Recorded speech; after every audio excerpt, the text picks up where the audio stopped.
give my update, I would like to inform members that I have a new chaplain, Monsignor Eugene Hagnes, and is here in this chamber. And let me announce that from next meeting onwards, my chaplain will be addressing you here in this chamber. Members, I would like to alert you to some events that I have attended recently. On the 9th November, the City Council arranged a commemorative service at Great St. Mary's and hosted a civic event at the Guildhall. We were there to remember the 87,000 fallen heroes of Indian Army that gave their life in the First and Second World Wars. This was well attended with fantastic service at Great St. Mary's Church, which involved Hindu, Muslim, Sikh, and Christian faith leaders, along with numerous guests, including the Lord Lieutenant, cadets, High Sheriff from Cambridgeshire and from Bedford, several local mayors, high commissioners, and their diplomats, representatives from India, Pakistan, Bangladesh, Nepal, and Zambia, and a guard of honor. This shows Cambridge City is at its finest, being open, diverse, and inclusive. I would like to extend my thanks to Mel Jones, Kathy Brown, Carl Haynes, and those in the city events team. On the 10th November, I led a service of Remembrance Sunday, which was led by Councillor Russ McPherson. On the 11th November, I was honored to be part of the Armistice event outside Guildhall.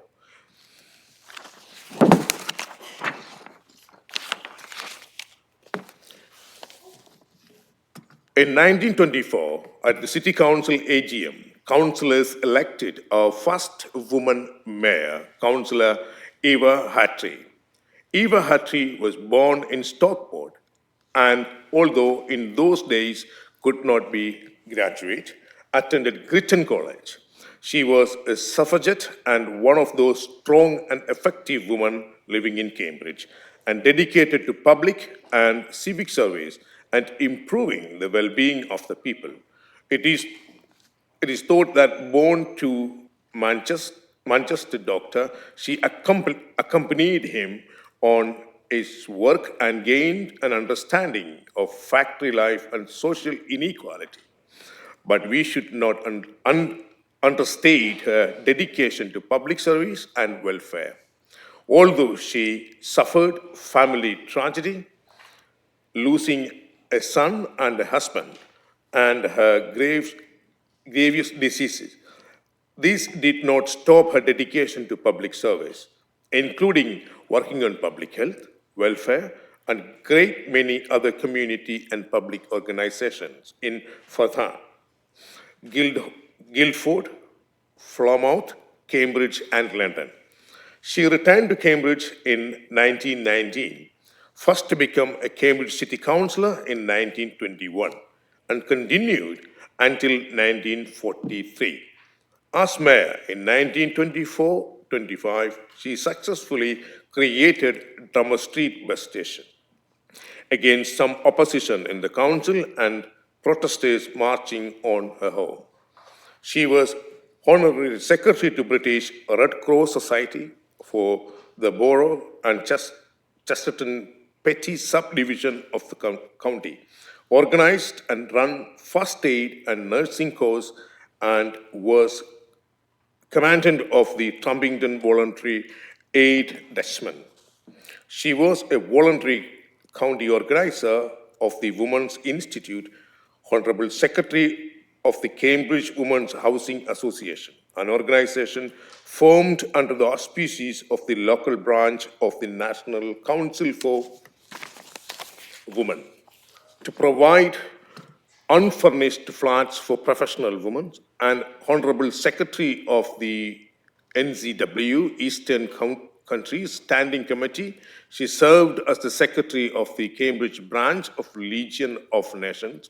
After her husband died in 1943, she resigned from the council and moved to London to work with refugees, fitting given that we are a city of sanctuary. Nationally, Hattie was elected President of the National Council of Women of Great Britain from 1932 to 1935. And her presidential speech in 1936, she called attention to the rise of Nazism in Germany and the treatment of non-Aryan people, called for a committee on broadcasting so that women's voice were heard by and through the BBC, and raised her concern over women being excluded from roles in the local government. Councillors will be holding a celebration of International Women's Day in March 2025, where we can celebrate the importance and impact of a first female mayor and many women contributing to our society. I have a number of events coming up over the next few months, including Chairman Sermon on one of the Cambridge City's 4 annual civic church services. Will take place on 19 January 2025.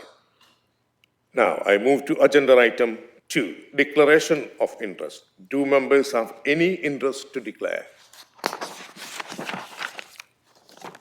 Yes, please. Thank you, Mayor. I would like to declare that through my membership of the Chartered Institute of Taxation, I am a member of the Low Income Tax Reform Group, which has commented on and criticised the universal credit issues raised in Councillor Tong's motion 6A very extensively. Thank you. Please. One of the public questions refers to the Cambridge Room, which is a charity, and I'm a trustee of that charity. Thank you. I would like to declare interest in relation to agenda item 4B, Cambridge Civic Quarter. I was directly involved in the design of the Guildhall as a passive house designer, so I won't be involved into the debate or vote on this item. Thank you. Thank you very much. Any other declaration? Reminded that they can declare interest at any time during the meeting if anything occurs to them during the debates. Agenda item 3, public questions. Public speaking rules provide that members of the public must send in the text of their public question in advance of the meeting. The text of the question will no longer be read out as it will be published in advance of the meeting, available in the information pack, and also shared on the screen. Members of the public can introduce themselves and advise if they were speaking on behalf of a group. Public question time will last for a maximum of 30 minutes. The executive councillor or chair of the committee will have 2 minutes to respond. Members of the public have 2 minutes for a supplementary question or can comment on something that has been said by the executive councillor or the chair of the committee has 2 minutes to respond. A bell will ring when you have 30 seconds left and again at the end of the allowed time slot. Question number 1. Daniel Fulton, would you like to take a seat and at the public speaking table and introduce yourself and advise if you are speaking on behalf of a group? Thank you very much, Mr. Mayor. My name's Daniel Fulton, and I'm speaking today in my individual capacity. Thank you very much. Can I ask the executive councillor to respond? Please, can I remind you that you have 2 minutes to respond? Thank you, Mr. Mayor, and thank you, Mr. Fulton, for your question. As you can imagine, I've obviously had to take advice from the officers as to the process involved, and it is my understanding that in order for the council to investigate any further allegations that you've made, you need to provide details of these before the matter can be looked into further. I'd like to reiterate that the council has a comprehensive equalities and diversity policy, which has been outlined in its commitment as an employer, a service provider, and a community leader. And we promote diversity, equality, and inclusion, and all legal obligations under the Equality Act.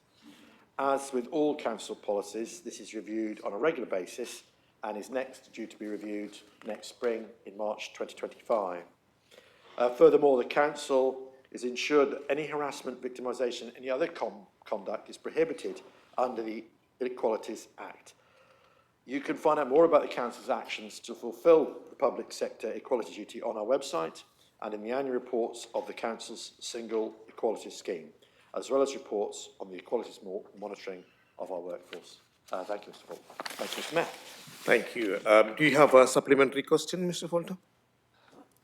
I just have a very brief statement. I'd just like to thank the leader for his continuing support on this issue and to mention that if the reasonable adjustments had been policy, this issue would have been resolved 5 months ago. But I thank the leader for his comments. Thank you. Nothing further to say, Mr. Fulton. Thank you.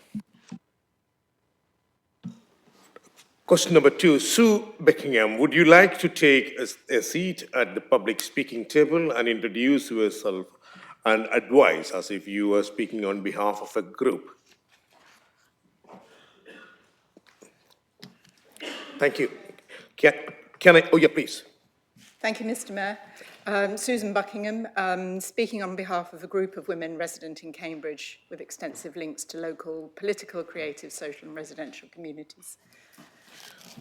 I'd like to, is this the point that I can make my 2 minutes? No? Okay. You will receive a response from the Executive Councillor now. Thank you, Sue Buckingham, Mayor. I think I know what might be tried to be done here. The use of inflammatory language like sadistic is designed to draw attention to an issue that you think you might be able to turn to an advantage. You may succeed, but it's an unpleasant thing to see. Adrienne Rapt is not a statue of a bound woman unless you want to see it as such. The artist says it's a statue of a statue, wrapped for transportation, and since it is an abstract shape, and there is in fact neither a statue or a statue of a woman or a woman inside it, none of us can say with certainty what it actually is. That's the one thing about art. Works are open to interpretation. You have decided that talking about a tortured and demeaned woman who is not actually there will get you the attention you want.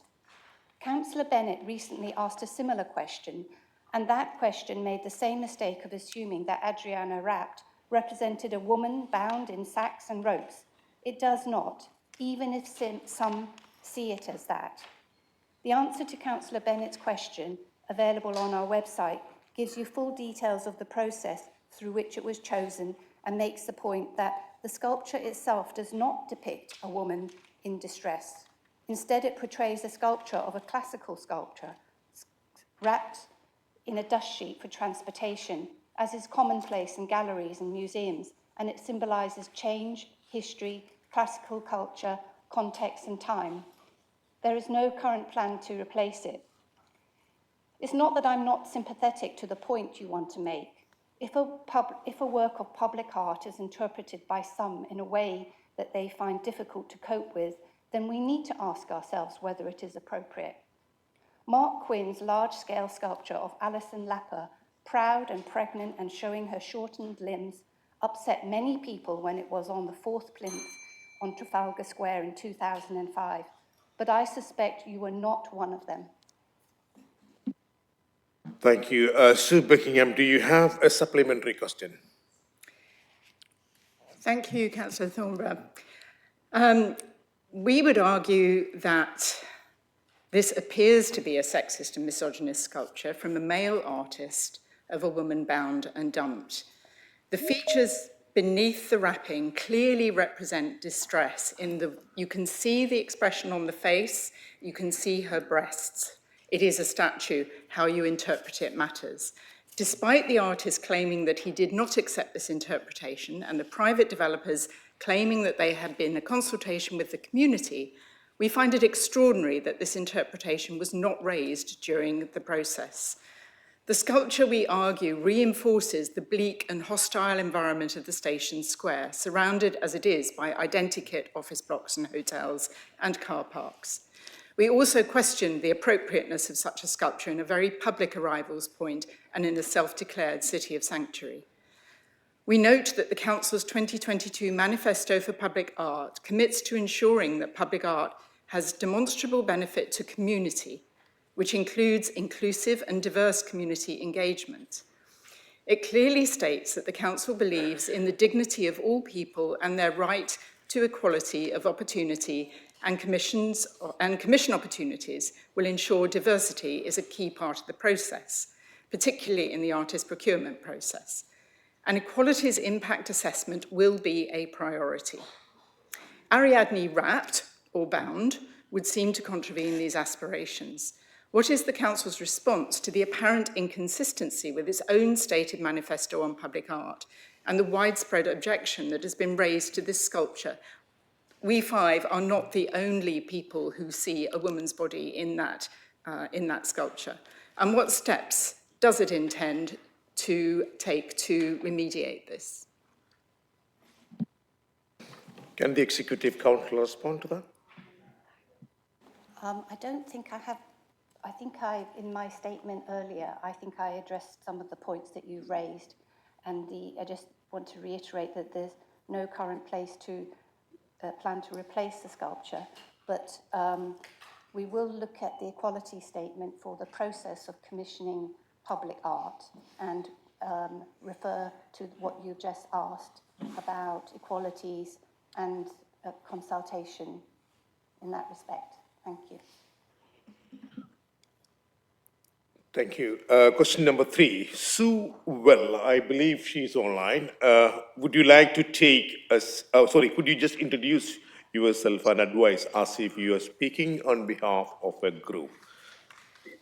Thank you very much. Yes, I'm not speaking on behalf of a formalised group, but on a wide number of concerned residents who are impacted by some of the recent planning committee decisions about new developments. Do you want to respond to that, please? Mr. Mayor, thank you, Sue Well. The current Cambridge City Planning Code of Good Conduct is already published and freely available on the Council's website within the section The Constitution, Part 4, page 351, and anyone can access this. I realise it can be difficult to navigate the website, so I checked with Google and Microsoft Copilot, and both found it. When I asked Copilot, it said, yes, the members' planning code of good conduct for Cambridge City is available online. This code provides to councillors guidance to councillors about good practice in the planning process, ensuring decisions are made properly, openly, impartially, and for justifiable reasons. You can find the detailed document on the Cambridge City Council, and I'll make sure that the link is published in the answer to the question. Thank you. Thank you, Sue Wells. Do you have a supplementary question? I'd just like to say thank you very much for the councillor, but as is evident from my question and the many other people that have talked about this, it doesn't necessarily show up at all. I did spend quite a long time checking through Google whether there is a published code of conduct. I think it would be very wise to make this clearer, the link clearer, and perhaps even separate that out as a separate document, as many other councils do. The Local Government Association publishes a number of, provides links to a number of council planning committees, protocols and best practice guidelines, which are separate documents and very clear and easy to understand for local residents. Because I particularly want to draw your attention to one section of the local governance guidance for planning committees, page 20 of the published guidance, which states it should always be remembered that the public have a stake in the planning process and are entitled to understand how decisions are reached. And I think this is one big concern with local residents at the moment, that they do not understand the basis for the planning committee having approved a number of the applications for large-scale developments for which there have been substantial objections. So I would hope the council could take that on board, and the planning committee in particular. Thank you. Thank you. Sue, do you expect an answer from the Executive Council? I think that's kind of a rather guidance note. Oh, if I'm allowed to say, I would very much like the council to make it really clear where we can see the Thank you. the Thank you. guidelines. Thank you. Executive Councillor, could you just respond to that? Thank you. Yes, Sue, thank you very much. We'll make sure the link is very clear in these minutes so that people can just click on, they can type it in and find it. Your point about the public understanding how decisions are made is a very important one, and I think I'm glad you've made it. And it's something the chairs of the planning committees and the officers and myself are very keen to try and make sure that the planning process is demystified and people can understand it and understand things like weight and balance and these terms. So I'll take that back as a separate item and see if we can improve some videos or explain more how decisions are made. Thank you. Thank you. Thank you very much. Question number 4, Sarah. Mr. Mayor, sorry, I need to declare an interest for this next item, as I did at the Housing Committee when Davy Road came up. I have a personal interest because I have family living there. Thank you very much. Well noted. Question number 4, Sarah Nickmanis. Would you like to introduce yourself and advise us if you are speaking on behalf of a group? Thank you. So I'm Sarah Nickmanis. I'm speaking on behalf of all those desperately seeking a socially rented home, those in temporary accommodation, and all those homeless and at risk of homelessness in our unfair and unequal city. Thank you. Over to the Executive Councillor. Thank you, Mr. Mayor. In January, officers wrote to residents to explain that the estate was being considered for redevelopment. This was followed up by a knocking on every resident's door to answer any questions. A further 13 meetings were arranged with households to discuss the process in more detail. In June, officers wrote to residents to advise that we would be holding 2 in-person consultation events. Door knocking took place as a reminder for both events. The purpose of these events was to present key information about the council's proposals and to speak with residents face to face. The paper surveys were issued so that residents could respond after viewing the consultation material. Just over 1/3 of the households responded, and this is consistent with other redevelopment consultations. Next year, there will be a pre-app consultation with residents from a wider area outside the estate. There will also be a statutory consultation organised by the planning team where residents can make their views known ahead of the planning committee. Thank you, Mayor. Thank you. Sarah, do you have a supplementary question? Yes, Thank thank you. you, Go Chair, ahead. for your answer. On page 9 of the minutes of the latest Housing Scrutiny Committee, held on Tuesday, the 17th of September this year, it is written when speaking about the new development at Davy Road, there are many people in need of a new home in the city, and by redeveloping, we can significantly increase the number of homes on the site as we approach 3,000 people on the housing register. Can the Executive Councillor for Housing please tell me how many households on this register will be able to afford a new home at the new proposed Davy Road site, given the provision of socially rented homes is only 5 homes, dropping from 32.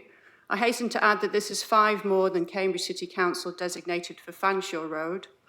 As a reminder to all councillors, so they understand the important difference, our council's mixed tenure provision to citizens is comprised of market sale properties, usually 50% of the newly built stock, 2 affordable rents at 80% of market rent, These are affordable to those in work and earning a reasonable wage. 3, affordable rents at 60% of market rent, with local housing allowance for those who can afford 60% of market rent after they have had their housing benefit. 4th, lastly and sadly, usually designated the lowest amount of new housing stock, social rent, traditionally what we would call council rents, which in Cambridge is 40% of market rent. And overall, could the Executive Councillor for Housing please tell me how many households are on Cambridge City's housing register today? And of that number, how many are waiting for a socially rented home in our unaffordable and thoroughly unequal city with ever-rising levels of homelessness? Thank you. Thank you, Executive Councillor. Jerry Bird, you want to respond? Thank you, Mayor. There's a lot there, so I think I might have to get back to Sarah. She doesn't mind. But first of all, about the homeless and stuff, we have over 3,000 people on the register.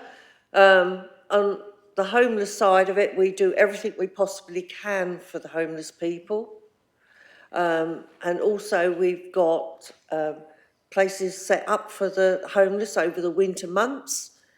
And if people are homeless, they'll be on our waiting list and they'll be offered homes just like anybody else.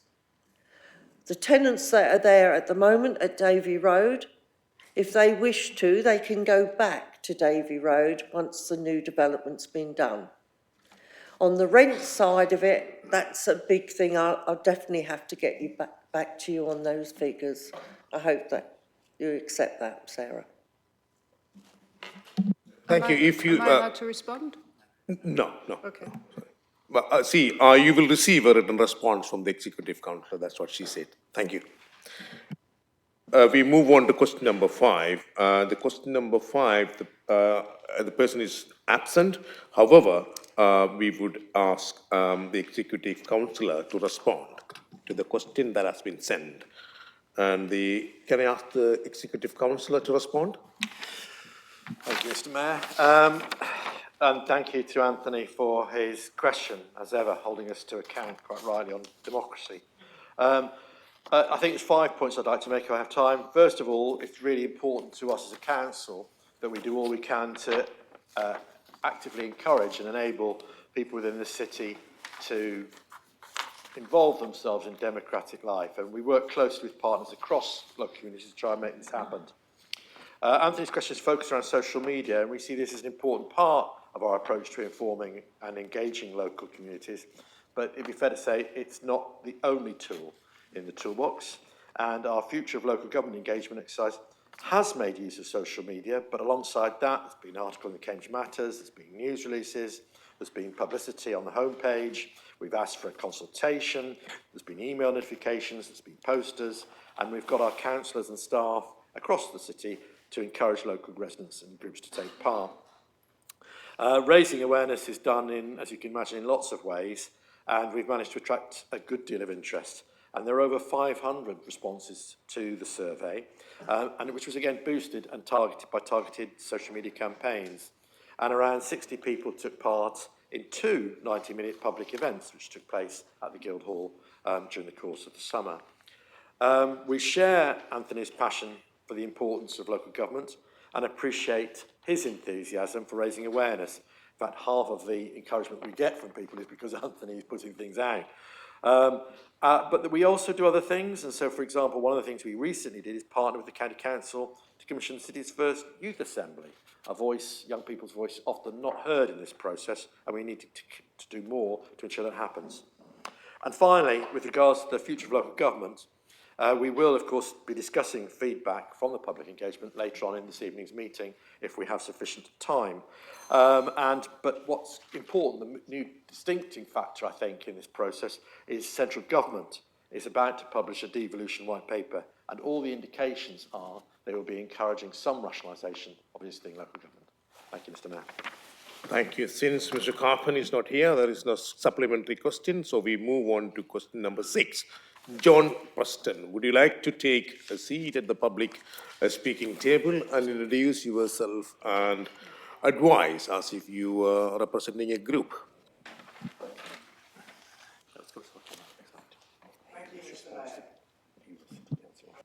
and professionally involved with the Civic Quarter area for a very long time. I'm not actually representing any particular body at this moment, but I have given advice to the traders and to other interested bodies. And I think I'm the only member of the public who has been able to attend the traders' consultative meetings as well as the more general consultative meetings. And that was only at the insistence of the traders.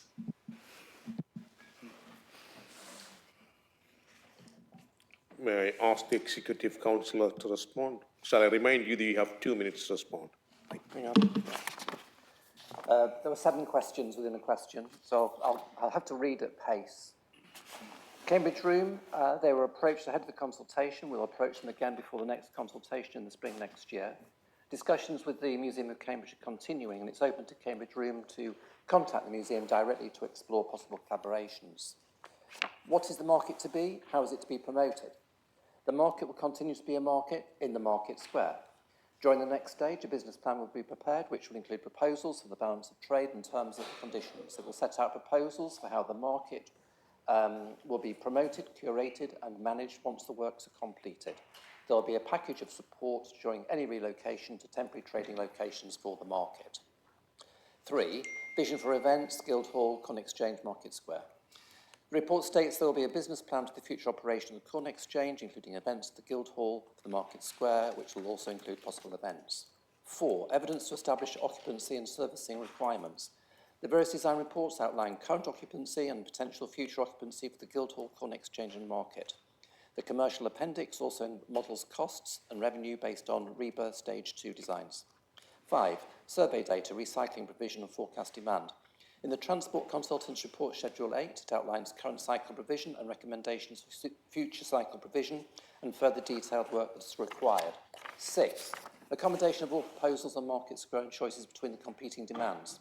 In Appendix 2 of the LDA report on the market, there's a description on how current proposals for the market can expand to 91 stalls, contract to fewer stalls across the week and the seasons.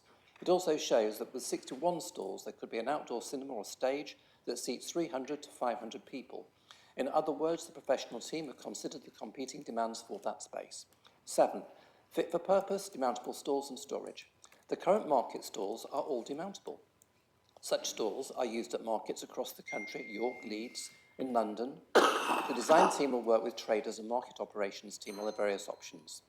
With over 900 pages of design work providing historical context, survey, design proposals, all of this is accessible to the public. The consultants have confirmed to the council that REBA Stage 2 has been completed. Thank you. Mr. Preston, do you have a secondary question? Yes, please. Go ahead. Thank you. For my entire professional career, I've been involved in trying to get good design. I've been involved in briefing, advice, and the design process. And I've been appalled throughout the Market Square project at the way the project has tried to leap ahead of, to leap ahead of REBA Stage 1 and its basic requirement to agree a brief and establish that it can be accommodated on the site. In this particular case, you've got many competing uses, including the market, the various proposals for events, the proposals for the Guildhall and the servicing thereof, more things happening in the small hall, in the large hall, all of which will generate their own traffic. Now, my question is, to what extent have these requirements been plotted together over time? BDP in the feasibility study, was it 4 years ago, started to look at the issues. What would be entailed in having an evening event in parallel with a market? The implications were that to take down after an evening event, you would either disturb people very late at night or then require to take down the following morning, losing up to a whole day or more's trading for the market. This is the sort of issue that needs to be bottomed out early on so that genuine choices can be understood and presented. And We have the current situation with the Arts Theatre.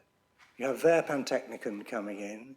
If you've got any events involved in the small hall, the large hall, and I've been involved in organising lectures, exhibitions and concerts within them, all those servicing of requirements interact and they've not been resolved. Thank you. Thank you. Would you like the Executive Council response? I'll remind you, you have 2 minutes. Thank you. I won't take 2 minutes, Mr. Mayor. It's quite simple. The next stage, stage 3, will deal with all of these details, and part of the response to the consultation was a call for transport strategy. So that's what we're looking forward to in the next stage. Thank you. Thank you. Public question number 7. Question number 7 has submitted by Queen Edith Ward resident, and the text of the question can be found within the information pack. Can I ask the Executive Councillor to respond? Please, can I remind you that you have 2 minutes to respond? The current market uses demountable stalls. The current design proposals include 91 stalls with 27 permanent stalls and 64 demountable ones with no loss of space.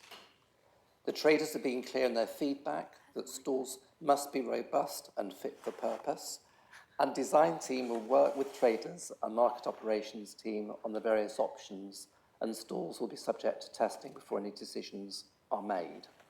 The Cambridge market was not cancelled last weekend. There are people saying that are worried that we're about to destroy the market. If there's one thing about the 1200-year market, it's resilience. It survived Vikings, Norman conquest, several outbreaks of the Black Death, civil war, multiple harvest failures, innumerable economic recessions, 2 world wars. Can we just get a sense of perspective in this city? This council is not out to destroy the market. Thank you.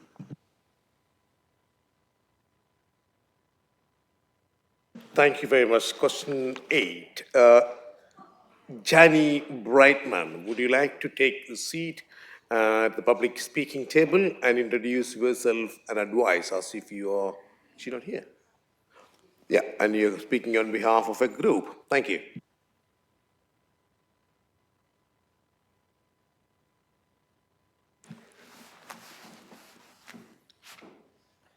Hello? Yeah? You want me to say, my name is Jani Brightman. I'm speaking on behalf of the Gypsy Roaming Traveller Support Group. Thank you very much. Can I ask the Executive Councillor to respond? Please, shall I remind you that you have 2 minutes to respond? Yeah, thank you, Mr. Mayor. And I'd like to start off by welcoming Jani's question, but also our ongoing commitment to resolving this issue on behalf of the city, because it's something that necessarily needs to be done.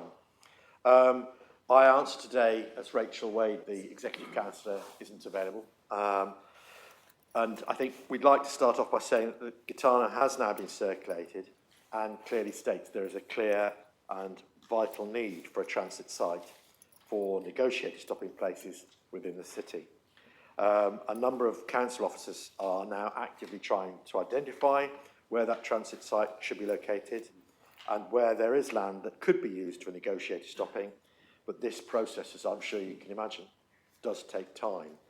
Whilst I do accept the point about this has been going on for a long period. It's not possible at this point to provide a timeline, but once we have a site and area identified, we should then be able to provide a clear timeline for the work to be completed. I personally am aware of a number of sites that have been looked at, potentially, but they all are raising problems.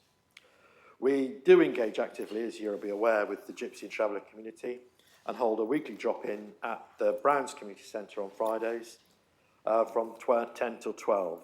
We offer support with admin, education, health, housing, finances, as well as many others, as this is a partnership drop-in with many collaborators from both authorities elsewhere and also within the city. We have a dedicated officer within our community team who works with this community, both at the drop-in but also at other events throughout the year, perhaps most importantly at Midsummer Fair. Thank you, Jenny. Thank you, Mr. Mayor. Thank you. Jenny Brightman, do you have a supplementary question? No, okay. Yes, I started my question by saying that we have finally started to have some kind of conversation going on between those of us who are very concerned about this and council members and some of the council staff. You know. But the more I have pursued this argument, which I have always felt could have been resolved many, many years ago. And in fact, I have been raising this since 2020. So that's plenty of time to find a site. And, it really beggars belief that it's impossible to do so. But one of the reasons it's impossible to do so is because of the discrimination and attitude towards the traveler community. And people are frightened by them. They think they're criminals. I mean, all of the terrible, sort of nonsense that comes out about people. And these people are suffering. Now, having a 2-hour session at Browns, at the, whatever it is called, Browns Hill Community Center, is all very well and good. But, this doesn't deal with the enormous amount of difficulties that this community is facing, including, as I pointed out in the question, suicide, which is a very, very high percentage of young traveler men commit suicide. Now, why is that the case? The case has got to be because they feel as if they're boxed in, they're continually persecuted by either the settled community or by businesses. So, I've gotten, whereas I'm glad you're finally taking this on board. In fact, I actually think Sorry, that this is. I'm afraid I have to stop you there. Is it- You run out your time. And okay. I ask the executive councillor to respond to that. Thank you. Thank you, Mr. Mayor. Jenny, you might not know this, but 20 years ago, I was the officer who was responsible for the county-wide Gypsy and Traveller Liaison Forum, which I chaired, I think, on certainly for a period of years in the early 2000s, and then again from 2009 to 2013. This is an issue that I passionately believe needs to be resolved. And I think through my working life, I hope I've been able to demonstrate that. I accept entirely that this particular community suffers outrageous discrimination, which needs to be tackled on a root and branch basis. I do accept also that we haven't gone fast enough in relation to finding the alternative location for a site that needs to be implemented within the city. But I can guarantee to you that both Rachel Wade and myself see this as an absolute priority for the city. And it is therefore, I think, and I hope, to reassure you that we will do all we can to expedite this as fast as possible. Thank you, Jack.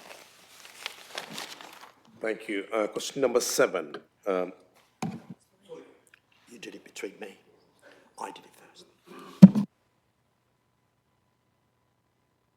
30 minutes is over, so the public question time is over. So the questions that are in the agenda item will be answered by the relevant executive councillors by written response. Thank you.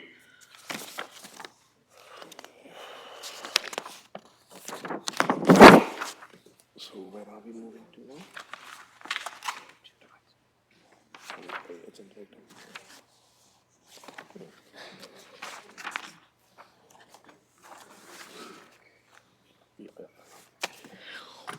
Sorry about that. Agenda item 4, to consider recommendations of the executive for adoption. We now turn to the agenda item 4A on page 15 to 36, recommendations of the executive councillor for finance and resources, treasury management, half-yearly update report 2024-2025. Members note the recommendation is on page 18 of the information pack. Does Councillor Simon Smith wish to introduce this item? Thank you.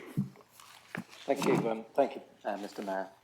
So this report is is prepared in accordance with the SIPFA Code of Practice in Prudential and Treasury Management. The code requires all Treasury reports to be reported through to the Strategy and Resources Committee and full Council.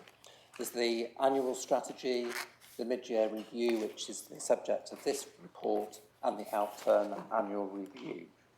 This is really important because it ensures transparency and accountability for the Council's Treasury Management, annual investment and capital strategies, capital expenditure in line with the strategy, the investment portfolio, borrowing strategy and prudential indicators, and also compliance with Treasury and prudential limits.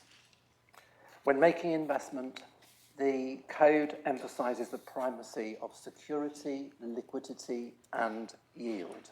And as stated in the report, the Council aims to achieve optimum return on its investments commensurate with proper levels of security and liquidity and the Council's appetite for risk.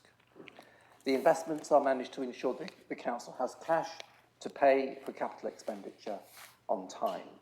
And Link Asset Services provide the Council advice on our Treasury management functions, notably the creditworthiness of counterparties. Subordinate to security, liquidity and yield are environmental, social and governance considerations. And the Council's investments with other local authorities, ALIA and the Local Authority Property Fund, which invests in decarbonising its portfolio, support these considerations. At Appendix A, the three tables set out forecasts for capital expenditure and financing requirements, Treasury management implications of projected capital expenditure, funding sources, financing costs and investment income set out in the medium-term financial strategy. And I therefore recommend to the Council's estimated prudential Treasury indicators for 2024-25 to 2027-28 as set out in Appendix A. Thank you, Mr. Mayor. Thank you very much. Is there any debate?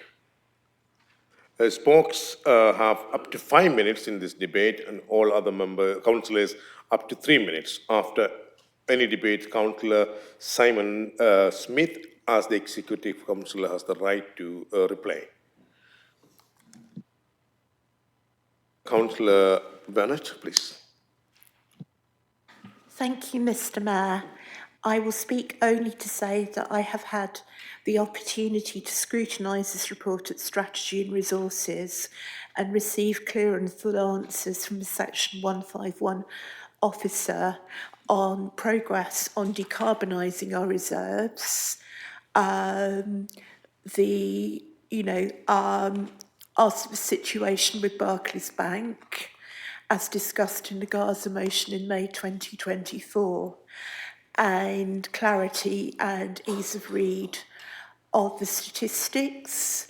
I wish the Section 151 officer every good thing on his current paternity leave, and I have nothing more to say. Thank you. Councillor Young. Thank you, Mr. Mayor. I'll be brief. I think this report shows that this council is in good financial health.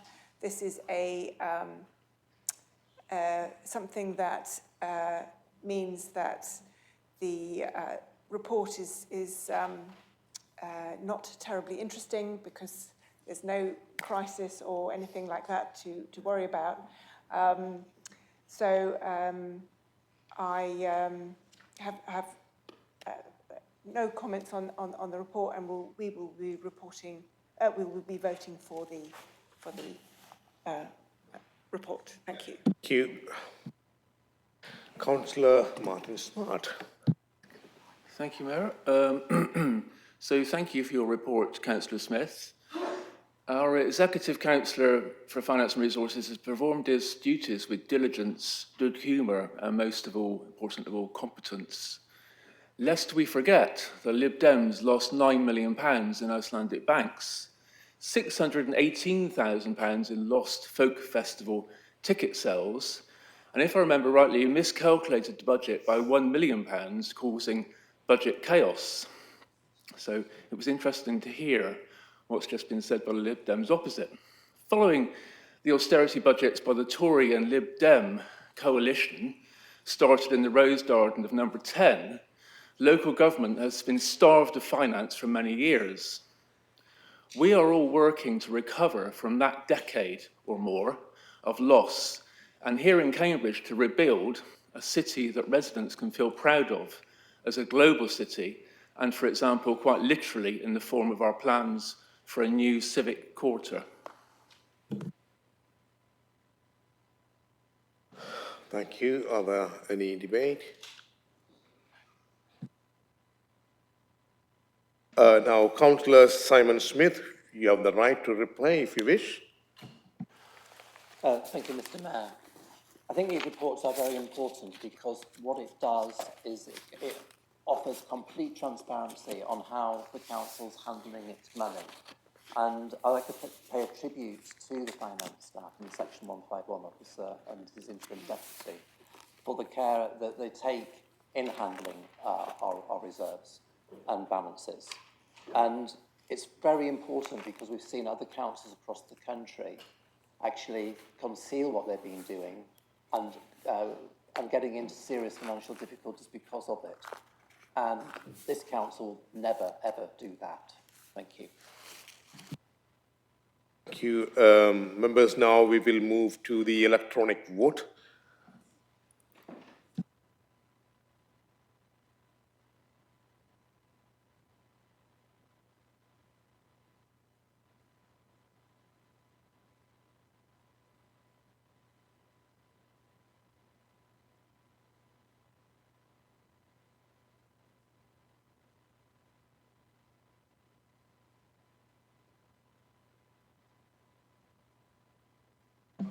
I have voted.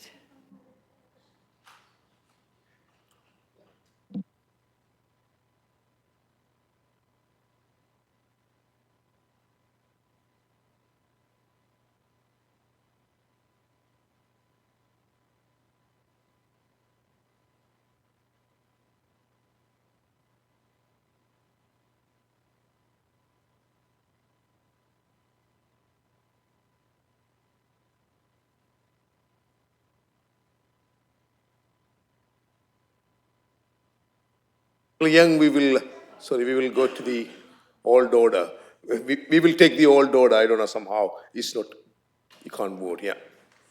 So.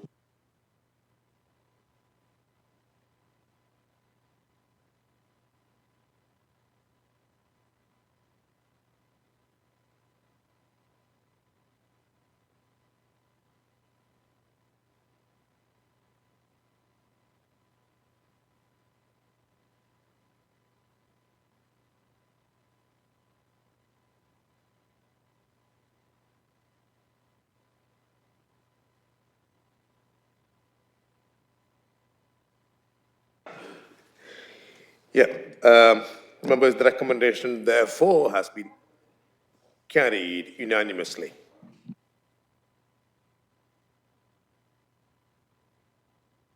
Turn to the agenda item 4B on page 37 to 228, recommendations of the Executive Council for Finance and Resources, Civic Quarter Project update. Members, please note, recommendation is on page 19 of the information pack. As Councillor Simon Smith wished to introduce the item, you have up to 5 minutes to introduce the item. Thank you. Thank you, Mr. Mayor. So this report sets out the investment proposals for the Civic Quarter to protect and enhance the listed Guildhall and Corn Exchange buildings and to make them net zero, to improve accessibility, biodiversity and water efficiency across the area, to consolidate the council's office space into the Civic Centre to support productivity, collaboration, staff recruitment and retention, and to increase cultural activities across the whole area, and to reduce the council's operating costs and generate revenue for frontline services. There were 885 responses to the community and stakeholder engagement processes in the summer, and more than 60 of those were market traders who were involved in the various events. There were pop-up consultations in Abbey, Arbury, East Chesterton, Market, Romsey and Trampington wards. I wish to thank everyone who responded to the programme and confirm the importance of your voices in shaping the next steps. For the Guildhall to be more open and inviting with more community uses. For the market, a desire to improve security and deter antisocial behaviour and enhance biodiversity and sustainability. The questions we've heard this evening already between permanent and demountable stalls remains contested and needs to be resolved, alongside practical spaces for market traders during any works. The Corn Exchange, a desire for improved acoustics, better accessibility into the building and atmosphere and bar areas inside the building, and the current need to queue alongside the road needs to be addressed. For the public realm, there were calls for a transport strategy with greater pedestrianisation, improved cycle routes and parking, and repaired street surfaces, controlled vehicular access restrictions on two-wheelers. The case to proceed to stage 3 and planning applications is made on the following grounds. Heritage, to protect and enhance the listed Guildhall and Corn Exchange buildings. Societal, to retain the Guildhall as a seat of local democracy and pride in our civic life. Environmental, to decarbonise the Guildhall and Corn Exchange for net zero. And financial, to generate up to £1 million per annum from frontline services after costs of capital, by reducing the council's accommodation costs from £2.56 million per annum to just over £500,000 per annum, and increasing revenue from the Guildhall up to £600,000 a year. These numbers will be kept under review and updated under the next stage, to the point where any decision on the investment case to allocate the required capital will be informed by robust and verifiable evidence. And opposition members have made that very clear that that's what they want to see and that's what they will get. Thank you very much. Thank you. Members, you will note that appendices to the report contain exempt information. Please could you, members indicate if they would like to discuss any of the exempt information which may require the meeting taking a vote whether move into the exempt session. Thank you, Mr. Mayor. We support the aims of all 3 projects. It's called the Civic project, but actually there are 3 separate ones. There are green and environmental schemes. With the Guildhall, there is a very large reduction in the council's office costs, the generation of income to support council services, an economic boost to the city centre, good functional working facilities for staff, and keeping an accessible civic building on the Market Square, which is a historic building at the heart of the city. There is a massive reduction in the council's carbon footprint.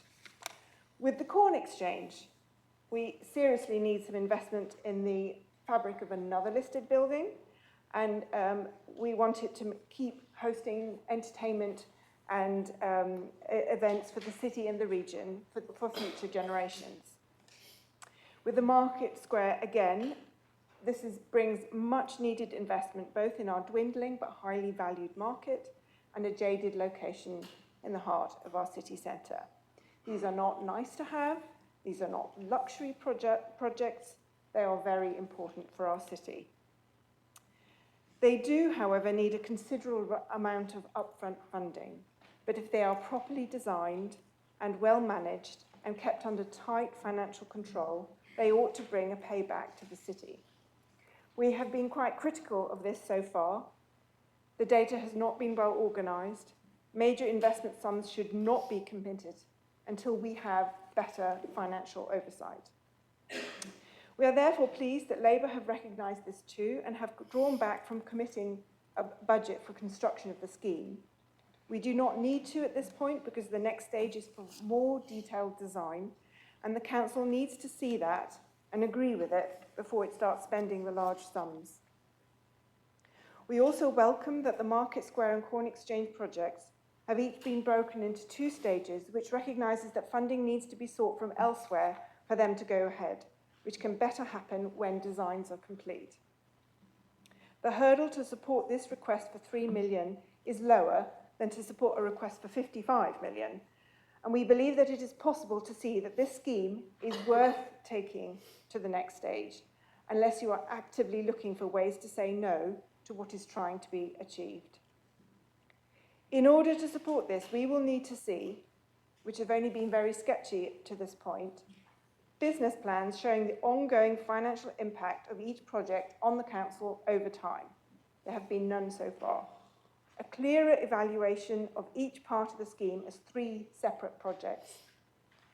Designs for each which meet their objectives and reflect a balanced view of further feedback from the public, much firmer costings of all parts of the scheme, and an ongoing positive effect from the Guildhall project and beyond initial priority changes to the fabric of the building, self-funding from improved facilities at the Corn Exchange, and a third-party grant funding for the Market Square.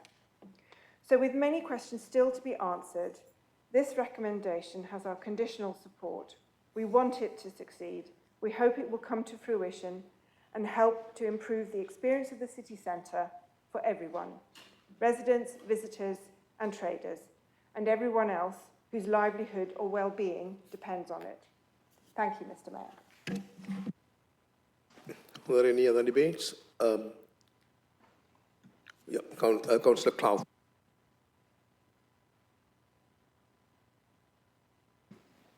I have a number of concerns over this project, and I think the first thing is I would like it to be clear what number we're actually talking about. Are we talking about 55 million as a projected future, or is it 75 or 86 million? That's my first question, and I believe it's alluded to in the earlier papers, but that's one thing that we need to be clear on.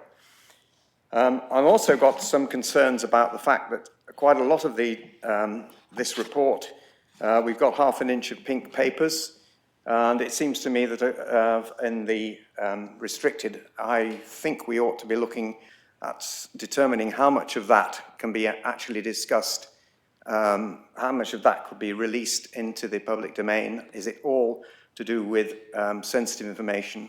And perhaps we should discuss what could be moved out of that pink paper status. I'm also not clear, I had originally understood we were talking about fees, a certain amount for the Corn Exchange roof, and then the move on the Market Cobbles. So we're not talking about Market Cobbles now. I just would like some clarification on these points. Thank you.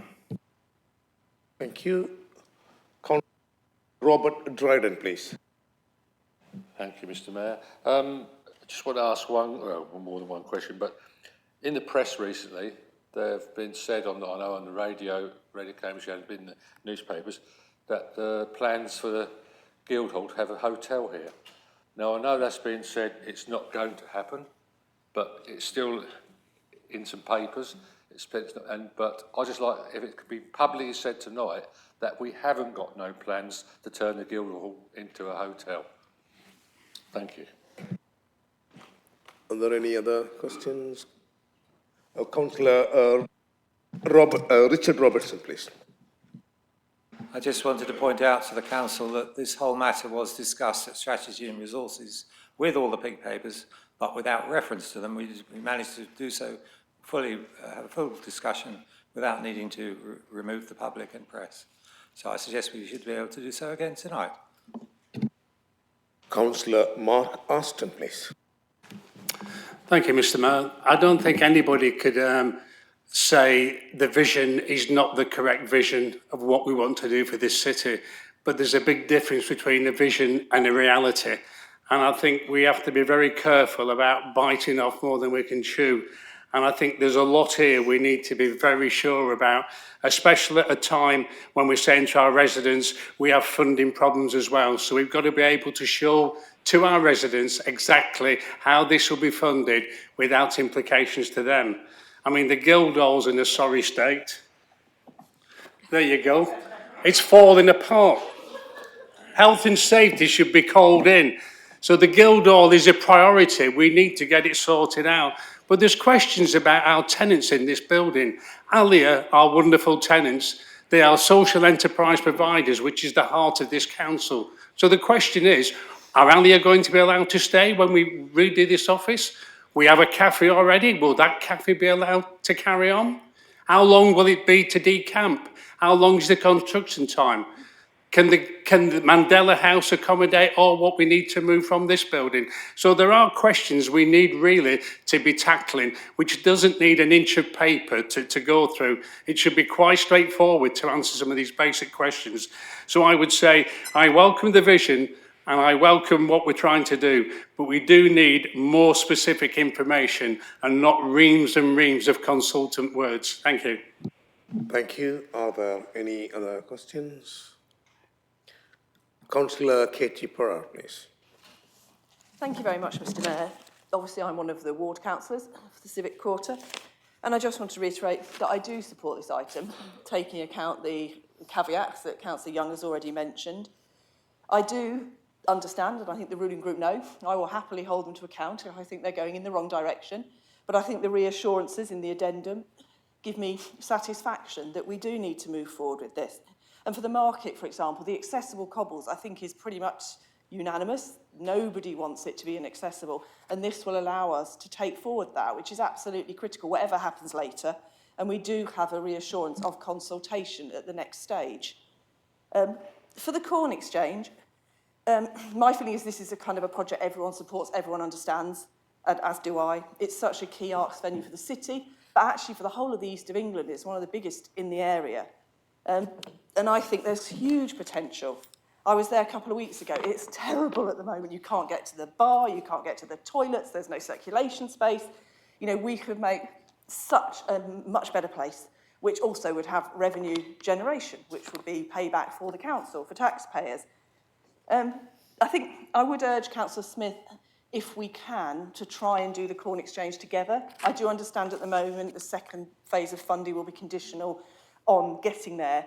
But obviously for the Corn Exchange to go dark, to close, there's a long lead time because we've got events booked.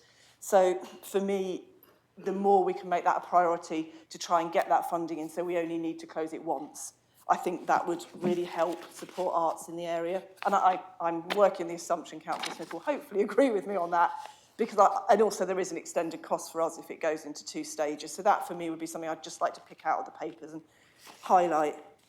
For the Guildhall, I understand the Greens didn't support this at Strategy and Resources. Obviously, I wasn't there, but I can see the votes in the paper. For me, there's been some criticism of Councillor Smith for not decarbonising the reserves. To me, this is how we decarbonise our reserves. We use them to make the Guildhall and other places as near to net zero as we can. You know, I think that for me is such a key thing. You know, we need to stop the Guildhall pumping out emissions. We need civic government in the heart of our city. So I do support making the Guildhall net zero, using our reserves to do that. And I'm not sure why anyone wouldn't want to support better space for our officers, better space for our businesses, for social enterprises like Councillor Ashton mentioned, and for everyone. So I support this with the caveats we've already mentioned. Thank you. Are there any other? Councillor Moore, please. Thank you, Councillor Porrer. I was just wanted to remind this council that we did declare a climate emergency, and as part of our current climate strategy, we have a target of being a net zero carbon council by 2030, and that means how we run our buildings and our services, and this is one of our buildings. And if we want to achieve that target, we need to retrofit this building, bring it down, reduce the amount of energy that we use, and provide better environment for our staff to work in. The other option, which we did not want to go forward with, would be to sell this building. Perhaps it would become a hotel, but of course that would reduce our emissions as a council, but it wouldn't do anything to reduce the emissions of the city or the world, Britain.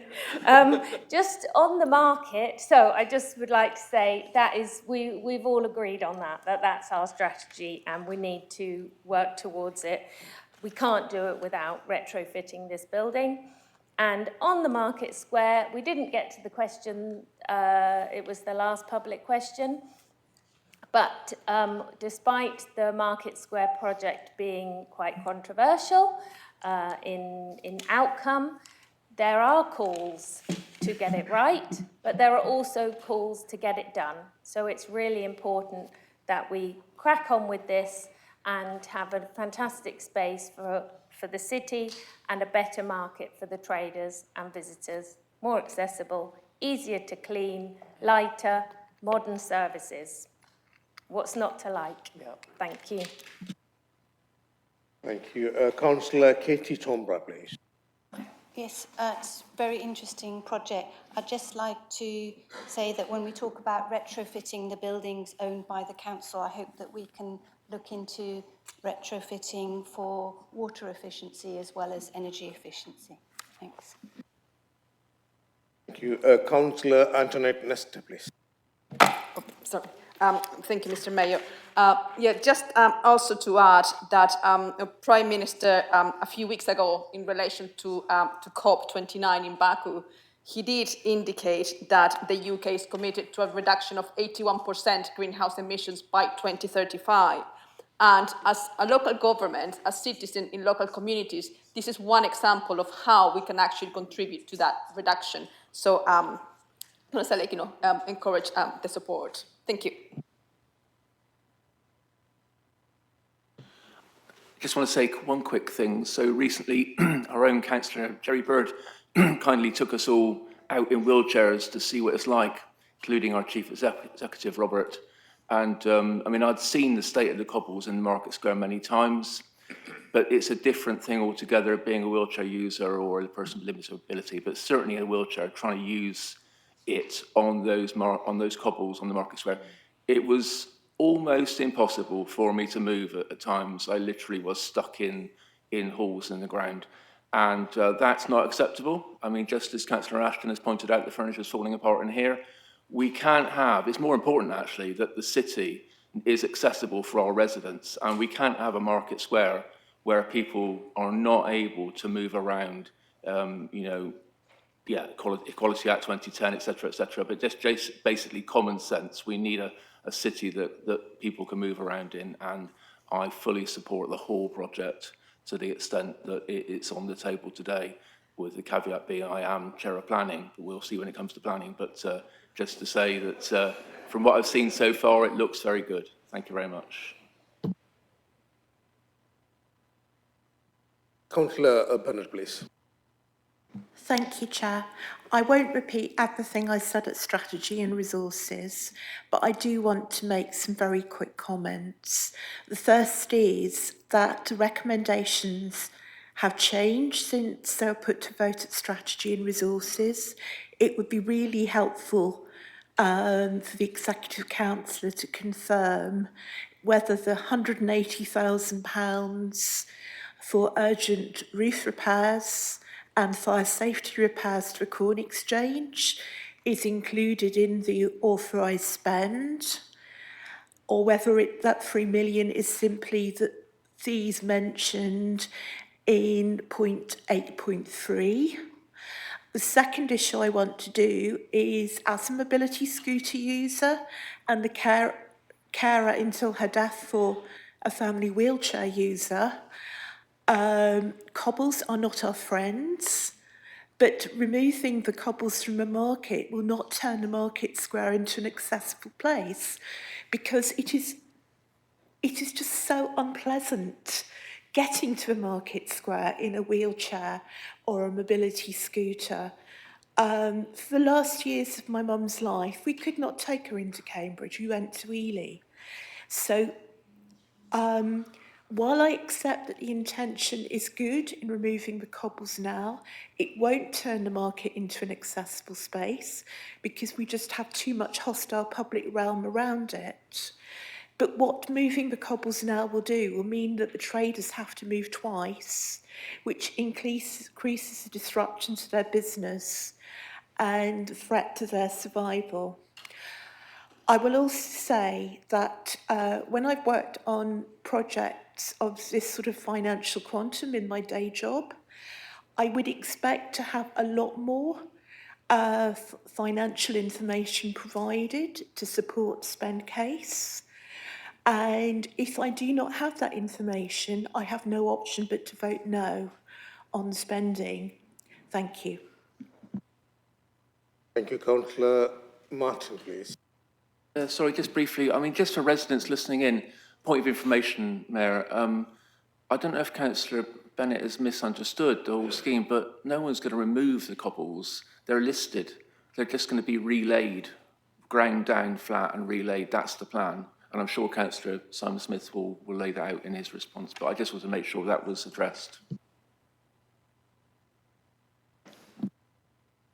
Do you not need to remove the cobbles to relay them? Thank you.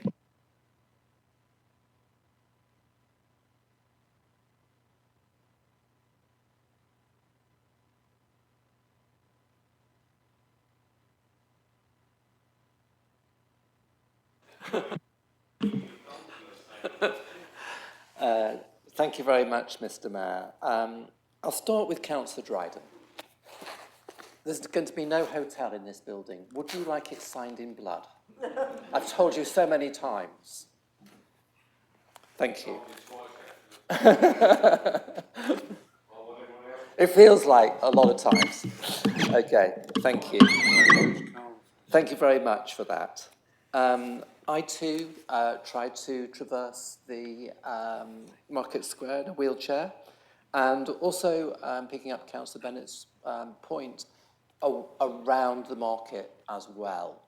And actually one of the important things is that we do extend and improve the public realm surrounding the market, because it is very, very difficult to travel around the city centre in a wheelchair. And I now understand that, having done it. And I very much like to thank Councillor Bird for encouraging us to share that experience. And I've got a completely new insight into the difficulties that people with disabilities face. So I think that we had at the last Strategy and Resources Committee, one of the best discussions of scrutiny and that I've experienced while being a councillor. It was extremely thorough. There were exceptionally good comments made. We take them all away, and I thank the opposition members who made those points, because they were extremely valid and important, and we carried them forward. And I think it was a taste of what we'll be looking at when we introduce the new governance arrangements next year. So I was going to say, though, on one point, which is about the Corn Exchange. The Corn Exchange is a venue enterprise, but it happens to be within a listed building. The listed building is our responsibility, but it can't be supported by the enterprise that operates within it. So it is unrealistic that any improvements in the revenues from the Corn Exchange, and they will be sufficient to cover the costs of ensuring that the listed building is properly maintained and can support the enterprise within it. What we're going to do, and this has been mentioned, we're going to progress with phase one, subject to the council's support tonight, and the findings from the next stage, and yet another decision from full council. We'll proceed in phases, but the phase two work will have to be the subject of third-party funding. But we will invest to try and accelerate that, and we'll see where we end up. But I hear the idea behind your proposition. Thank you. Members, now we move on to the electronic voting.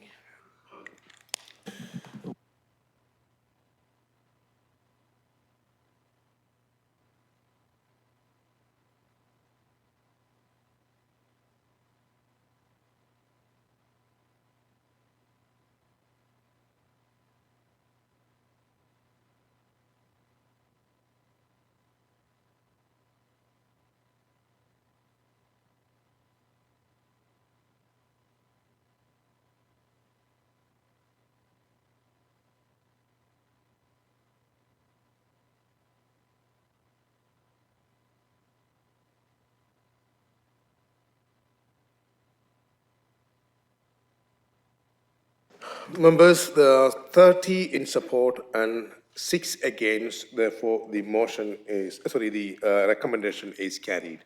Thank you.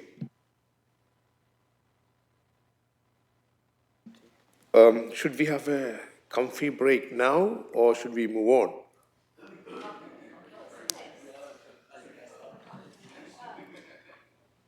One break now? Oh, I'm on your hands. Yeah, please. 5 minutes, 10 minutes? 10 minutes would be ideal, I think. So we would come back by 35 minutes past. So, Mr. Mayor, when do we eat? When do we eat? Is this the main break that we're going to have? Comfy break. It's a comfy break, not the main break, yeah. I would say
Let's move on with agenda item 5, oral questions. We now turn to the agenda item 5, oral questions, which starts on page number 23 of your information pack. This item will last a maximum of 30 minutes. The executive councillor, chair or nominee will have up to 2 minutes to reply. The questioner will then have 2 minutes to put a supplementary question or to seek a clarification on the response of the original question. The executive councillor or chair or nominee will have further 2 minutes to reply to the supplementary question. A bell will ring when you have 30 seconds left again at the end of the allowed time slot. Now moving on, question number 1 from Councillor Gothropwood. Question number 1. Councillor Jerry Bird, would you like to respond? You have 2 minutes. Thank you, Mayor. Murrell Place is a new development in Camkin Road, and we have focused on creating a diverse community which integrates with the existing community. A local lettings policy was put in place for the new homes, which ensured there was a range of households in the new homes, from working applicants, refugees, homeless applicants, and those already on the housing register. The plan also excluded applicants with a history of antisocial behaviour to try and create a cohesive community. A community event was held in September at the community centre with partners such as the police and fire service to engage with the community. The purpose-built community centre on site is well used and offers a range of activities to support local residents. And my feedback I've had is that it's a really good community. Thank you.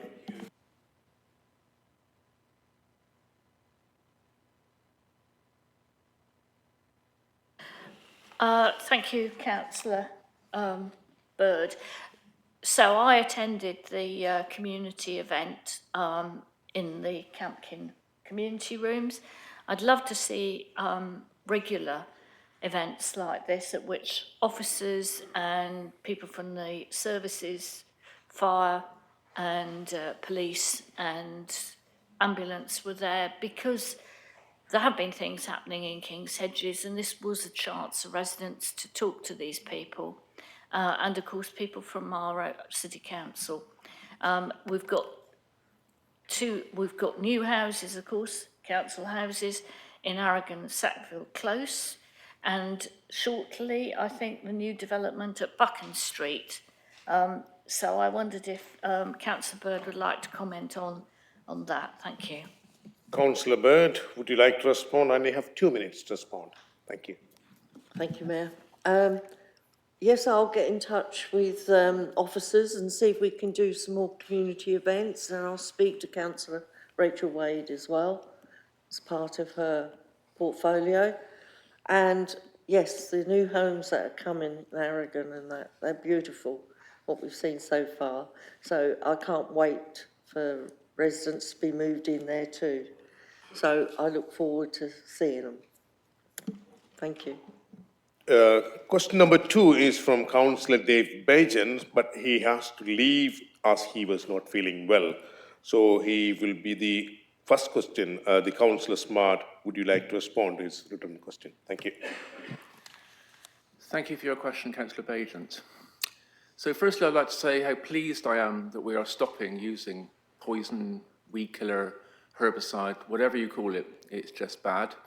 And our residents and the planet are better off without it.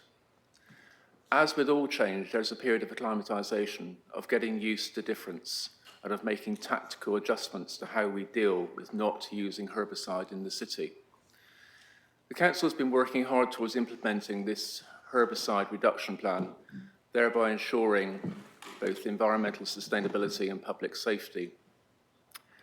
We have now made a significant investment in advanced machinery, such as mechanical weed rippers and hot air systems, to effectively manage weeds without the use of herbicides. we have adopted integrated pest management principles which emphasise sustainable and preventative practices. So integrated pest management, IPM, is a sustainable approach to managing pests, weeds, diseases on land, as used by farmers, growers and land managers like our City Council. It applies to us as well. The aims of an IPM approach are for us to support a healthy environment, support resilient and sustainable plant growth, help manage herbicide resistance, encourage natural control mechanisms, enhance wildlife and biodiversity, and reduce reliance on the use of chemical herbicides. Our City Council Happy Bee Street scheme is empowering residents to create herbicide-free zones and promoting biodiversity. The Happy Bee Street scheme is a way for residents to improve biodiversity in their street through community weeding. We will support groups of residents with tools and advice to manage their pavements in ways that better support wildlife and public health. The Happy Bee scheme is part of a commitment from the Council in response to its declaration of a biodiversity emergency and builds on the ending herbicide use on our parks and open spaces in partnership with the pesticide-free Cambridge and the launch of the herbicide reduction plan. Councillor Smart, I have to stop you there. And question number 3 from Councillor Griffin. Question number 3, please. Councillor Bird, would you like to respond? You have 2 minutes. Thank you, Mayor. Okay, tenants are provided with a residence manual which is left in their home and provides basic guidance on the types and use of systems installed and includes identification photographs. The lettings officer discusses the basic operation of the systems and setting up the necessary account at signing up with the tenants. The development team offer a surgery session with residents typically 4 to 6 weeks after full occupancy. The subcontractors who install the system also often attend the surgery sessions. Users' videos are provided which are accessed via the council website. We're also in the process of arranging for a QR codes to be placed on the items of equipment in the homes to provide a direct link to users' instructions and information. Thank you, Mayor. Thank you very much. Councillor Griffin, do you have a supplementary question? No, I would just like to thank Councillor Bird.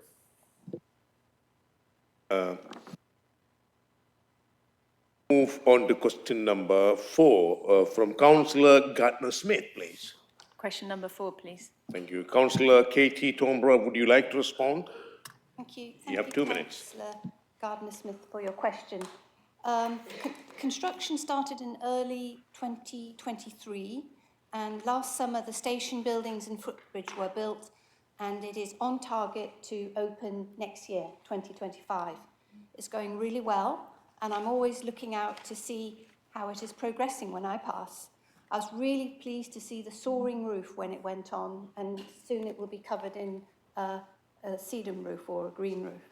The main benefits will be a reduced need for the biomedical campus workers and visitors to use cars, and this was recognised by the planning inspector in their report on the initial application to the Secretary of State for Transport. They pointed out that it will encourage a modal shift towards sustainable transport, reducing reliance on unsustainable modes of transport, as well as improving connectivity. It's not just local travel, as the station will connect the campus to the rest of the UK. We believe that visitors will be able to get on at 65 other train stations and then get off at the Cambridge South for Addenbrooke's Hospital and the biomedical campus. Thank you very much. Councillor Gardner-Smith, do you have a supplementary question?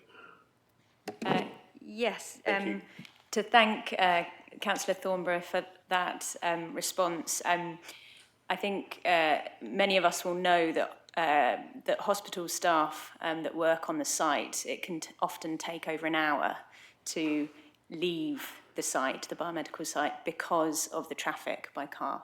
So the Cambridge South Station is a really important development for the vital healthcare workers who work at the hospital and those who work on the biomedical campus. And I really support this development, and it's great that it is on track to open on time. Thank you. Very much. Councillor Thornborough, would you like to respond? You have 2 minutes. Just quickly, yes. I think anybody who knows anybody who's working or involved in the biomedical campus or Addenbrooke's should encourage them to find out about the new train station.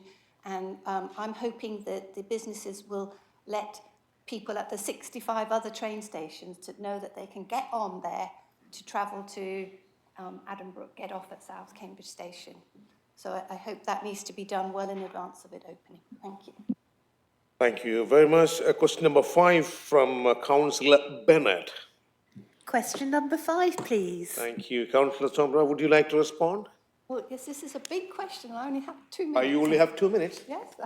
The Water Scarcity Group is chaired by Dr. Paul Leinster, CBE, former Chief Executive of the Environment Agency and current Chair of Water Resources East. The group continues to meet monthly. Attendees include representatives from the water industry, the water regulator, Ministry of Housing, Communities and Local Government, or MHCLG, the Environment Agency and Department for Environment, Food and Rural Affairs, or DEFRA, plus officers from the Greater Cambridge Shared Planning Service. The Water Scarcity Group actively forms part of the government's programme of work looking to explore opportunities to realise the government's ambitions for Cambridge. The most recent report is from March this year, but I've got a link for it and it will be in the answer. Or you can search Water Scarcity Group Cambridge in Google and you can find it there. This is a national project that is overseen by the Cambridge Delivery Group. A report on the Cambridge Delivery Group programme is due to be considered in the next Strategy and Resources Scrutiny Committee in the new year and will be published on the City Council website, and it should have some more details about the Water Scarcity Group activity. Thank you very much. Councillor Bennett, do you have a supplementary question? Yes, I would like to invite the Executive Councillor to use the remaining time to continue her explanation if she so wishes to do. Thank you. So they're working with the main organisations with water, but they're looking at things like how they can some of the historic leases are not going to be renewed, but they're also looking at how we can do more trials for retrofitting in the city, because the solutions for new construction are different to the solutions that we need for retrofitting.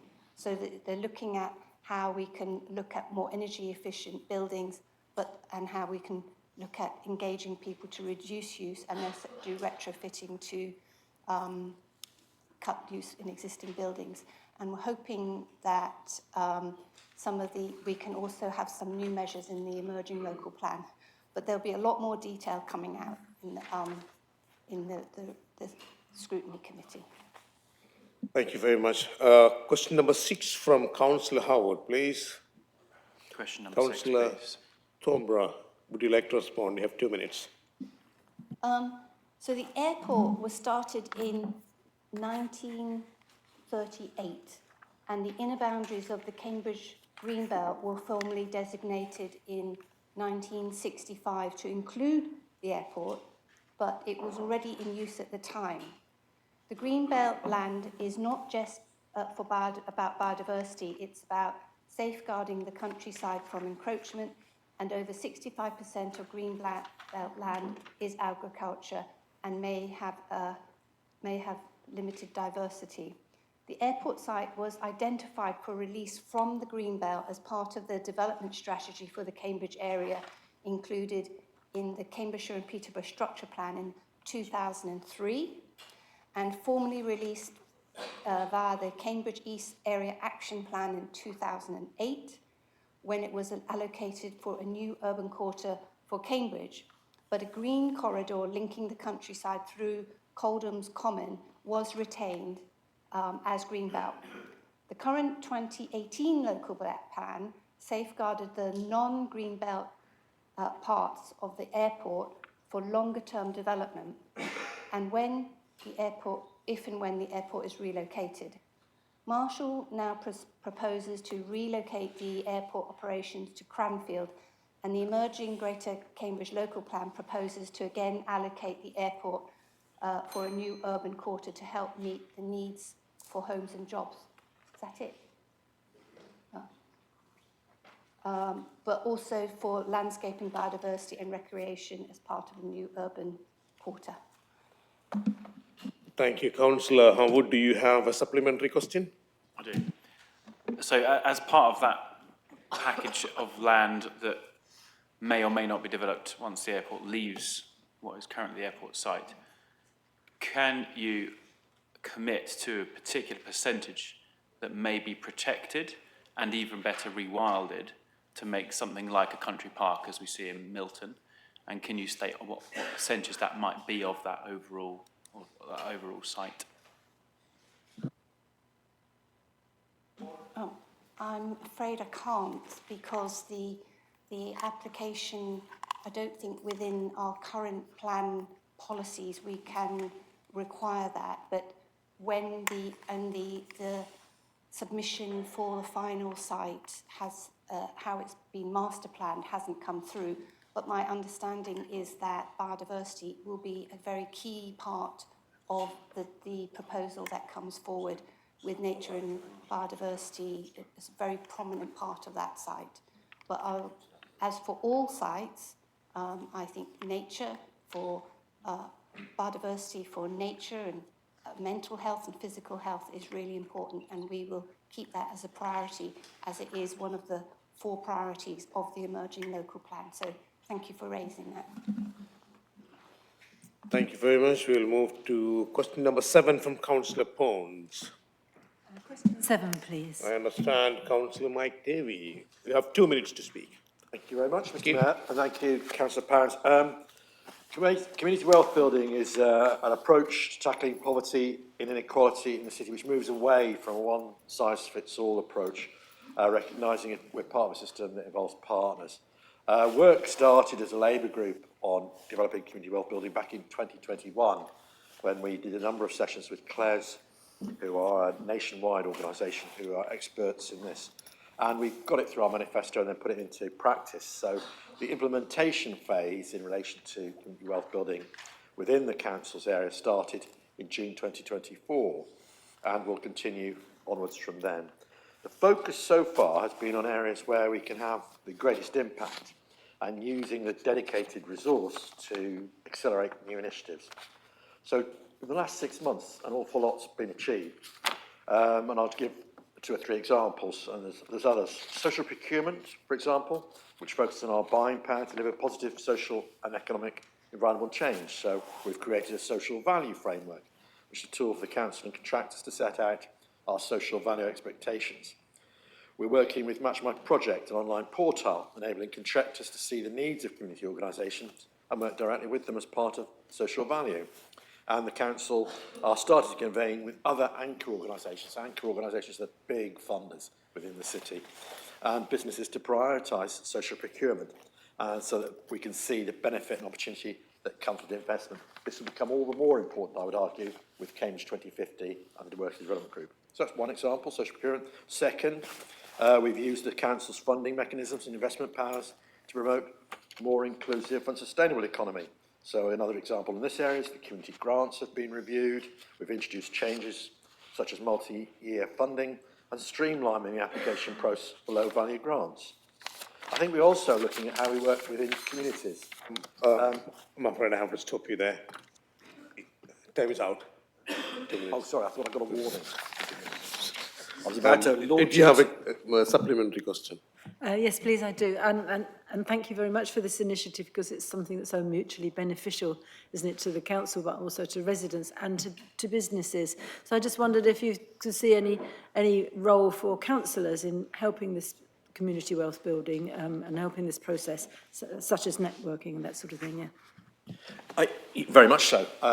When I was quite rightly interrupted, I was about to talk about the work we're doing in Abbey, which is informing our approach to the work in the ward, and it's place-based engagement and working effectively with our partners. So I would argue very strongly that our ward councillors in Abbey could get involved heavily in this, but also city councillors who are part of the executive could get involved to support this work. So we've tested our approach to working locally over the last few months and had clear and significant engagement. And a good example of that is working to fund a youth cabin, working with young people to co-design. We've also looked at how we engage with residents and partners to start to ensure to take this part. And clearly, councillors are vital to that because they're the democratically elected representatives. So there's all sorts of ways, particularly based around community focus, that the councillors can get involved, and I would encourage people so to do. Thank you very much, Brian. Thank you. Councillor Devi, my intention was not to interrupt you, but simply stick with the rules of procedures. Thank you. Question number 8 from Councillor Carling. Question 8, please. Councillor Moore, would you like to respond? Yes, thank you. In the last year, we've achieved over a 10% reduction in our carbon emissions, despite the national grid using more gas than previous years. So the emissions from the grid went up, but despite this, our emissions from the running of the council providing vital services to residents still reduced by over 10% in that year. Some of this reduction is reaping the ongoing benefits of previous years, such as the investment in our swimming pools, and some is due to the rollout of new initiatives, such as the use of hydrogenated vegetable oil as a fuel. We tested the use of hydrogenated vegetable oil in some of our bin lorries, and following the success of this trial, have been rolling this out where possible across the council. Our climate change strategy has 5 key themes, and we're taking action across all of them. This has been recognised by our many accreditations and awards, including being rated as a global A-list city by the Carbon Disclosure Project, the second greenest city in the UK, achieving the Gold Sustainable Food Places Award in March, and being ranked as the second most progressive district council on climate change by Climate Emergency UK. Cambridge Folk Festival once again achieved Greener Festival Outstanding certification, due in part to the reduced use of plastics, the Repair Recycling Cafe, a circular economy, and the use of HVO to run the generators. Plus, we just recently won the British Parking Association EV Evolution Award for our new EV chargers in our car parks, which will also be helping in our work towards reaching the World Health Organization air quality standards. Our housing team have been working hard to invest in and retrofit our existing council homes, bringing them all up to EPC level C, alongside the ambitious net zero carbon pilot of 50 homes, which is progressing well. Thank you. Councillor Carling, do you have a supplementary? I'll move on to question number 9. Councillor Nestor, please. Question number 9, please. Thank you, Councillor Nestor, for the question. The council is part of the Purple Flag Partnership, which also includes Cambridge Business Innovation District, Cambridge Business Against Crime, the police, and various other local organisations. And that focuses on creating a safe and vibrant nighttime economy for Cambridge. Purple Flag aims to raise the standard and broaden the appeal of city centres across the country between the hours of 5 p.m. and 5 a.m. We have held Purple Flag accreditation since 2018, and we just recently, a couple of months ago, got re-accredited.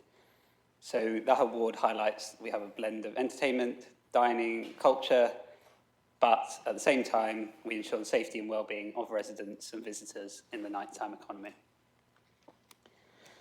So through this partnership, we've provided a variety of initiatives to help keep people safe. That includes taxi marshals, open space guardians, looking out for anything going on in our open spaces in the city centre, increased CCTV, support of St John's Ambulance on key nights of the year, and those have made a really significant impact on safety and community well-being in our nighttime economy. On taxis, the taxis that we license are silver and they have a green stripe, so we have a visual sign that they're ones that are trusted and are safe for people to get into. CAMBAC, the police, and Cambridgeshire Rape Crisis have also trained over 1,000 people as part of the Businesses Against Abuse scheme, which enables staff to spot the signs of predatory behaviour and help people to enjoy a day or night out in the city and feel safe while they do so. You might actually have noticed recently that all the Stagecoach buses now have "This is a safe space" written across them, and that they have also gone through that Businesses Against Abuse training, which is really, really good. Cambridge Street Pastors as well are a key partner of our Purple Flag Partnership, and they're providing assistance within the city at night for those who need care. Thank you. Thank you, Councillor Nestor. Do you have a supplementary question, please? Not a question, but more of a comment. And I just wanted to highlight the role of the officers and just thank you to all those involved for actually keeping the economy. Thank you very much. Now we move on to question number 10 from Councillor Tong. Hey, yes, could I quickly flag a declaration of interest first I forgot about? In the past, I have done a whole bunch of volunteering around Cambridge, and someone I have actually volunteered with before is the Museum Technology. So kind of want to flag that before I say question number 10, please. Thank you for your question. The Leper Chapel is owned by Cambridge Past, Present and Future. The Church of St Andrew the Less is on Newmarket Road and part of the parish of Christchurch, so remains ecclesiastical. And Old Cheddar's Lane Pumping Station is a registered charity and have had grants in 2016 from the National Lotterish Heritage Fund. They were awarded a grant towards the development, and Historic England, granted aid for the first stage of internal repairs and an investigation report on additional elements. The main engine room lantern is deteriorating, and the gas engine room and the electrical room roofs both require repair. Being on the at-risk register will enable more grants to be applied for, and this needs to be done by at least one of the owners. The council would not normally intervene, but we do monitor the registers. As the local planning authority, we would have enforcing roles and so remain in a position to step in only in the event of a deterioration that puts the overall asset at risk of irreversible decay. Thank you. Thank you, Councillor Tong. Do you have a supplementary question? I do, thank you. Cambridge has lots of amazing historic sites, but we tend to only be really good at promoting them when it's in the city centre, when, as in the case of Abbey, there are a lot of interesting bits of history around the city as a whole. And I was wondering what the council were doing to promote some of the history outside of a city centre and around the city more broadly. Tombra, would you like to respond? Well, I know that the Leper Chapel is very well, they have an annual event there every year. It's really important, and not just the building and the field and crafts are celebrated, but the history of that part of Abbey and the really important effect of the space between the Leper Chapel right down to the river, and how the river was part of the important part for commerce and bringing in goods into the city. So I think that Cambridge Past, Present and Future are really good at promoting that, and I think we support them doing that. But I think we would, if owners of these assets do have an event on, I'm sure the relevant councillor would want to support that as much as possible. It may be, I think Cambridge Matters is a very well-read document, and I think if people know of the event in advance, they could put it in that. I read that from cover to cover when it arrives, and I think that's a good way to let our residents know what's happening. Thank you. Thank you. Question number 11 from Councillor Pora. Thank you, Mr. Mayor. Question 11, please. Smart, would you like to respond? Thank you for your question, Councillor Pora. I completely understand the inconvenience that this broken lift causes to members of the public. It is a very serious issue, and I appreciate that. I've explored the travel time to, for example, the Grand Arcade toilets on level 2, and this can be doubled if travelling by lift as opposed to by stairs or by escalator. For members of the public who have mobility issues, this can be a real concern. The shopping centre North End lift has been completely out of service for around 18 months. They do have 3 other lifts that service every car park level. However, during busy periods such as Christmas shopping, like now, this just isn't enough. This should leave them with 5 fully refurbished lifts, including the shop mobility lift that services level -1 to level 2 only. I am ensuring that officers continue to work with the Grand Arcade management to encourage a swift resolution to this and any and all future instances of breakdown. Just to be absolutely clear on this, the lift serving the Grand Arcade car park and the shopping centre is owned and maintained by the Grand Arcade management.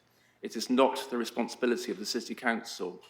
We do have an obligation to contribute toward the cost of repairs and replacements through a contract agreement.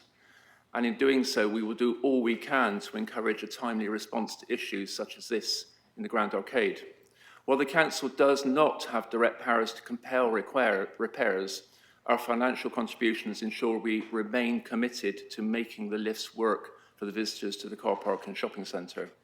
I can confirm that the Grand Arcade owners do now have a refurbishment programme which is due to start in just over a month's time in January 2025, and that the complete programme will run for a number of months following that.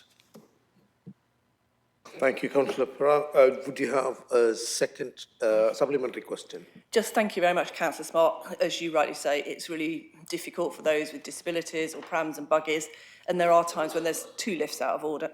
I think you've covered some of the things I was going to say, but one thing I wonder if you could use the powers we do have to urge them, for example, when the lifts are running slowly or out of order, to have signage up to say, if you don't need to use the lift, please leave some space for those with disabilities who do need to use it, because that can be quite effective in just reminding people that sometimes they could use the stairs if they wanted to and were able to.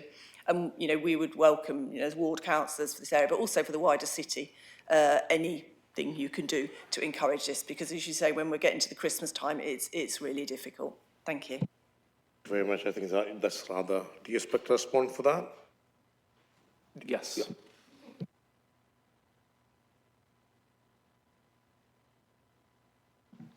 My answer to the councillor is yes. I will urge the management to do just that.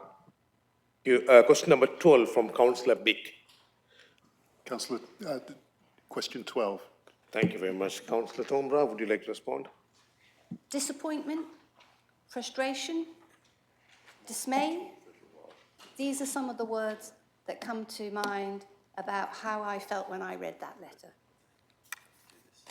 However, I don't believe that the letter raised any further issues that had not already been raised, but it is extremely distressing to see that these issues continue. I understand the Water Scarcity Group is helping to coordinate the efforts to resolve the water supply issues, including all the points raised in the October letter.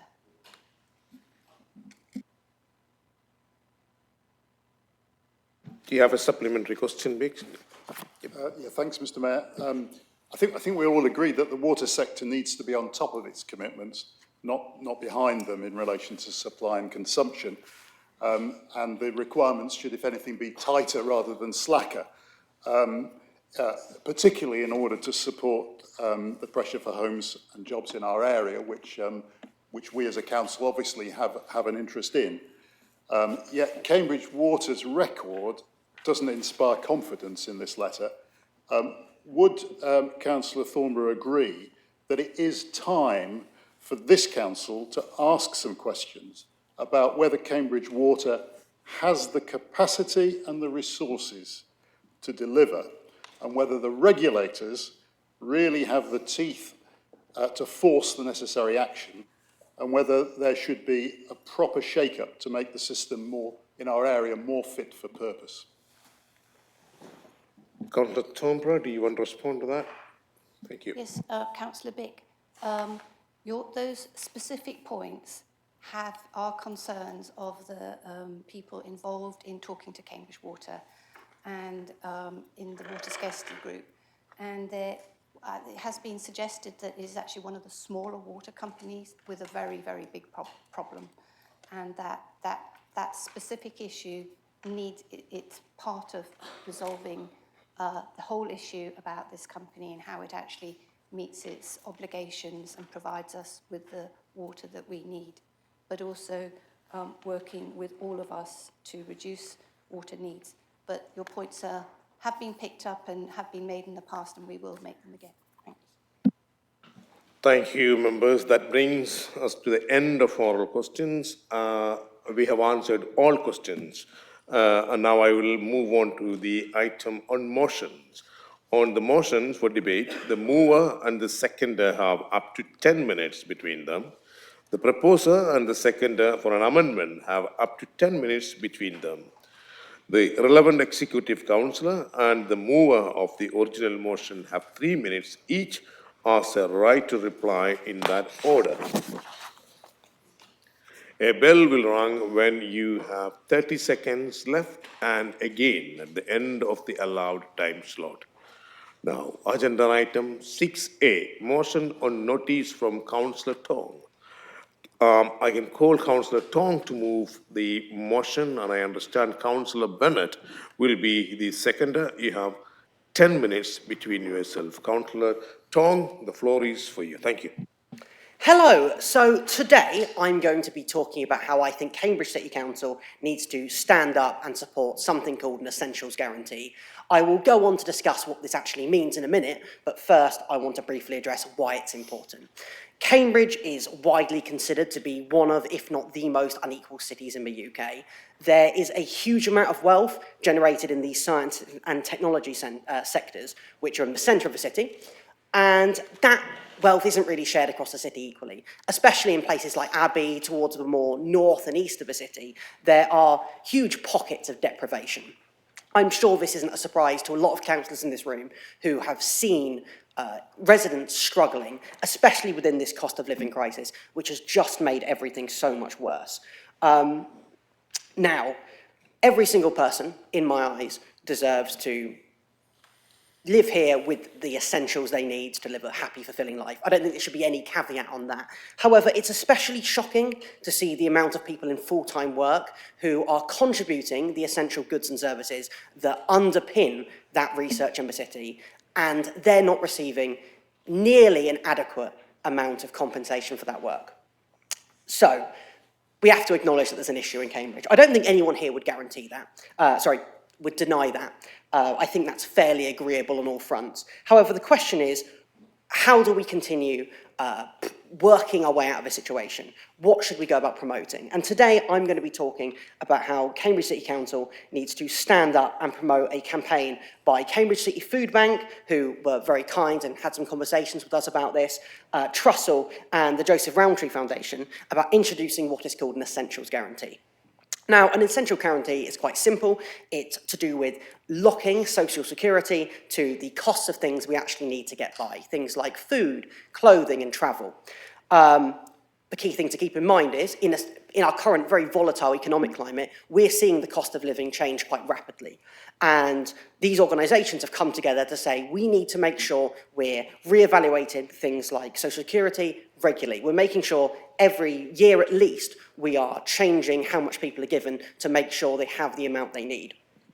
A key step in this process is actually giving people the amount they need at the moment. The Joseph Rowntree Foundation have said their estimation is at the moment, hang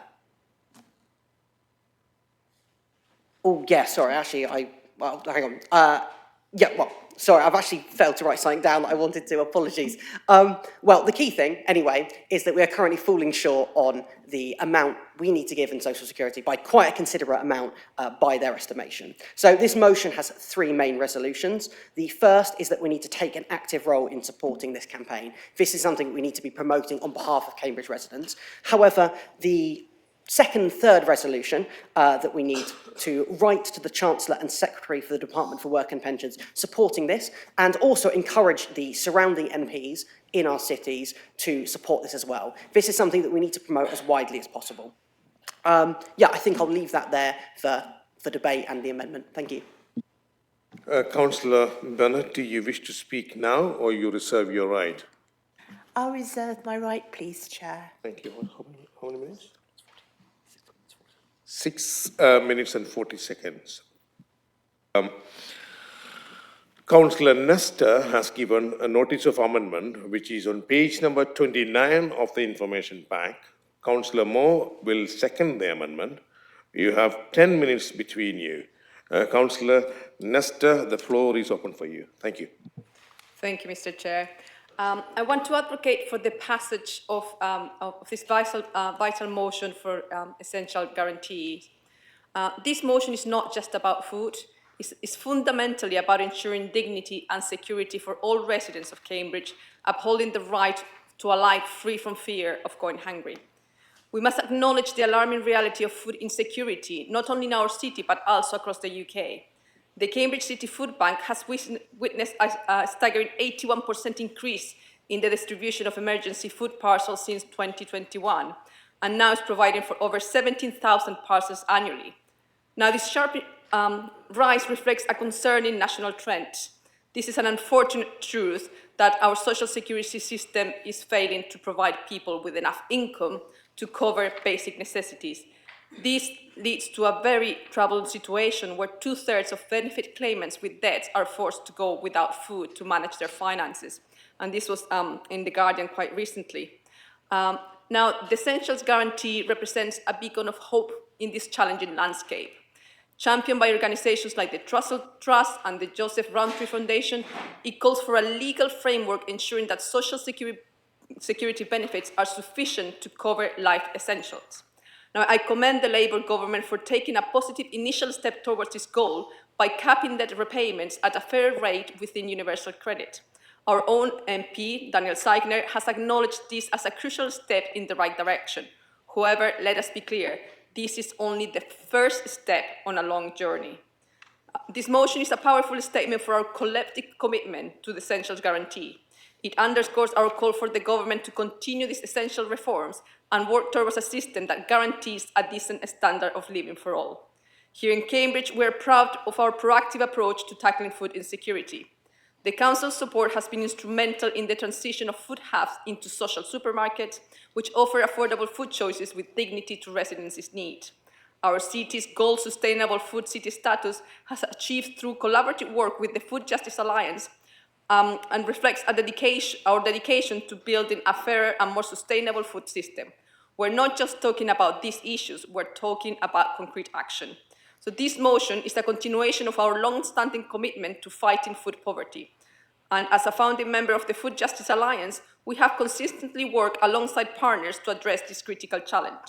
We have supported and funded their efforts, demonstrating our unwavering commitment to building a stronger and a more just community. So by passing this motion, we send a strong message that we demand an end to hunger and hardship in Cambridge and throughout the UK. It is a testament to our shared belief that everyone deserves a life of dignity and opportunity. So I urge you to join me in supporting this motion and working together to create a Cambridge where everyone has enough to thrive. Thank you. Thank you. Councillor Moore, would you like to...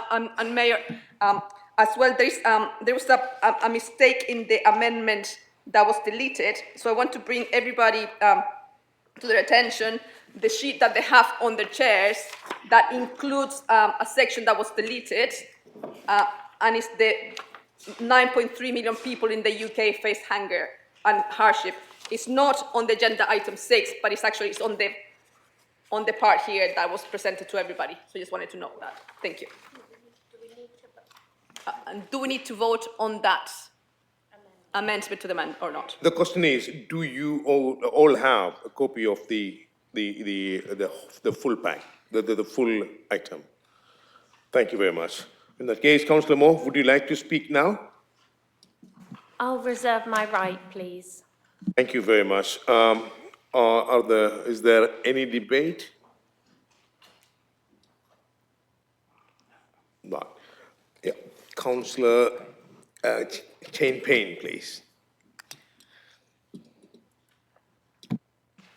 Thank you, Mr. Mayor. I apologise, I'm slightly croaky, but it's definitely not COVID. I've tested quite a lot before coming here, so you're all safe. I want to give my thanks to Councillor Tong for bringing this motion before us. I think the data here and the statistics are alarming and shocking, and it's such a stark reminder of the growing hardship faced by our community, particularly as we come into the challenging winter months. I know that in this chamber we're all united in wanting to address issues of food security and poverty, although I think we may come at it from different angles, which are one of the differences between our parties.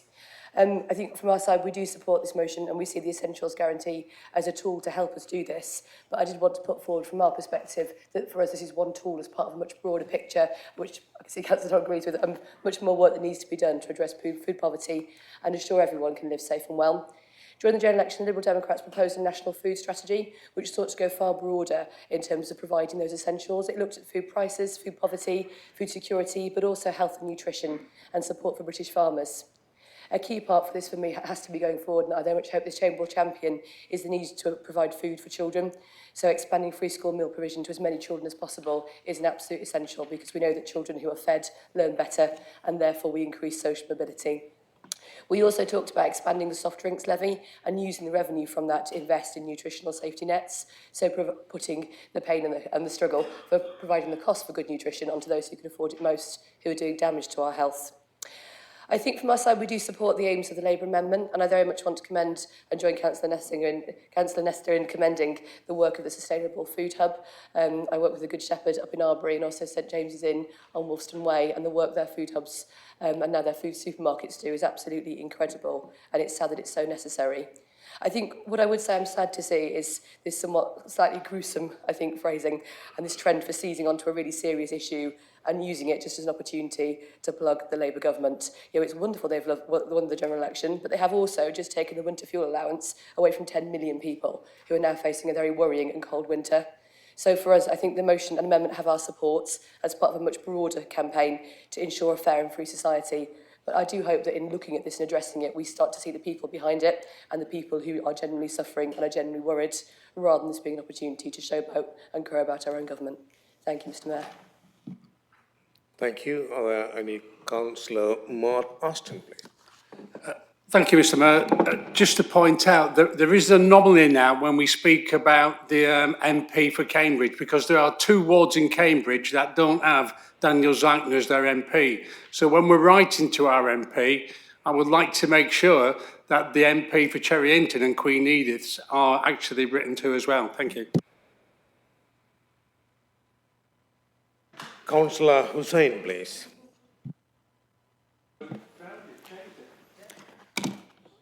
Thank you, Mr. Mayor.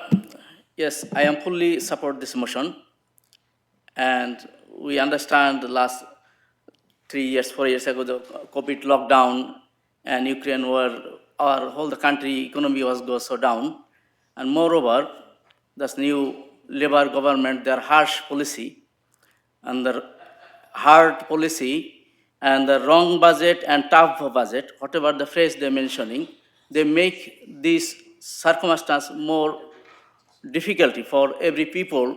They're thinking they will be the heating their home or the eating.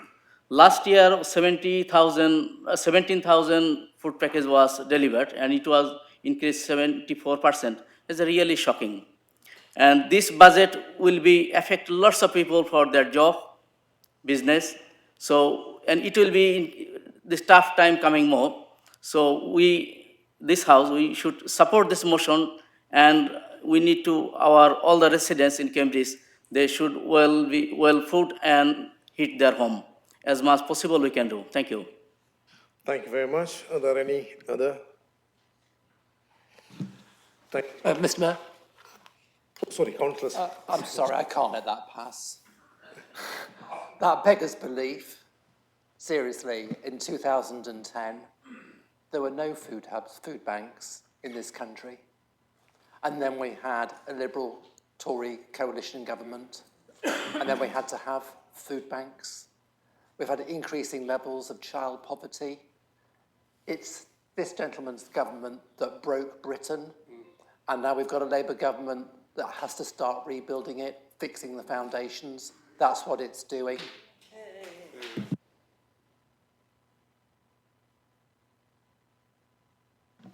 Now,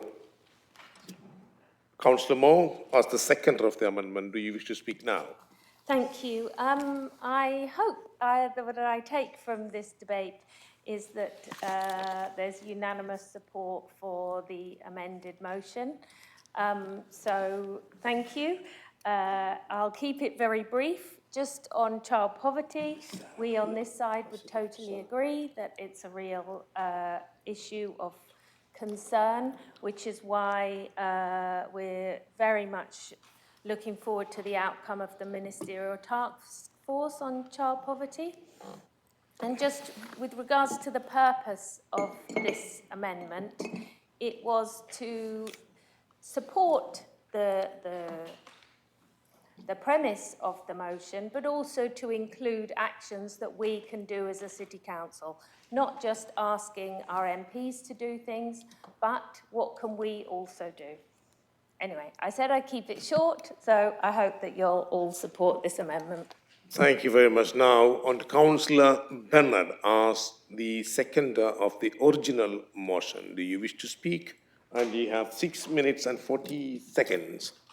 Thank you, Chair. I do wish to speak, and I will not use the full 6 minutes. As there seems to be general support for the motion around the chamber, I just want to actually take a leaf from Councillor Moore's book and mention a couple of things that we can do as councillors to support the food banks. I know some councillors are already doing it, but I just wanted to check that everybody is aware that councillors can sign up to be referrers to the food bank, which can be really useful to ensure that members get help more quickly. In Abbey, we mainly work with the food hub rather than the food banks. And there is I would just want to mention, there is a food hub open to residents every day of the week. We do have some residents who sadly, go to all of them regularly because they need to. But that network is there, and I would love to see it publicised more on the City Council website. So I'm not going to say anything more other than to commend the work of the food banks and the food hubs. We know, particularly in Abbey, how essential they are. But I also want to mention that even in what are thought to be wealthier wards, there are lots of hidden pockets of poverty. And it's not just about Abbey Ward, it's about all the wards. Thank you. Thank you, Councillor Bernard. Councillor Mike Davey, as the Executive Councillor, you have the right to reply for up to 3 minutes. Do you wish to speak? No, thank you, Mr. Mayor. I'm happy for you to vote. Thank you. Councillor Tong, as the mover of the original motion, do you have the right to reply up to 3 minutes? Do you want to speak? Yes, I will. I'll make a short statement. Firstly, I want to say thank you for everyone that's contributed to this very cordial discussion. I really especially appreciate Councillor Payne's comments about how this is just a step in the right direction. It's one of many steps that needs to be taken to alleviate poverty in Cambridge. I'm personally not going to support the amendment. In my mind, I don't think we know better than the experts like Cambridge City Food Bank, who are the people who are actively promoting this campaign. And I think it's really important that we respect that they know what they're talking about and stand by them. Thank you. Thank you very much, members. Now we will move to the electronic vote on the amendment.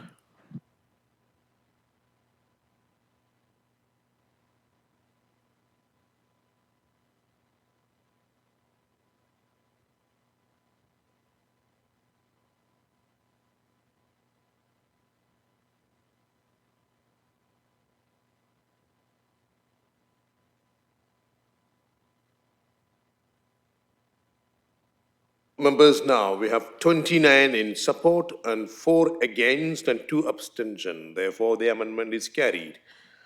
Thank you. Members, now we will move on to vote on the amended motion as the substantive motion. Members, the voting start now.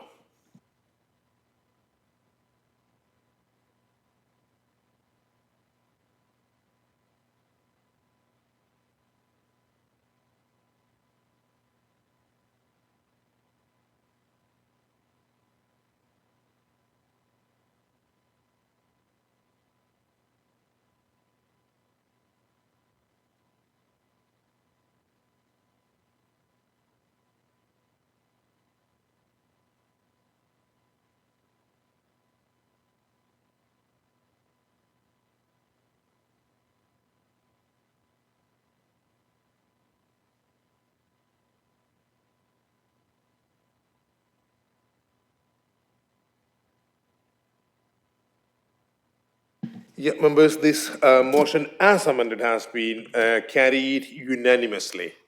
Thank you. And let us move on to agenda item 6B, motion on the notice from Councillor Hussain. I understand that Councillor Hussain would like to alter his motion, which can be found within the information pack on page 33. Members, please can you signify your agreement for this? Yeah, thank you, thank you. Can I call Councillor Hussain to move the motion? I understand Councillor Clow will be the seconder. You have 10 minutes between you. Councillor Hussain, please address the council. Thank you.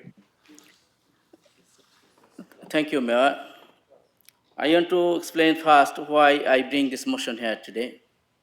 Because listen, King Hedges Nansoi Recreation Ground, one of the longest and busiest footpath in King Hedges, where all these King Hedges people commuting to Cambridge Science Park, Business Park, Cambridge North Station, CRC College, and this retail park. But unfortunately, this footpath is so dark, and people have to use the torch, mobile torch, to walk across there. And this is one of the hot spot of crime in Cambridge. And lots of report already, knife crime and other drug activity, lots of issue happening there because it was very big open and so dark. And I have raised this issue previously, and 4th of February, I have written the questions, and the answer was ignored. And I have written about this importance of lighting.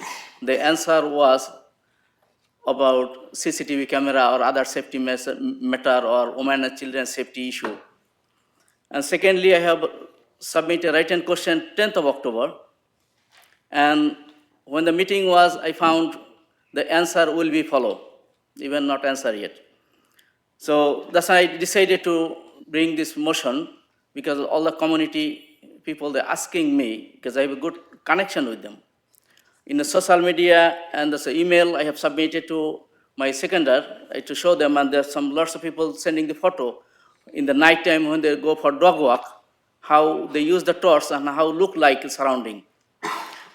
So I hope this is important issue for King Hedges community, and I hope everyone will be support this motion to resolve this footpath issue. It is not only one park, other side Pulley Park and anywhere across in Cambridge. I ask officers to look into this issue to find out where required, because we are campaigning for walking and cycling and active city, but it is the biggest part of it. And even I was, as soon as I elected, I comes to a democratic officer first. I was raised this issue to how we can address this issue and how we can resolve it. And even once I meet our chief executive, can you help me to address this issue? So, and I asked today to hold the house to this issue should be resolved. And that's why community people sent us here. Thank you very much, Mayor. And all the motion is written there. Thank you. Congrats, Councillor Hussain, your first motion since you're elected in the House. Thank you. Thank you, sir. Councillor Clow, do you wish to speak now or reserve your rights? Thank you. Councillor Holloway has given notice of amendment, which is on page number 35 of the information pack. Councillor Gardner-Smith will second the amendment. You have 10 minutes between you. Councillor Holloway, please address the council. Thank you. Thank you, Councillor Hussain, for bringing this motion. It's vital, as you say, that residents feel safe to use our parks and our open spaces in King's Hedges, of course, but all across the city. As we mentioned in our amendment, the council recently commissioned the charity Women in Sport to undertake research on teenage girls' perceptions of parks and open spaces. And there was a specific focus in that on Nuns Way Rec, Trumpington Rec, and Jesus Green. And perhaps unsurprisingly, although nevertheless tragically, the feeling of not being safe was, of course, a key part of that discussion. We will be working on making changes to Nuns Way Rec in light of the research that was done with teenage girls in the area. And we will be trying to make it feel safer and more welcoming for residents. I would urge residents who experience antisocial behaviour in this area to report it to the Council's antisocial behaviour team. As we mentioned in our amendment, we have only had 2 reports of antisocial behaviour in this area in 2024. And so if people do feel comfortable to report, it's really, really useful for us to have that, because without those reports, it's hard for us to be aware of the community concerns that have been mentioned in this original motion. In terms of the motion's specific request about lighting, I think absolutely we should look into it, but we shouldn't prejudge exactly what type of lighting that's going to be. The motion mentions street lighting, it mentions solar stars, it mentions bollards, but I don't think we should, in a motion, decide exactly what type of lighting it's going to be. We should review it, and then we can work out whether there's a need for lighting, what type of lighting might be best as part of this ongoing work that we're planning to do. Just to pick up on your point about the written question, I did give you a response. If you look on the council website, there is a response that you've received. So thank you again for this motion, and we look forward to working with you to make Nuns Way Rec and the surrounding area safer, more welcoming place for residents. Thank you.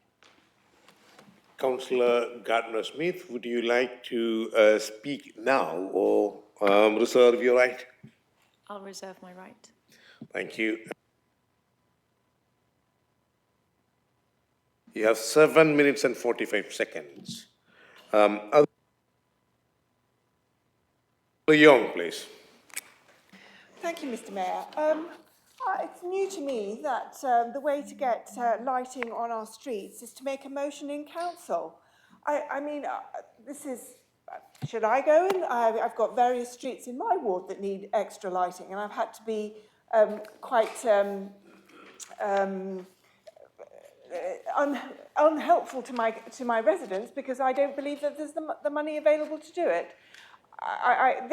We have a principle in this council, I believe, that when we make a motion that involves spending money, that we offer an opportunity and a means of funding it. I'm very surprised at the response of Labour. I sympathise with the residents around that area. I have residents in the similar position. Should I be putting a motion forward for extra lighting in Queen Edith? Councillor Martin Smart, please. I'd like to comment on the additional text. So firstly, there can be no prerequisite requirement for any particular type, this is on item C, by the way, any particular type of installation of various possible lighting treatments before the feasibility review is completed.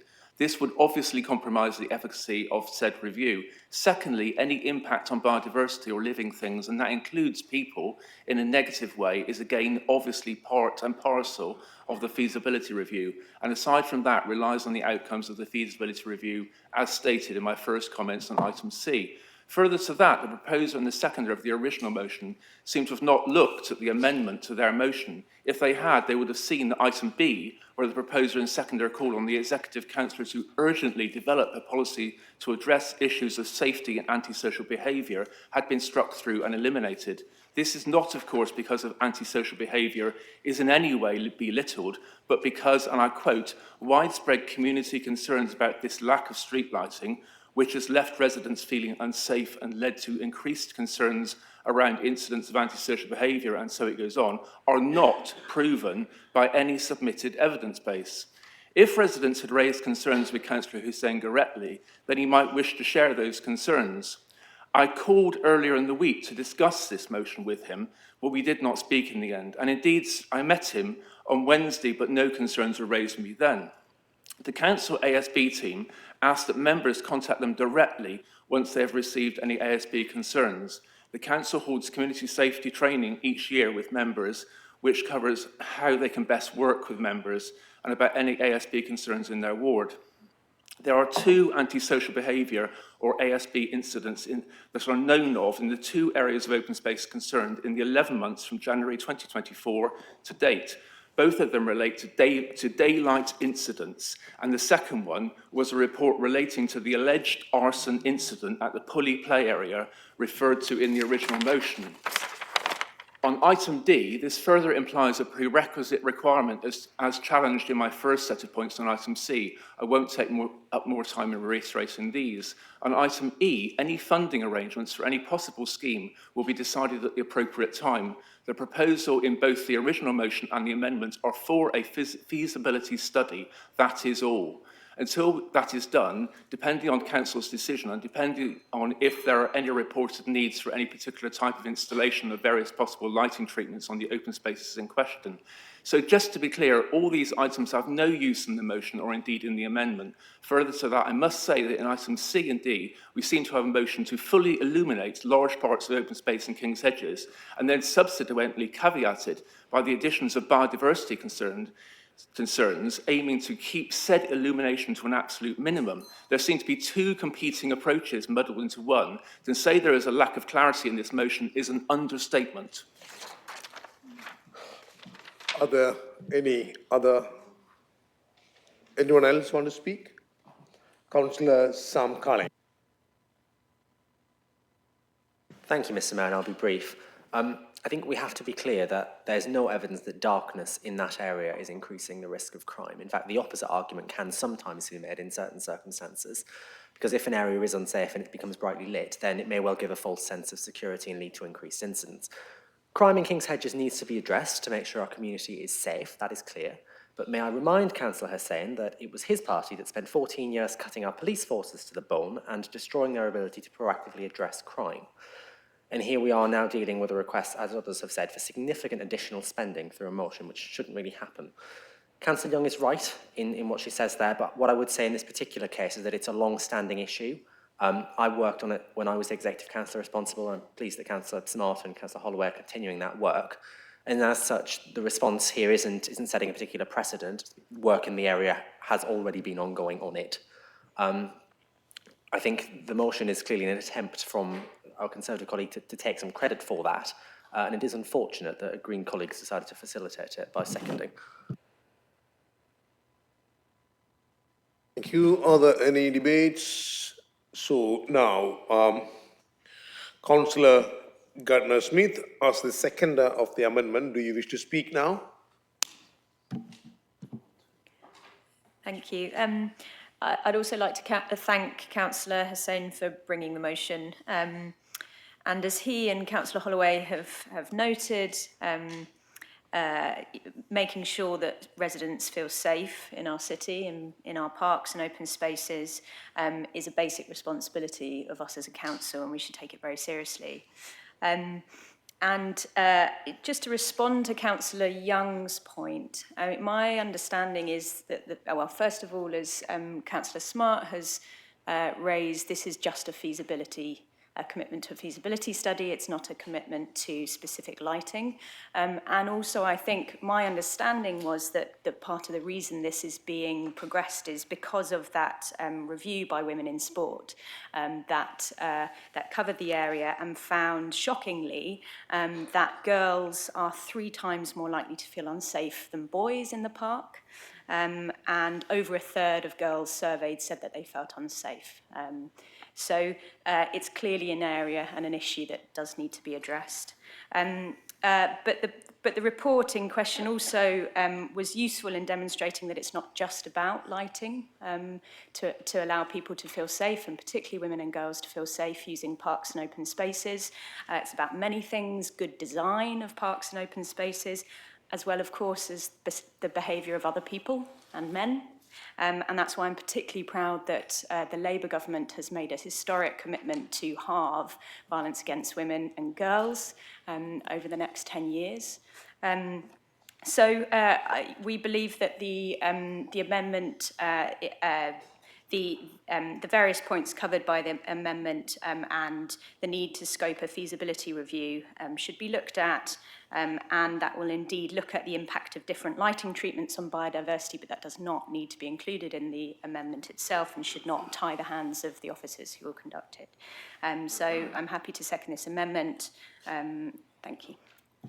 Thank you. Now, Councillor Clow asks the seconder of the original motion. Do you wish to speak now? Yes, I'm happy to speak now. Thank you. Floor is for you. I'm very pleased to second Councillor Hussein's motion on street lighting in King's Hedges, parks and open spaces. It's a very worthwhile motion because it brings to our attention issues around perception of safety in parks and public spaces at night. It is also vital that councillors are seen to be listening to residents' concerns and bringing them to the attention of the council and pressing for planning and action. That there's been an arson attack in the Pulley Play area is a pointer that there may be something adrift in the area, and as we know, acting promptly on antisocial behaviour early is important for putting things right and also establishing the credibility of the council as an effective public body. I felt the references provided were useful for the ONS data, which now has a repeat survey for 2022, which comparisons show that the perception of safety of lack of safety is increasing. We should be vigilant on this. We do not want any of our parks and open spaces to become no-go areas. I'm grateful to Councillor Hussain for sharing emails from residents with me and also social media posts which confirm that there is a concern in the area about poor lighting and antisocial behaviour.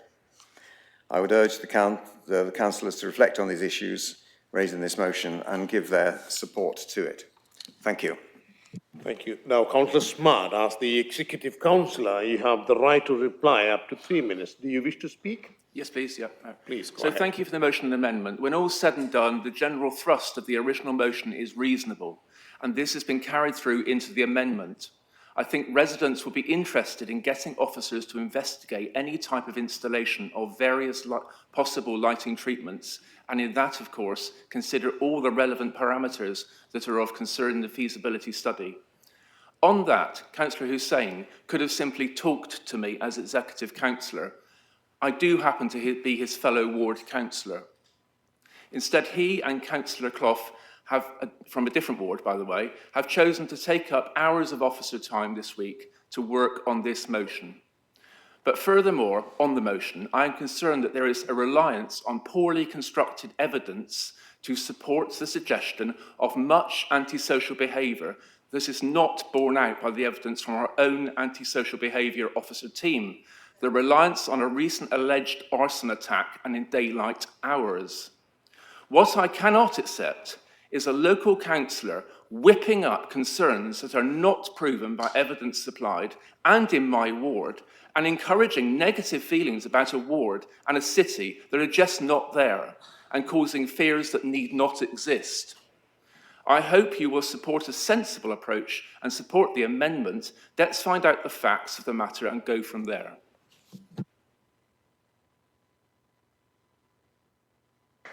Councillor Hussain, as the mover of the original motion, you have the right to reply up to 3 minutes.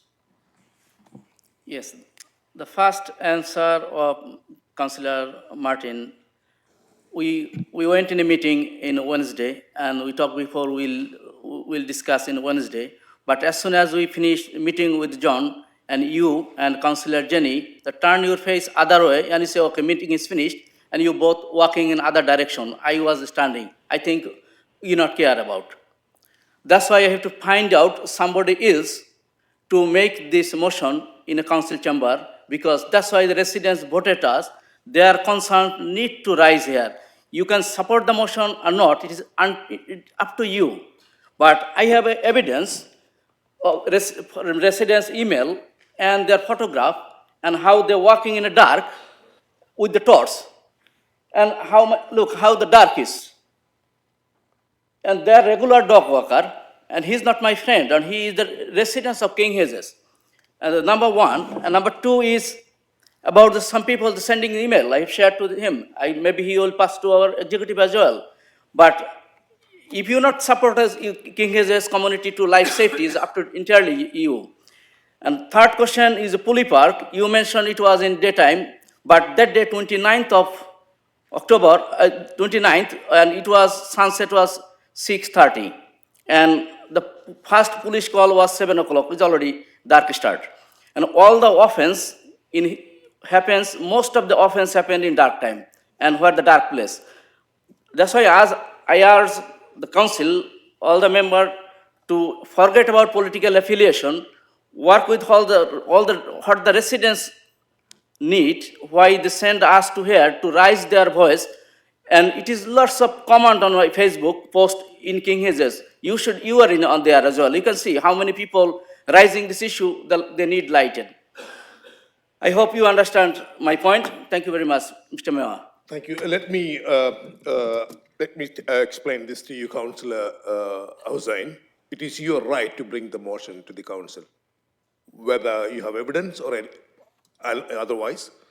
Constitutionally, you are the councillor, you are the member of the chamber. This is your right. That's it. Thank you. Members, now we will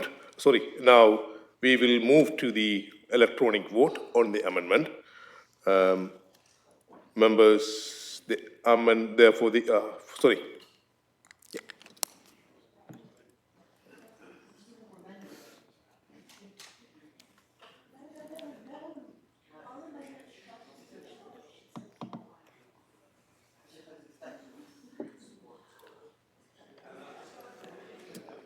amendment, yeah.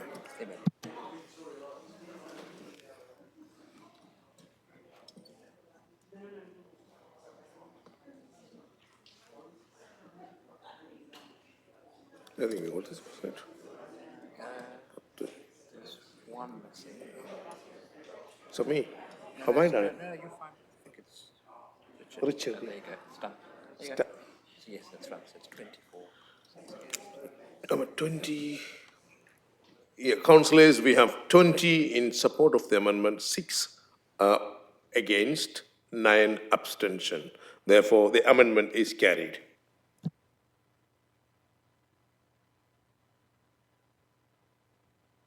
We will now move to the vote on the amended motion as the original motion.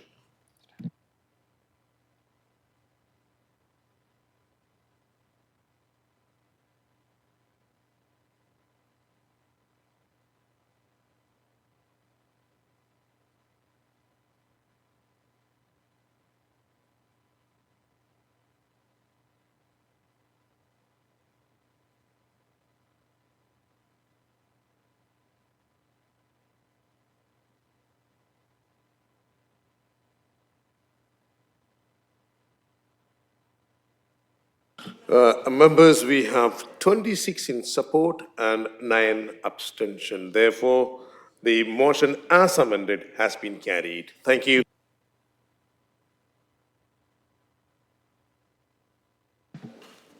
Agenda item 6C, motion on the notice from Councillor Is it time for another break? Are we going to have time to eat? No. I think you might need to take it back and can't we eat?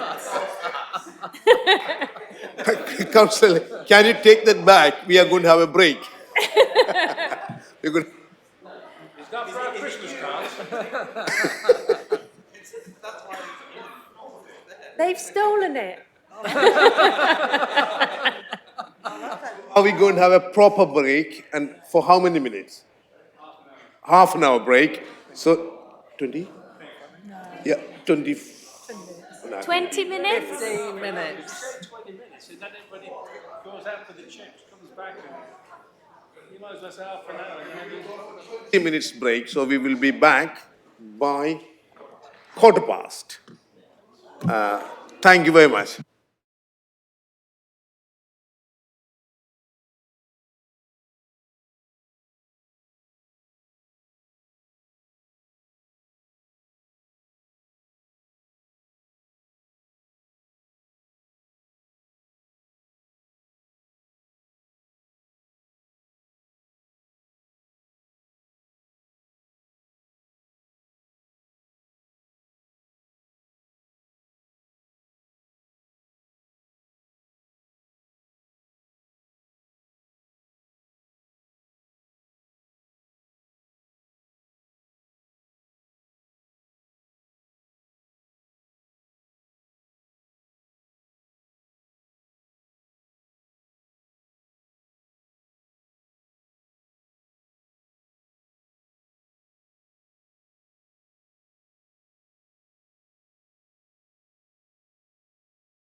Let's move on to agenda item 6C.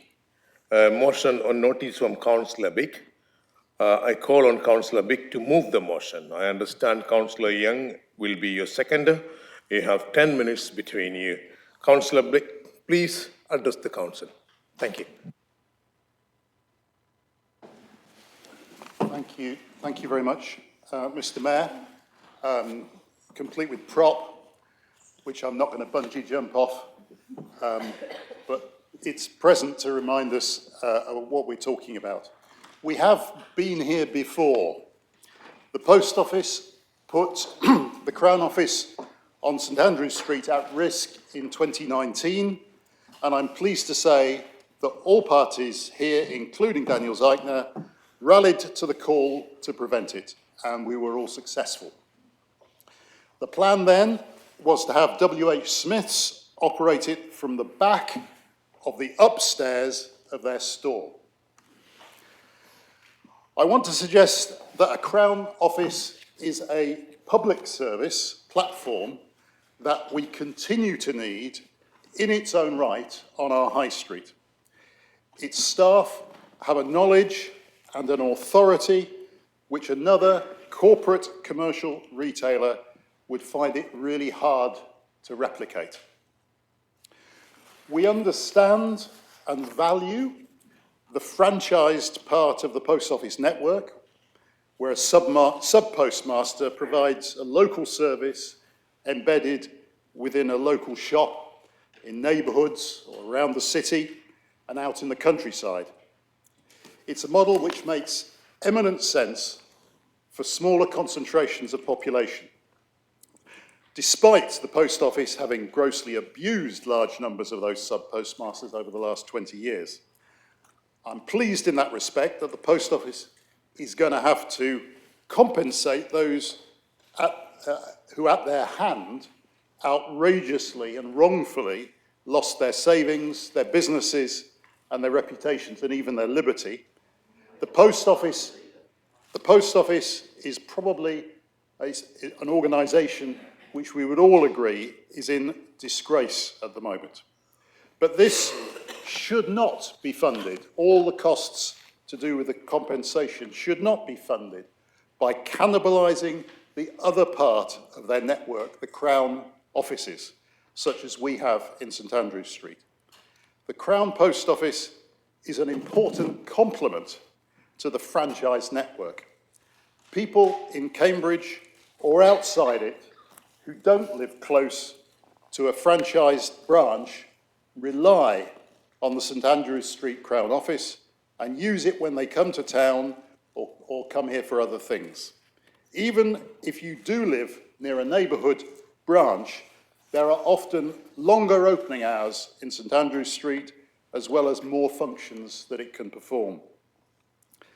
This is how a city centre thrives, by meeting a multiplicity of people's needs in one area, supporting services that can't be viable in smaller communities because of the critical mass they demand they need. Combining to justify trips which enable a whole range of tasks to be accomplished. And that makes it a social crossroads too. It's important that the St Andrews Street office is close to public transport, people getting off and on buses in and around the city. As a tourist destination, Cambridge attracts a whole layer more of post office business too. A specialist dedicated shopfront on the high street is a visible and trusted public service presence. As a city centre, Cambridge should be able to support a Crown Post Office. It is a major and growing regional centre of population, and it's a tourist magnet where people expect to find what they have now.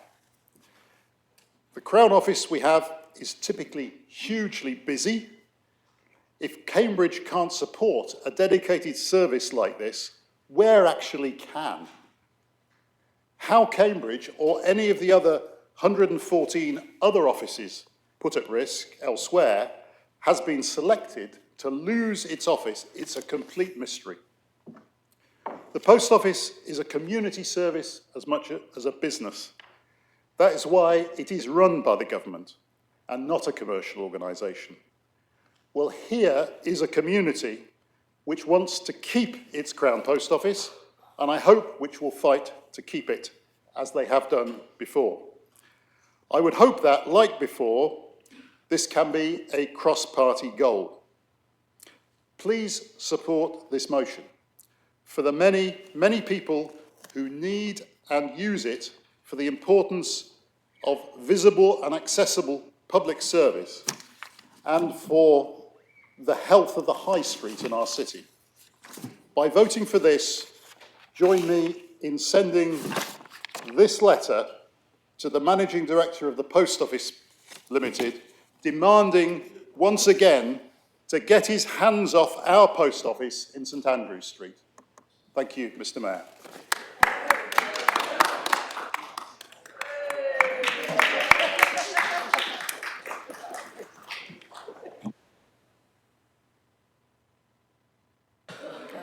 Councillor Young, do you wish to speak now or reserve your right to speak? Councillor Young. I reserve my right to speak. Thank you. Mr. You have Mayor. 4 minutes and 25 seconds. Thank you. Councillor Davy has given notice of amendment, which is on page number 37 of the information pack. Councillor Swift will second the amendment. You have 10 minutes between you. Councillor Davy, the floor is open for you. Thank you, Mr. Mayor, and I'd like to start by congratulating Councillor Bick on his next newsletter photograph, which I'm sure will be very... We look forward to the people of Market enjoying that photograph on a regular basis. Our amendment is simple, really. It's a bit of an old-school amendment. It's to make the motion better. We welcome and support the ethos behind Councillor Bick's motion.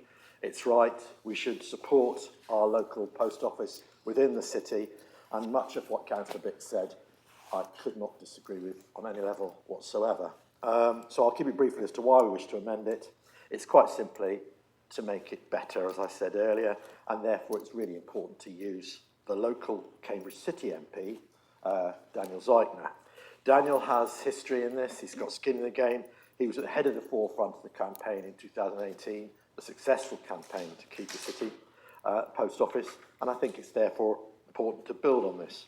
We also have established links with the relevant union, and I think again it makes sense to build on their support and to ensure that they're brought in to the motion accordingly. So I think the key bit for me is about how we can achieve the outcome that Councillor Bick quite rightly has sent forward as part of this process, and therefore if you've got a government minister, use him. And therefore the campaign should be built around Daniel, and I would encourage the support of the two MPs who have support around the city, namely Ian Solomon and Pippa Herrings. So I would urge the council to support the amendment, quite simply because it makes it better than the existing one. Thank you very much. Thank you very much. Councillor Swift, would you like to speak now or you reserve your right? I'd like to reserve my right. Thanks, Mr. Mayor. You have 8 minutes and 50 seconds. 15 seconds. Yeah. Are there any debate on this? Councillor Hussain. Thank you, Mr. Mayor, and thanks, Councillor Bick, for his bringing this nice motion. I think he is in a right role. He should be an actor. As he acts, I love it. And I support this motion, fully support it, and post office should not be closed. There's a great reason. As a city council, we close all the walking center, while our elderly, vulnerable people who have no online access, they can walk and they can say their daily needs. But now everything we shifted in AI and online, and it is really threatening for those people who have no online access and only left post office. Even the bank is closing their branches. They cannot go to the bank for the cash. Now the post office has only one option. Our elderly people, we see all the retirement people, they make a big queue in post office, and it is our very essential part.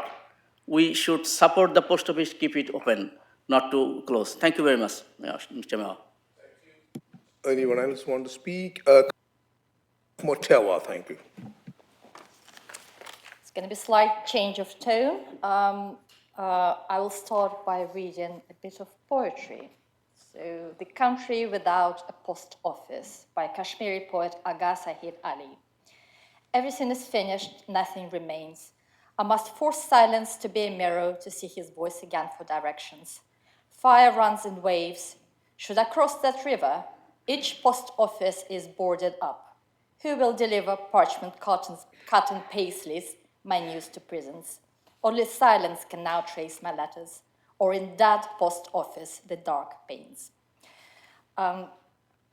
The poet here uses the breakdown of postal service in Kashmir as a metaphor for the collapse of the state machinery.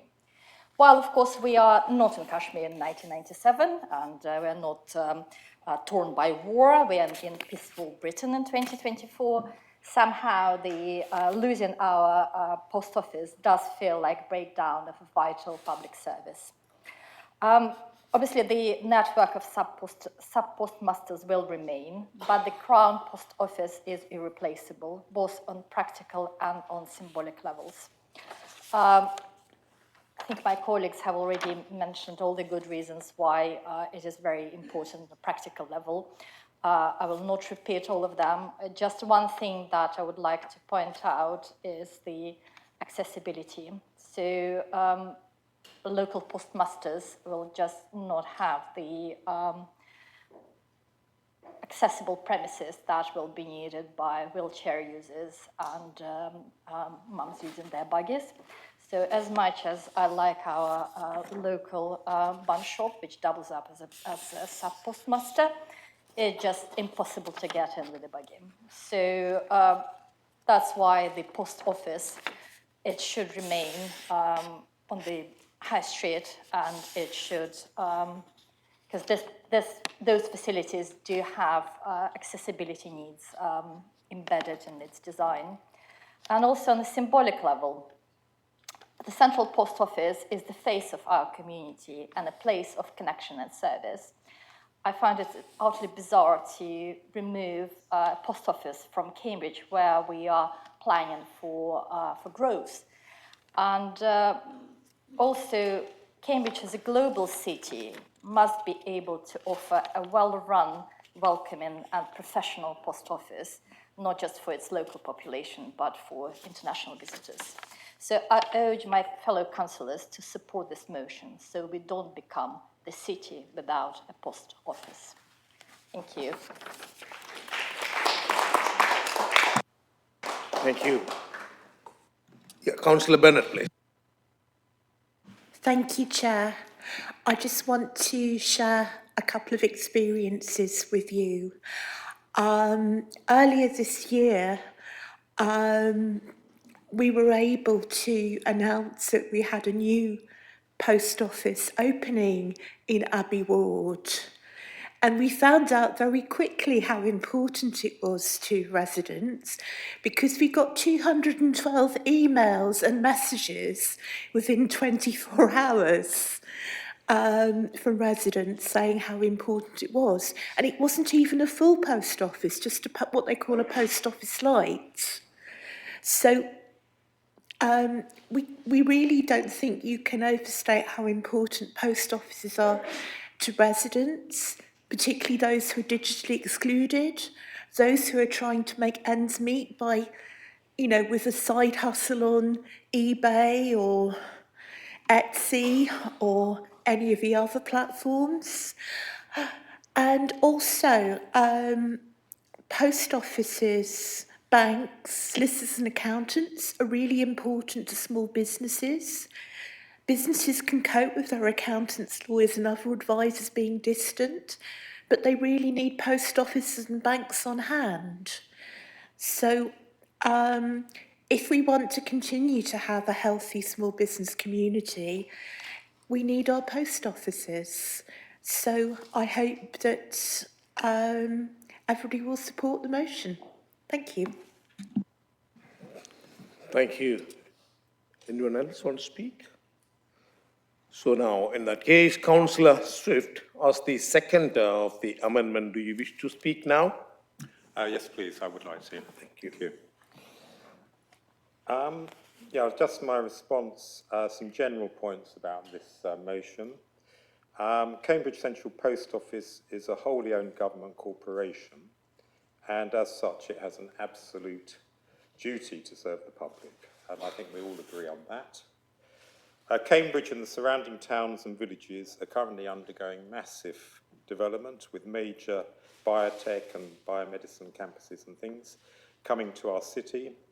And this is supported by huge new residential developments in Hartree and Waterbeach and elsewhere.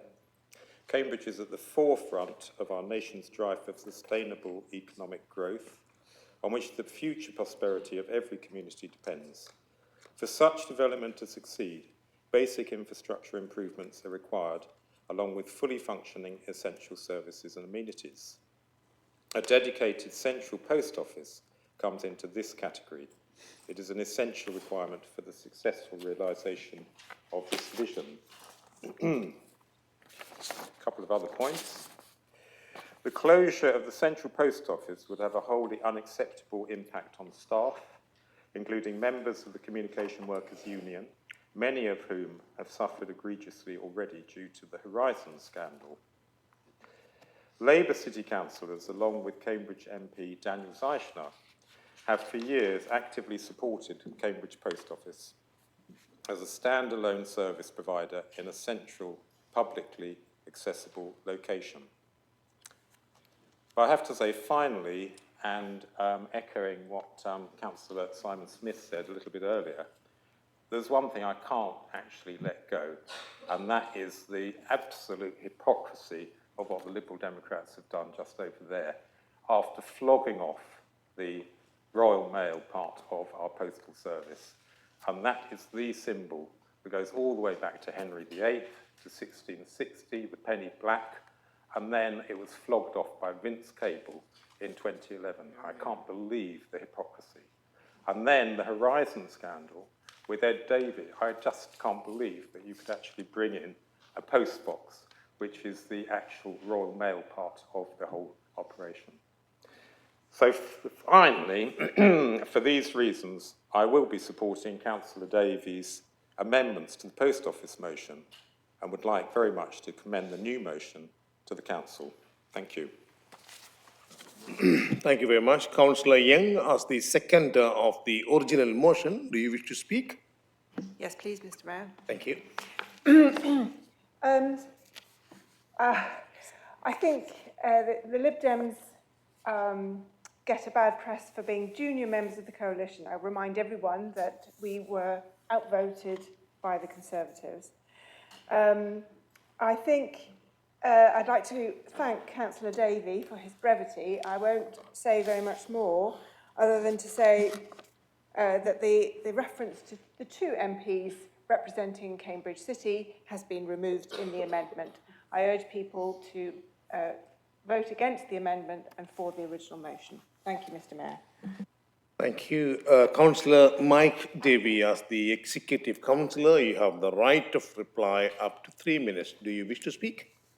I don't, Mr. Mayor. I think most of the points have been covered. Only to urge, I think in reference to, the only thing I'd say, in reference to Councillor, the MP in Solomon is also affected by this, not just Pippa Halings, because as per Councillor Bick's comment, the Post Office essentially represents the whole and acts as a central point for the whole of Cambridge and its environment. So therefore, just to identify one of your MPs would be a mistake.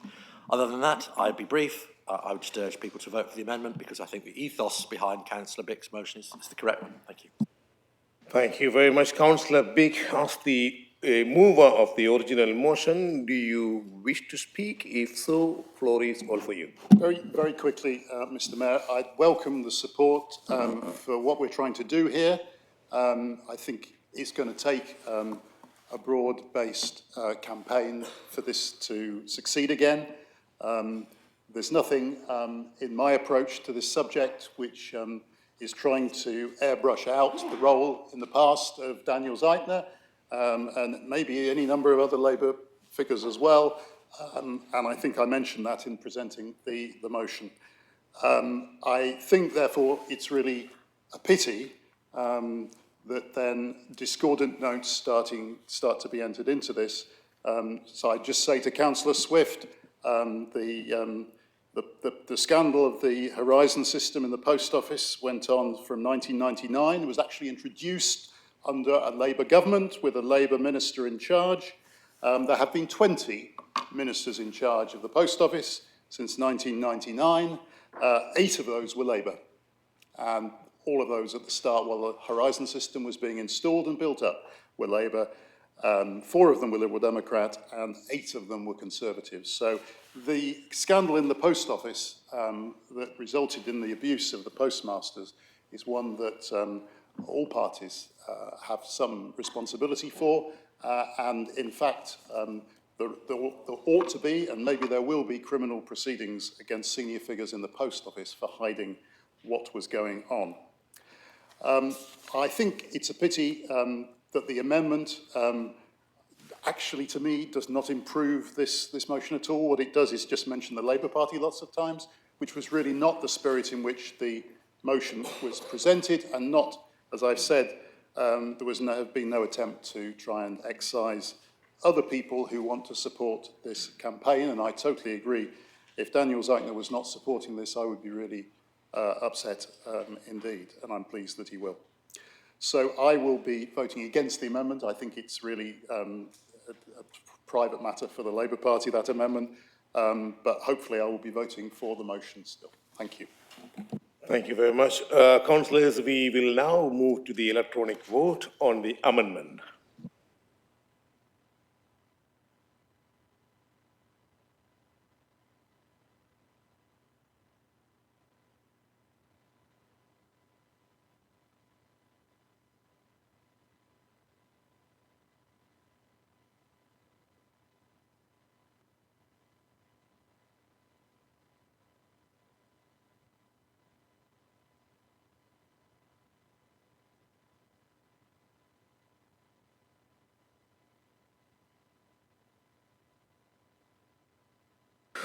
Members, we have 19 in support of the amendment, 11 objections and 4 abstentions. Therefore, the amendment is carried. Thank you. Now we will move to the vote on the amended motion as the original motion.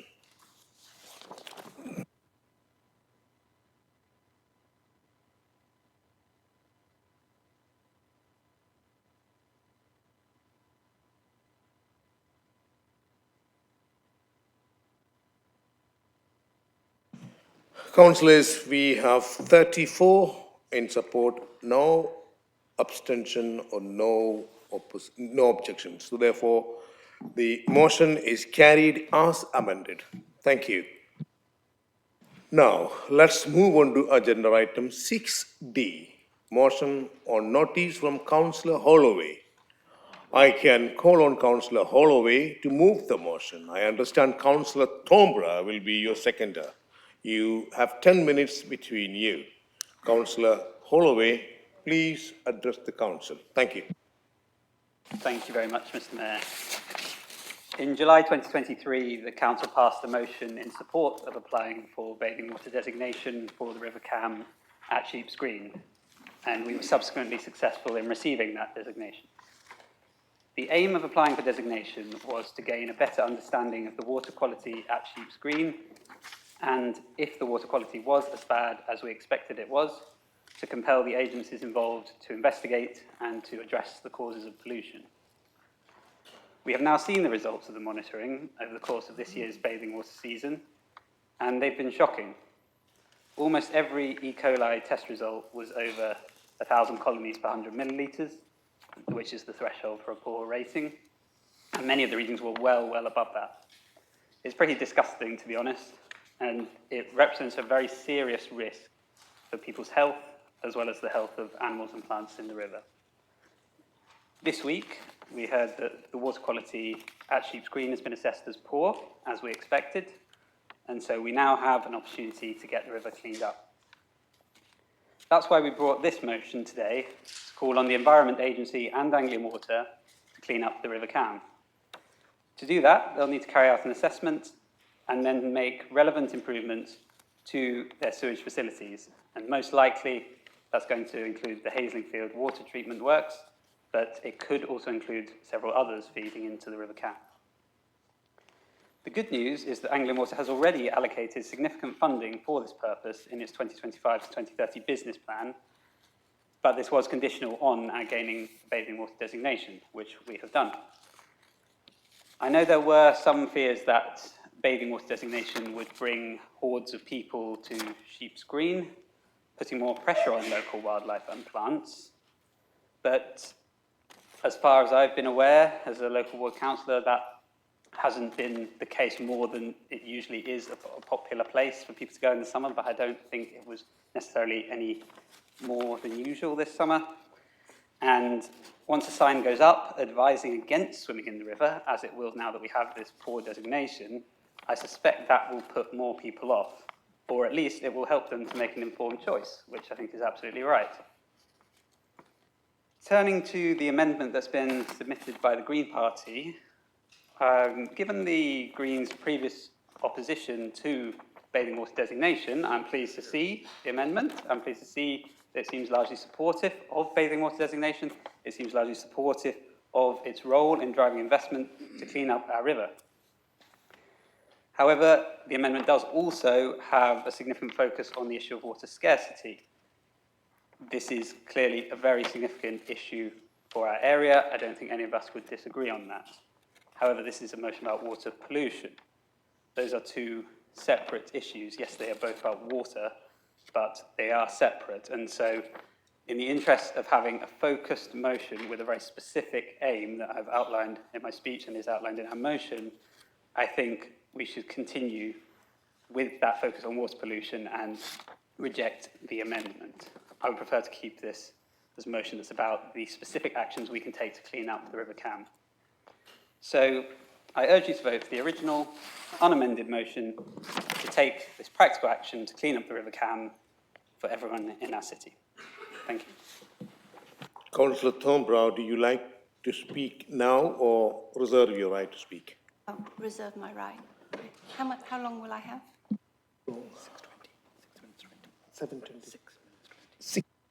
6 minutes, 20 seconds. Councillor Glassberg has given notice of amendment, which is on page number 39 of the information pack. Councillor Tong will second the amendment. You have 10 minutes between you. Councillor Tong, would you like to speak? Sorry, I missed it. Councillor Glassberg, would you like to speak now? Yes, please, yes. Well, of course, we must do all that we can to stop the water companies dumping sewage in the Cam. So I do support this motion, but that alone is not going to restore the health of the river. I think we're all aware of this. And the lack of flow is not just a cause, it's also a symptom. So I think we need to look at the reasons for it and how the chalk streams, our water supply sources, are being impacted by over-abstraction. I don't agree with Councillor Holloway that these are two totally separate issues. I think they're actually inextricably linked. The annual review by Ofwat, the Environment Agency and DEFRA at the performance of England's water companies were published on the 21st of October, and they don't mince their words.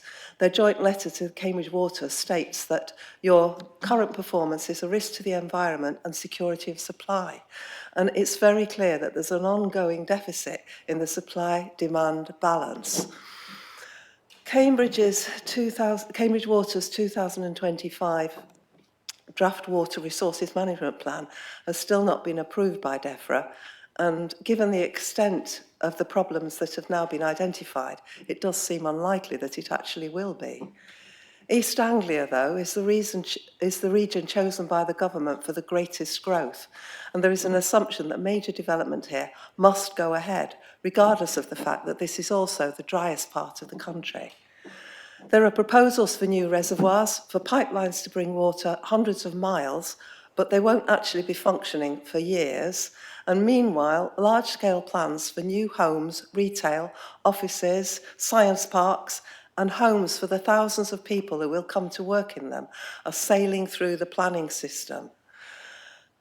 Water credits have been dreamed up by the Water Scarcity Group to fill that gap, but they're experimental and face major problems in implementation.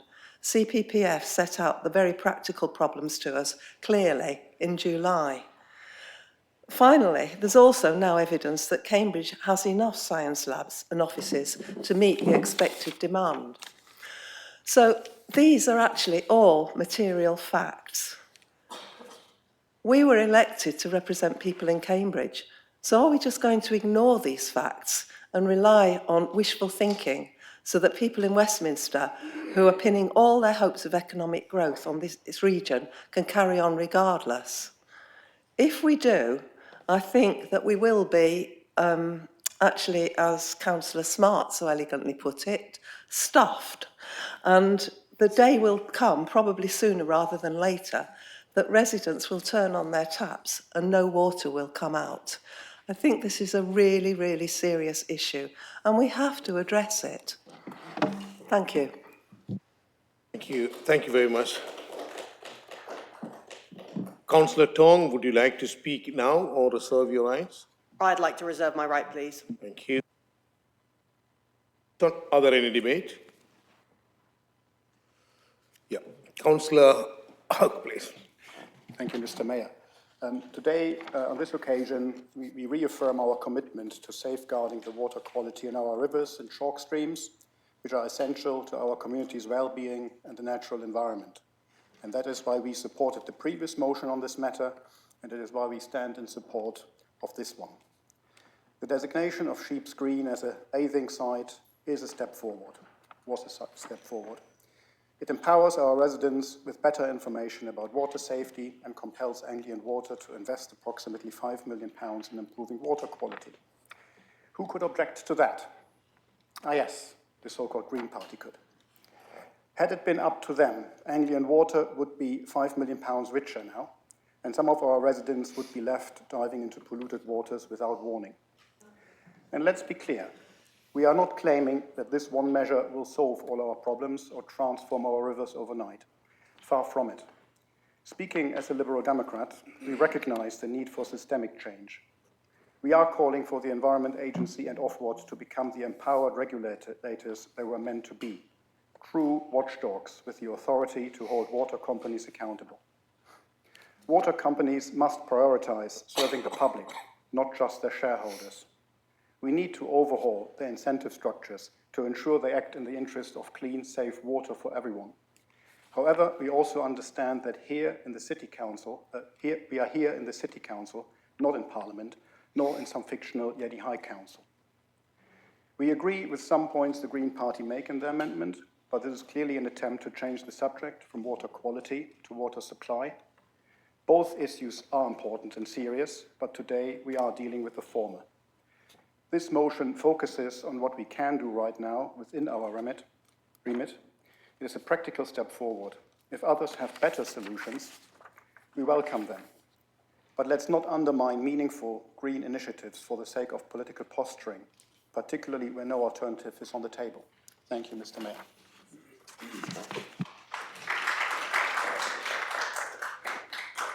Councillor Hussain, please.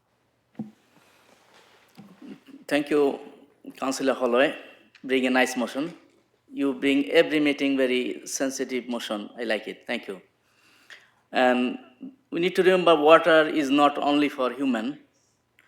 When we shower and we use the water, we use lots of chemical on it.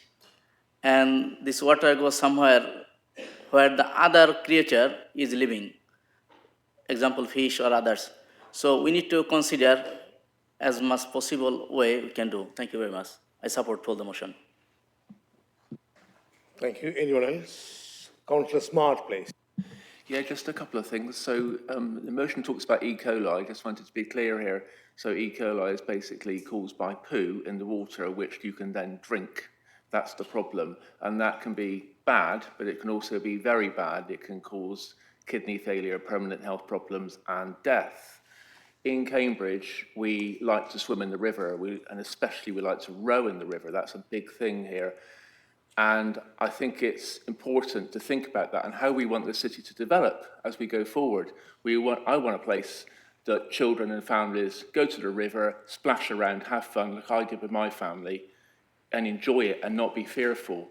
So I just want to recount a message I've seen from my daughter, who did a lot of rowing here in Cambridge, now rows on the Thames in London.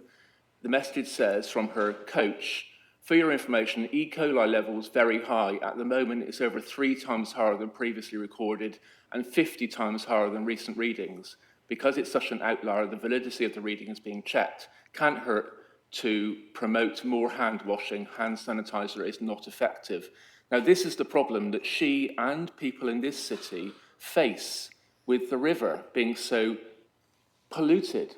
It means that they run the risk of not only getting very ill, but potentially worse than that.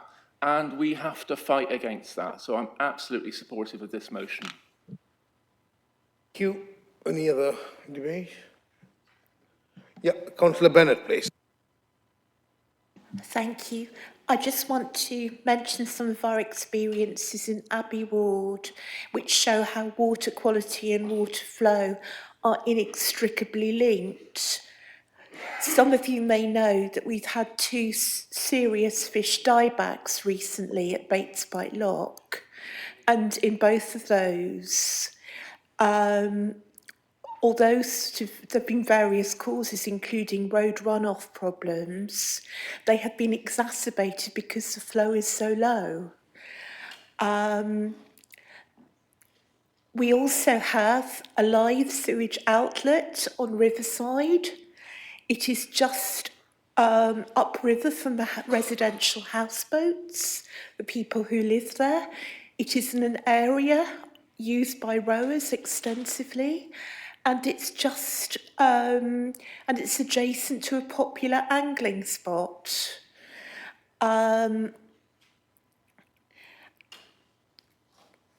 We sort of have also had residents whose children and dogs have become ill after swimming in Ditton Meadows. It's not just about Sheep's Green, it's the whole of the river. Thank you.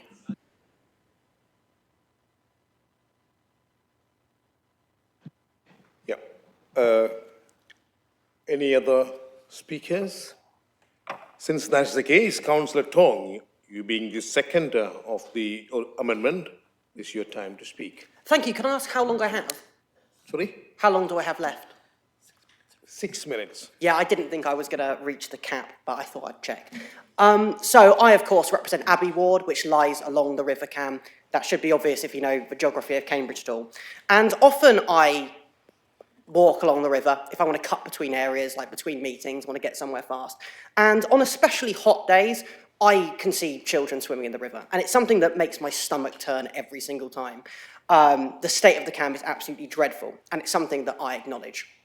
My issue is, over the last year, we've done very little other than sit on our hands, applying for this DBA to get a result that we already knew the outcome of, when more and more people, children, families, are getting sick because of swimming in the river. If we wanted to do a publicity push, that's something we could have and should have done. As Naomi has pointed out previously, putting up a sign on Sheep's Green, that really achieves nothing. There are many other forms of engagement we can do with the public. And I myself have done things like test the water and talk about it with residents to show people about the horrible state of the Cam. Now, that addresses the main point when it comes to what we can do related to letting residents know. I think one of the issues is, in the past, I think the council's been slightly reluctant to publicise the state of the river because it is a bit of an embarrassing failure from our part. So, back to the kind of solutions to the problem, which is how do we clean up the river? That's the thing I think everyone's interested in mainly talking about. And as has already been acknowledged tonight, the Environment Agency has consistently failed. Designated bathing areas on rivers have consistently failed to get any result. So I don't even know why we're really bothering to discuss it. We've seen the Environment Agency do nothing while 500,000 sewage dumps have gone into our rivers over the last year or so. And sorry, was that... Okay, I'm happy to allow the point of order. Okay, apologies. So, finally we get back to Anglian Water. And we've got to keep in mind, Anglian Water are required to keep the river clean already. They have failed at this. And I'm not convinced a release of funds is going to make much of a difference here. It's kind of equivalent to I hire a plumber because I've got an issue with my house and sewage keeps on getting discharged into my backyard. And I pay the plumber 500 quid to fix this issue. And he comes back a couple of days later with a swanky new suit and a watch and says, hey, can I have another 200 quid to fix the issue I should have fixed the first time? Personally, I think we're kind of being taken for mugs here if we're trusting Anglian Water to solve this issue again, especially when it's coming out of public money. That's my overall point. To kind of summarise, I think the most substantive action we can take is by actually beginning to acknowledge that over-abstraction is a large cause of the issues that the river is facing right now. It's not the only one. However, I think it's the one we have the most control of solving, rather than focus on things like getting Anglian Water to do something, which I think is something that needs to be more national intervention in. I think we actually have to start thinking locally about what we can do related to planning, which is something we can control. Thank you. It's a point of order. Is that a point of order? Go on then. I just wondered if I could ask a question. To Councillor Tong. No. He is a seconder and he made a statement. Yeah. Councillor Tombra asked the seconder of the original motion. Would you like to speak now? Thank you. Yes. So, Councillor Glasberg says that we are carrying on regardless. This is absolutely not the case. The South Cambridgeshire District Council and Cambridge City Council are working together on a sustainable plan for new homes and development.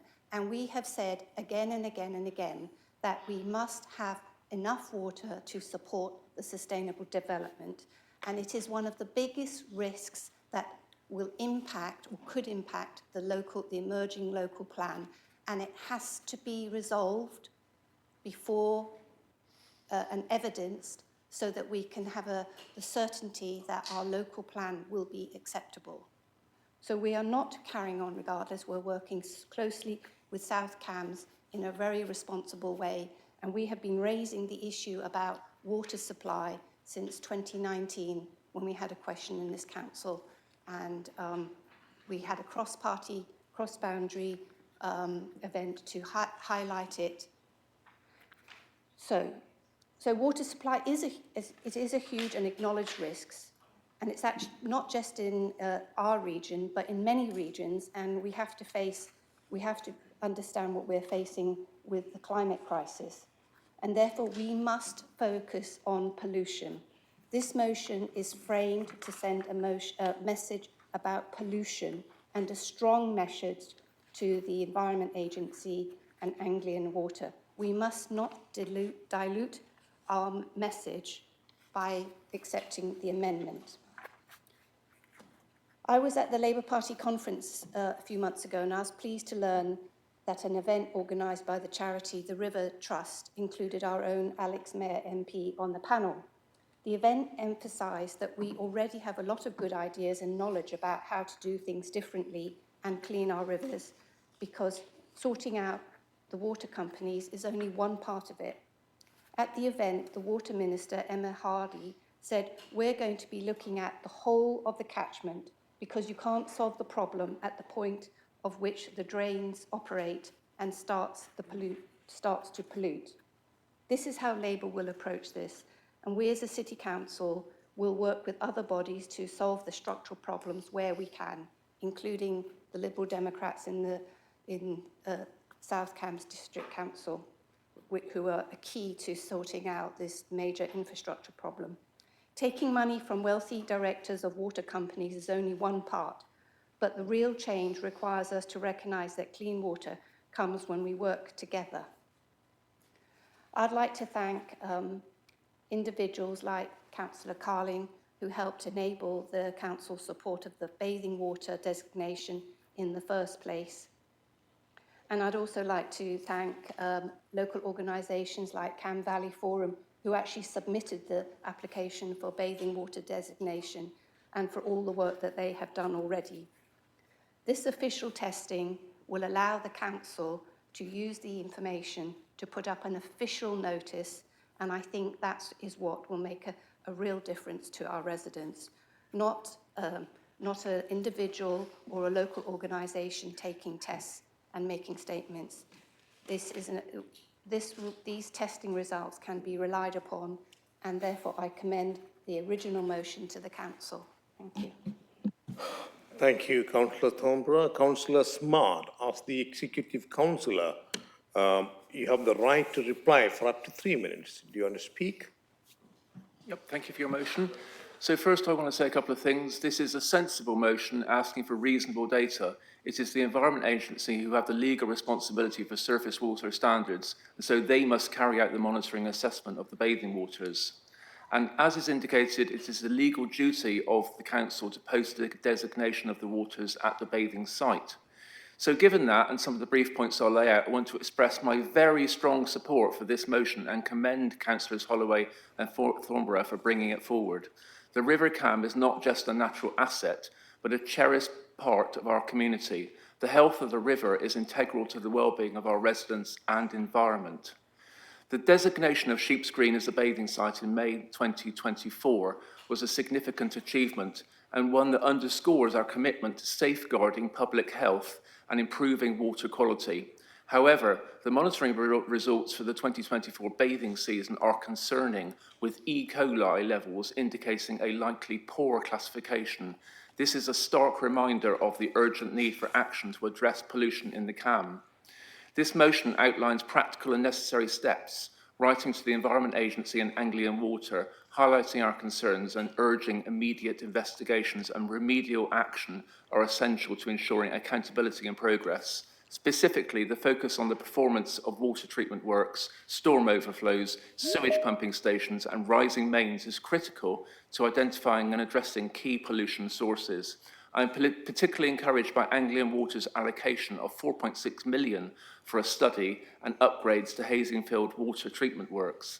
This demonstrates that progress is possible when we collaborate and apply pressure, but we must remain vigilant and ensure that these promises translate into tangible improvements. In supporting this motion, I reaffirm our Council's commitment to tackling pollution, safeguarding the health of swimmers and recreational users, and restoring the River Cam to its natural, vibrant state. I urge all members to join me in supporting this important motion. Thank you very much, Councillor Smart. Councillor Holloway, as the mover of the original motion, you have the right to reply and you have 3 minutes to speak. Thank you. Thank you, Mr. Mayor. I found it a bit of a strange debate, actually. I mean, I'd like to thank the Liberal Democrats for their support for these practical measures to clear up the river. Councillor Glasberg said we must do all we can to clean up the river, which I think we all agree on. However, I believe she was the only councillor to vote against bathing water designation previously.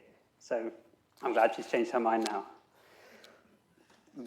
She and others on the Greens tried to make it more about water scarcity. That is an important issue, and there are some linkages, as Councillor Bennett has pointed out, but in the interest of keeping this as focused as possible on the goal that we're trying to achieve, then I don't think it's worth bringing in that other debate, which is a whole separate debate to be had. Of course, there is some link, but that is in some ways for another time, I think. Councillor Bennett mentions that it's not just about Sheep's Green. Of course, it's not just about Sheep's Green. The nature of a river is that water flows along it, and so if we have cleaner water at Sheep's Green, if we're cleaning up the treatment works at Hazelingfield, that is going to benefit far more of the river than just the area at Sheep's Green. Councillor Tong mentioned we've done very little but sit on our hands in the last year. I assume that we is the Green Party. I mean, we have taken practical action. This is what we're doing. This is what we can do. I mean, Councillor Tonga, you've been out testing, that's great, but I don't know why you support going and testing yourself, but don't support the Environment Agency doing testing. There was reference to it not having worked very well elsewhere. Well, Ilkley was the first to receive designation.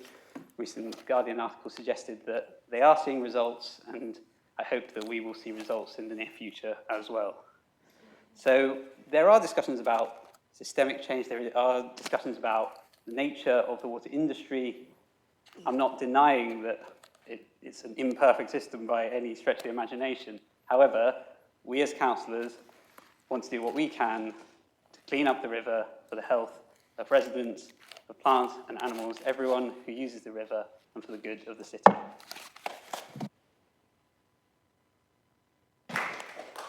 Members, we will now move to the electronic vote on the amendment.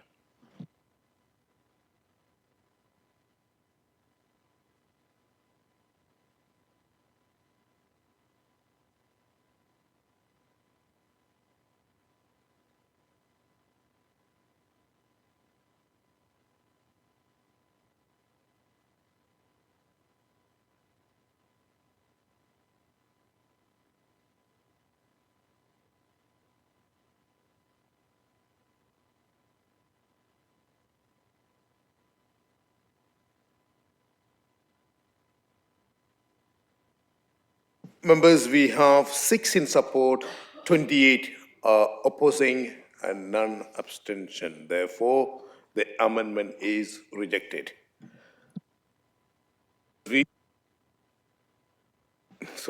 Members, we will now move to the vote on the original motion.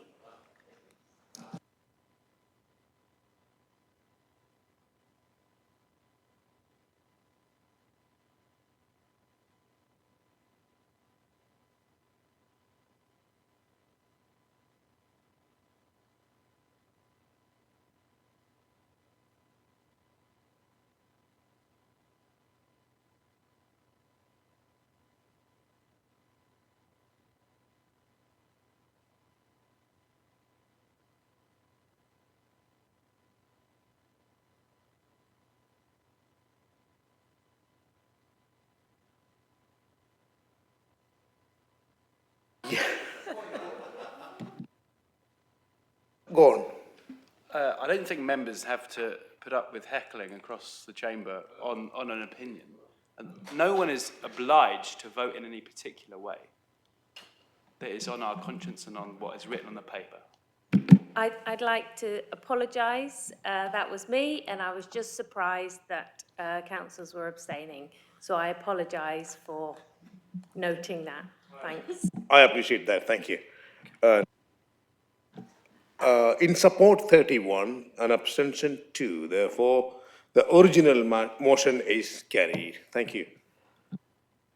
Mr. Mayor, can we did warn the members of the council that these motions were taking too long. But so far we had one for 20 minutes, the next one was 21, next was 23, and this last one was 28. We will not be finishing these by 10:30 if you don't be a little bit more restrained in what you're talking about. Thank you, Mr. Mayor. Oh no, Elliot, please. Although I do respect that, I think the solution would be that everyone doesn't put in so many amendments, especially if they're not very substantive. I think that's quite an easy solution to the problem. I personally would have loved to be heard.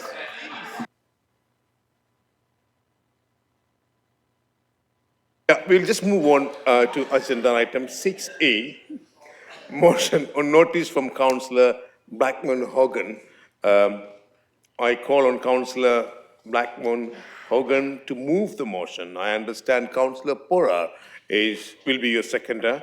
You have 10 minutes between yourselves. Councillor Blackman Hogan, please address the council. Thank you. Thank you. Today's Liberal Democrats reaffirm our commitment to protecting tenants. We champion their right to enjoy safe, affordable homes which are of a decent standard. This is why I brought this motion forward today after consultation with officers. Like many young people, I was attracted to live in Cambridge because of the opportunities offered, particularly in terms of employment. Unlike many young people who relocate here, whether it be temporary or permanently, I was lucky enough to secure accommodation. But one of my colleagues was offered a HMO room, which is a pivotal part of the housing market, with their job, but said sadly on arrival in Cambridge there was such over-demand for the HMO room that none was still available for me. Without a reference, my only short-term option was the YMCA. It is living here now in Cambridge that has brought to my attention the challenges people face in securing accommodation in such a heated market. In Cambridge, a landlord in 2023 was found to have been renting out an unlicensed HMO property and fined more than £3,500 by Cambridge City Council, who said not having a licence meant the property was potentially unsafe for those living inside. Over the decades, housing has become a market, and like any market, it obeys the laws of supply and demand. Shortages in accommodation and HMO rooms push up prices, and booming markets attract investors. In this instance, many first-time landlords who may not realise the legal obligations to provide decent accommodations and what this entails. Over my years working in Queen Edith's community and later as a councillor, I have had first-hand testimony of the shortcomings of rented accommodation, both the unregulated, smaller 3 to 4 bedroom HMOs and larger 5 to 9 bedroom licensed HMOs. A colleague said, I did not know my home of over 2 years was considered a HMO. It's a 3-bed house with 4 of us sharing, and was shocked when I found out it should have met fire regulations, yet did not have these in place. When inspected and requested to be met, the landlord then sold. A key worker informed me there have also been several days gone without hot water lately, never mind an ongoing problem with heating. I've been left wary of complaining to the landlord, as this might ruin my chances of getting a reference. In 2023, Cambridge City Council stated the total number of licensed HMOs in Cambridge is now 808. They estimate there may be a further 640 licensable properties. We all welcome the work of our inspection teams and the arrival of better rights for renters via national legislation, but until all HMOs, whether new or converted, require planning permission, it is going to be hard to identify these. And Article 4 direction, whilst we accept that this is quite a technical piece of planning legislation, is the only mechanism we can use to ensure this happens. In Queen Edith, exacerbating Cambridge rental crisis is the presence of the biomedical campus and 3 much-needed NHS hospitals. Many of their key workers are moving to Cambridge for the first time, needing accommodation. To meet this need, a wave of landlords have over the years been buying up homes to meet this demand. Cambridge City Council 2023 stated, rents in Cambridge for most sizes of home are higher than in any other authority in the east of England. Key workers need to live near to where they work, and realistically in Cambridge this will mean HMOs for many people, saving to get on the housing ladder or for a bigger deposit to rent a flat. In order to ensure a positive experience for these HMO tenants, the more control the city can have over their development the better, including new builds as well as conversions. Our motion makes clear that in order to protect the consumer, in this case tenants, markets require regulation. This will help landlords better understand their obligations and in turn protect renters. One hopes the Renters Reform Act will support this aim too. I urge you all to support this motion unamended to ensure that all HMOs are covered by our next local plan policies, to signal our support for consideration of Article 4 directions in our city, to give us the powers we need to do this, and finally to increase the stock of good quality HMO accommodation by asking the City Council to encourage developers to consider high quality purpose-built HMOs as part of the strategy to deliver affordable, much needed accommodation.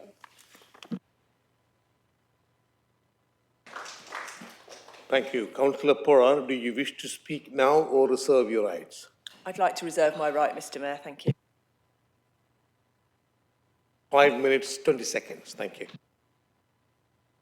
Councillor Carling has given a notice of amendment, which is on page number 45 of the information pack. Councillor Griffin will second the amendment. You have 10 minutes between yourselves. And Councillor Carling, please address the council. Thank you. Thank you very much, Mr. Mayor, and thank you to Councillor Blackburn-Hogan for bringing this motion forward. In the interest of time, I'll try to be brief. The Labour Group welcomes the spirit and intentions behind this motion. Provision of affordable housing is a real priority for this administration, and everyone in this chamber will know about the many issues we have in this city, but also nationally, with the quality of some HMOs. The majority of private landlords provide properties at appropriate standards, and in doing so support residents of our city. However, we know there are a minority that take advantage of people by supplying housing which is not fit for habitation. This problem is particularly acute in HMOs, and so the Council has an important role in dealing with poor living conditions under the Housing Act 2004. Our amendment to this motion is intended to strengthen the motion, adding some additional context to it and correcting a few inaccuracies. Firstly, the original motion calls on the Council to keep a record of all HMOs that require planning permission. We already do this, as we maintain a register of licensed HMOs, so that includes all those larger ones that require planning permission and includes some that don't as well, as the threshold for requiring a licence is having 5 or more people, whereas for planning permission it's ordinarily over 6 people, unless a change of use class is involved. Lots of councils have introduced Article 4 directions, which are used to limit the number of HMOs in a geographical area by removing permitted development rights, such that planning permission is required for all HMOs regardless of size. We would be happy to support having some work done to look at the feasibility and merit of bringing forward an Article 4 direction in Cambridge. This is something I know members from across the council have been talking about for some time. The planning team are already working to examine the merits of Article 4 directions in our city. It's in their work programme, and data collection work took place over the summer, with findings to be drawn together in coming weeks. Without seeing that work, it's hard to know whether we, as the Labour Group, would support an Article 4 direction. There could be significant advantages to one by helping to prevent some of the issues that arise when there are too many HMOs in one area, for example, in local service demand. But there can be concerns, for example, around HMO provision just being displaced to other parts of the city. It might also lead to increases in rent costs by limiting supply where there is demand. As such, we need to carefully consider the balance of benefits and disadvantages, not just rush into quite a major step. The original motion mentions the work ongoing in Parliament to build up standards in the private rented sector as well.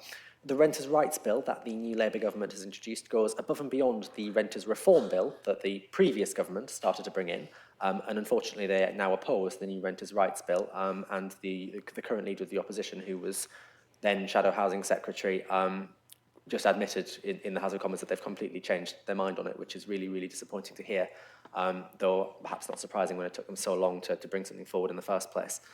And as part of that new Renters' Rights Bill that we're bringing forward, there will be a national landlord database. I was on the Renters' Rights Bill committee that went through it in some detail, and lots of questions were asked of the Minister around the detail of that database. And I'd like to reassure people in the chamber today that Parliament will be looking at the exact form of the landlord database being brought in a lot of detail, as that will be coming forward in secondary legislation. So there's lots of opportunities to tweak it. And I'll be happy to feed into that process a suggestion that smaller HMOs be specifically noted to address the problem around councils like ours not being able to easily identify small HMOs for the purpose of upholding housing standards for residents. The bill will also bring in a significant boost for private renters by applying the Decent Home Standard to the sector for the first time, whereas previously only social rented homes were subject to it, meaning a significant proportion of private rented properties are non-decent, which is a national scandal. And our amendment just makes some more reference to that in the motion as well, to flesh out our welcoming of it. I hope we can continue to work together here in local government, hand in hand with the new national government, to deliver higher quality housing for all our residents and ensure we have an effective mix of housing tenures available to suit everyone's needs. So I hope everyone will support both the amendment and the motion. Thank you, Councillor Culling. Councillor Griffin, would you like to speak now or reserve your rights? I would like to reserve my rights, Mayor. Is there any debate?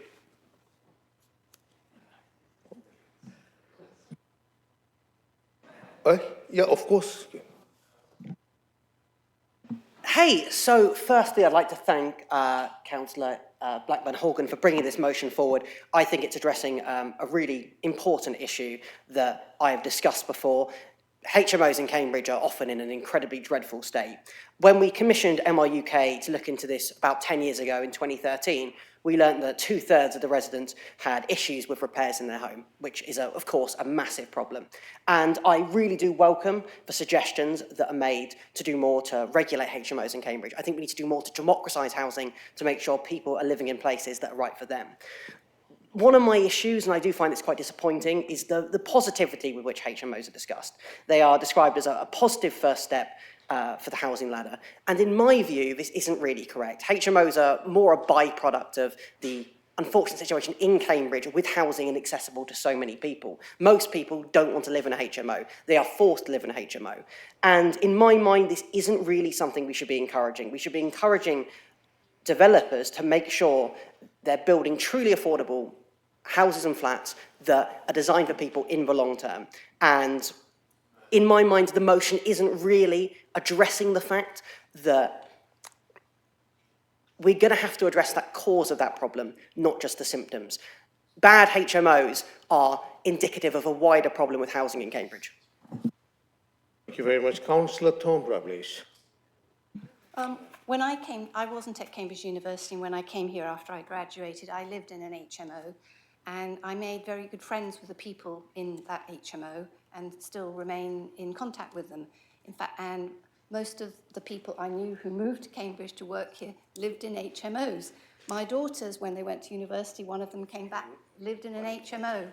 She's still friends with those people. It is a very important part of the housing in Cambridge, particularly in places like Petersfield, where we have ARU students who, important part of our community, is an important form of accommodation. And we need to work with licensing and follow up as being suggested. I would like to thank Councillor Blackburn Hogan and Katie Porrer for the work that they've done, and I know that they did work with the officers on this, and the officers felt that they made that it was important.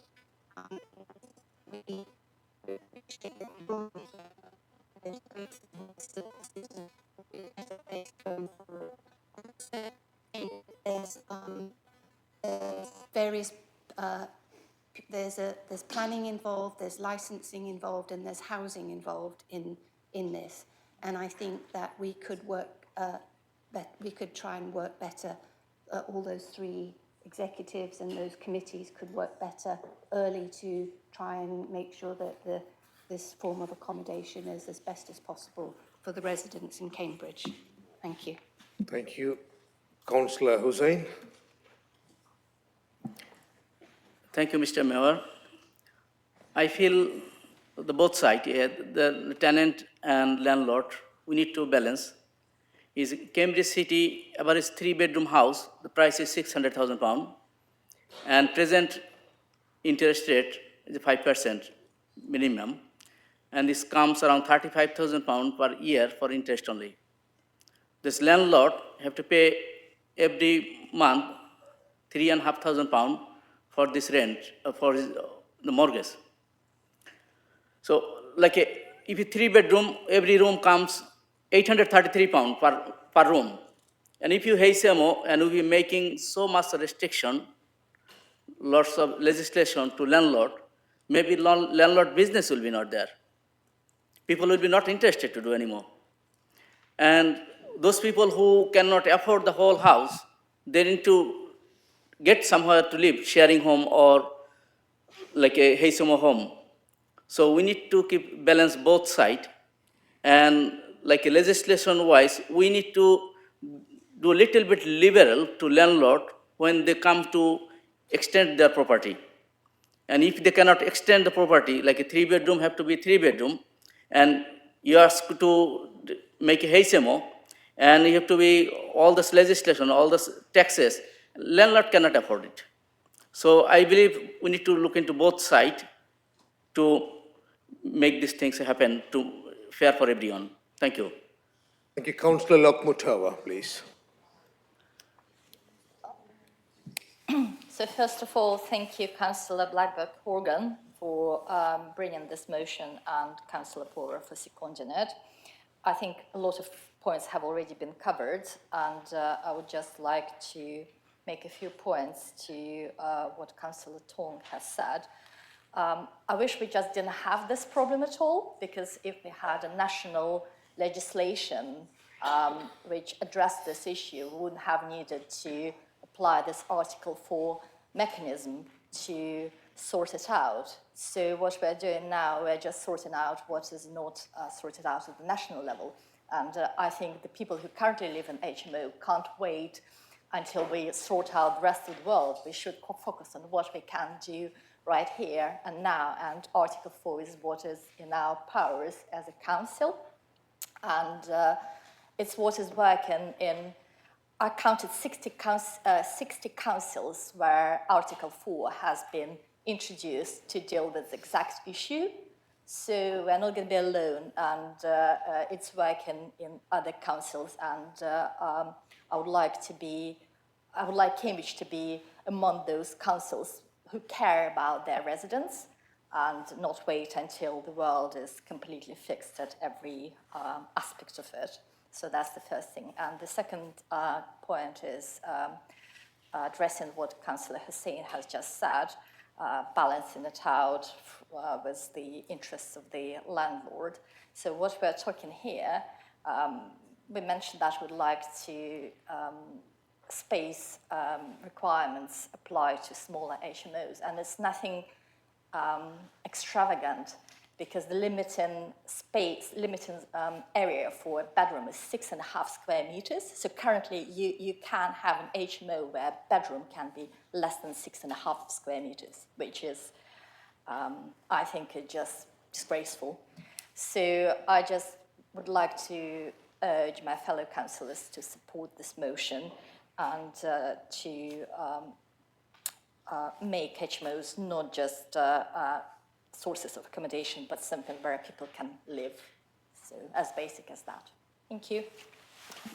Mr. Mayor, I wish to call a motion of a closure motion to proceed to next business.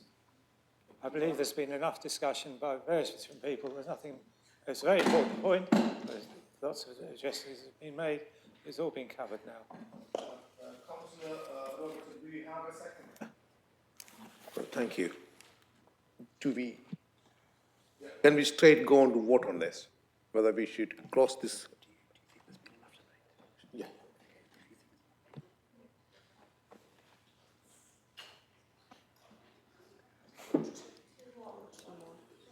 Yeah, I agree with the motion, and we move on to the voting. Yeah, voting on the motion by Councillor Richard Robertson to close this motion and move on to the next business. Next motion, basically, yeah.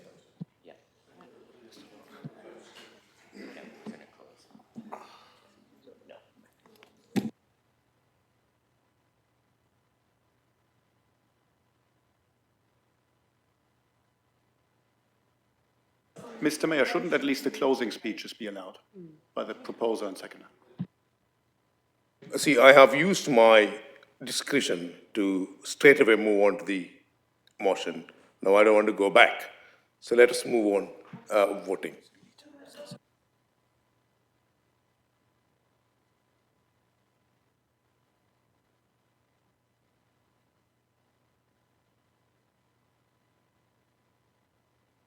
This is a vote on to the motion to close this matter, and then move on to the voting.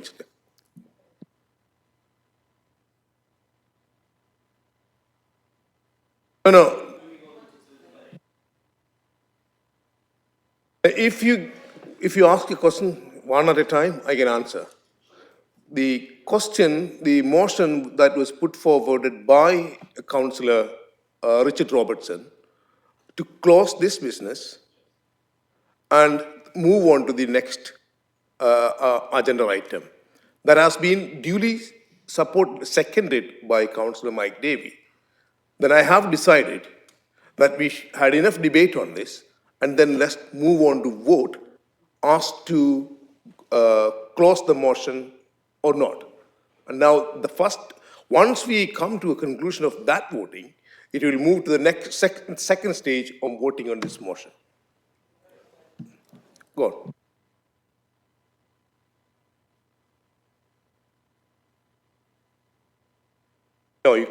No. Oh, okay, go on then. So are we voting to move on to the substantive vote on this item? No, no, no, we,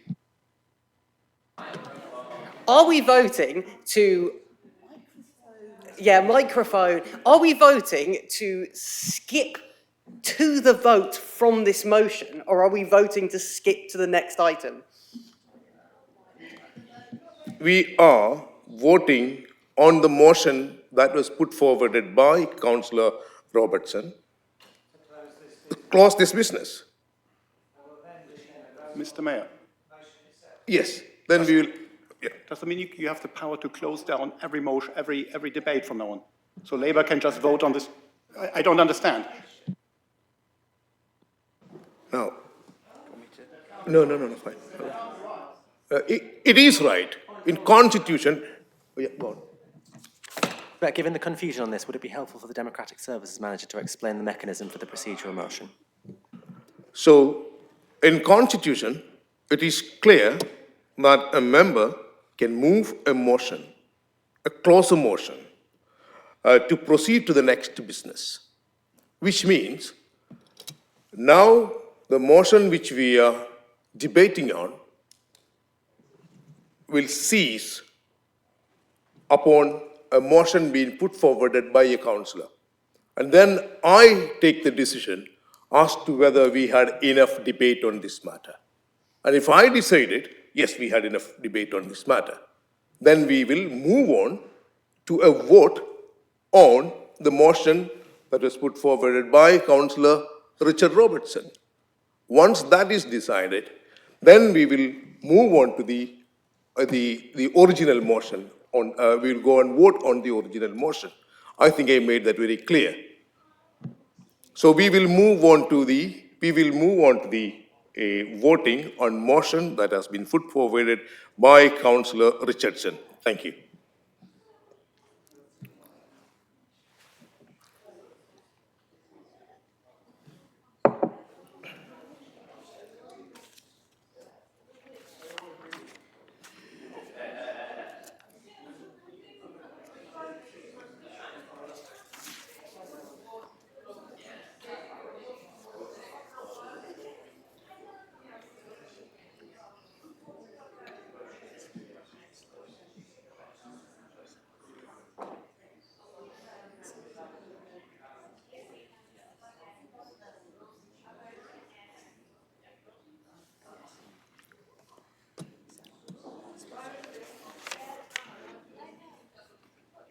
Okay, yes, sir. Yeah. It's done. Done? Yeah? Is it all done?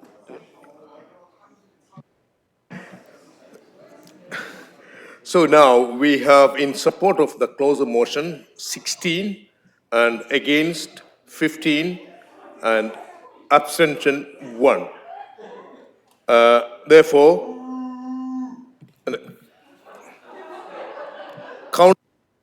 councillors, we are not on the street. We are civilized people. Please, sorry? Right. In that case, I can do my casting vote, right? I vote along with, no, it's 17 now. Let's finish it now. Okay, you have the vote. Yeah. Finish the vote and now move on to the voting on the substantive items.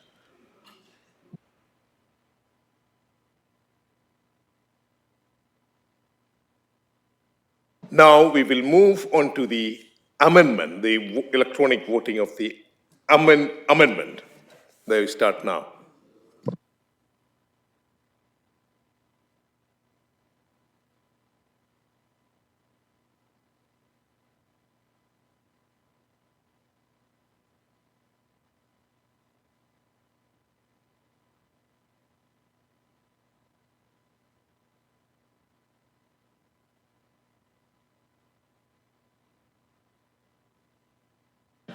So now we have 20 in support of the amendment, 7 against, 5 abstention.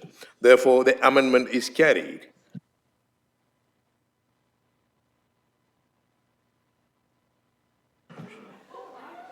Members, now we will come on, if you all going to talk, I don't think what's the point, I am sitting here. I'm sorry, is that a point of order? Yeah, then tell me which rule has been broken? My vote wasn't counted on the last vote thing. I voted against, it said I had, but then it said I hadn't voted.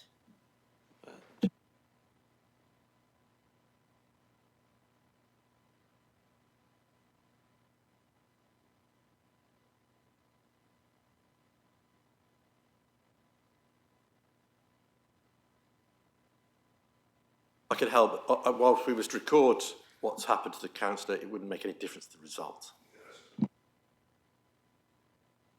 I appreciate it being recorded, thank you.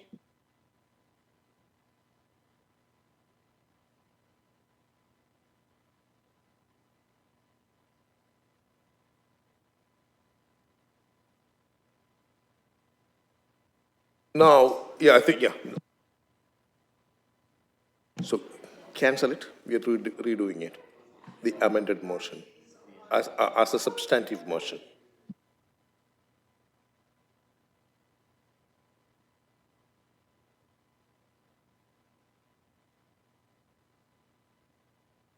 Now, you will see the voting starts now.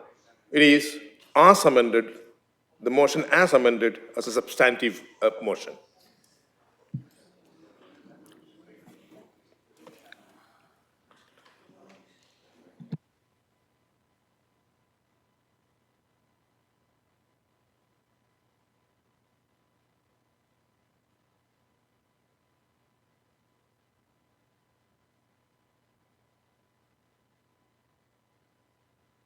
Members, now we have 31 in support, none against, one abstention. Therefore, the motion is carried as amended. Thank you.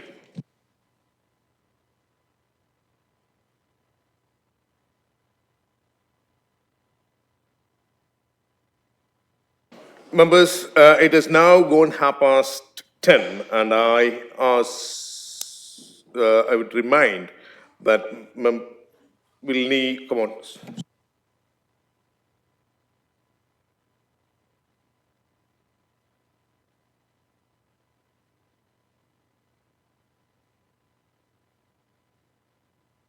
Sorry about that. Members, now it's gone past 10:30, and as the procedural rules, that I will need to take a vote whether to continue with the meeting at 11 p.m.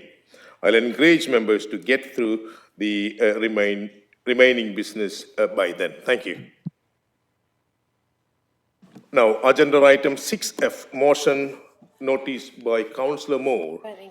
I understand that Councillor Moore would like to alter her motion, which can be found within the information pack on page number 49. Members, please can you signify your agreements for this? Thank you. Can I call Councillor Moore to move the motion? And I understand Councillor Dikovic will be the seconder. You have 10 minutes between yourselves. Councillor Moore, please address the council. Thank you. Thank you. This summer, the charity Butterfly Conservation declared a national butterfly emergency due to the massive reduction in butterflies as recorded in the annual butterfly count. This is, of course, terrible for butterflies and all those that enjoy their beauty and gentle existence, but it is also a stark signal of the declining state of biodiversity in Britain through habitat loss, pollution, some of which we've discussed, the use of pesticides, and the impact that climate change is having on nature. Due to their short lifespan, butterflies react quickly to environmental changes. Their limited ability to travel long distances, dependence on limited and specific foods for larvae, and their close reliance on the weather and climate make many butterfly species sensitive to fine-scale changes. Recent research has shown that butterflies have declined more rapidly than birds and plants, emphasising their potential role as indicators.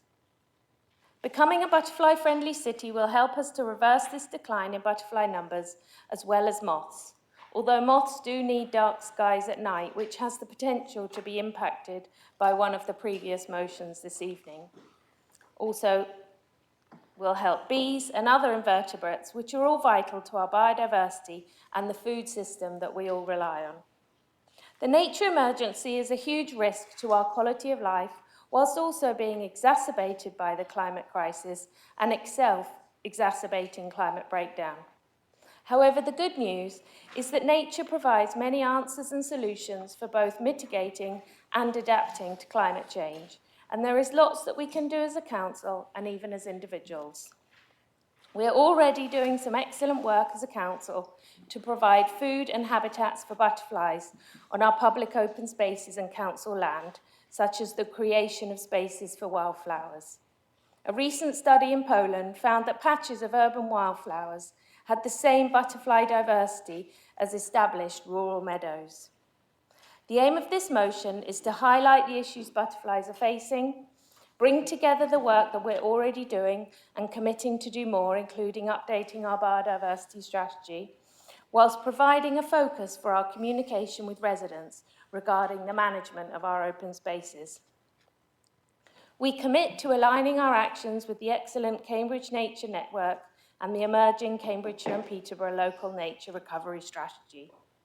We will be providing a new butterfly-friendly area trail for which officers already have some really exciting ideas, and we're inviting residents to take part alongside us in their own gardens and outdoor spaces. Although there are many reasons to support this motion and to commit to the work on making Cambridge a butterfly-friendly city, I do not want it to be lost that butterflies are worthy of support for themselves. They deserve to live on this planet just as we do, and we as humans could learn from the lightness with which they live on this planet. Thank you. I hope you'll support this motion. Thank you. Councillor Dikovic, do you wish to speak now or reserve your rights? I'd like to speak now, please. Go ahead. Thank you. Thank you, Mr. Mayor.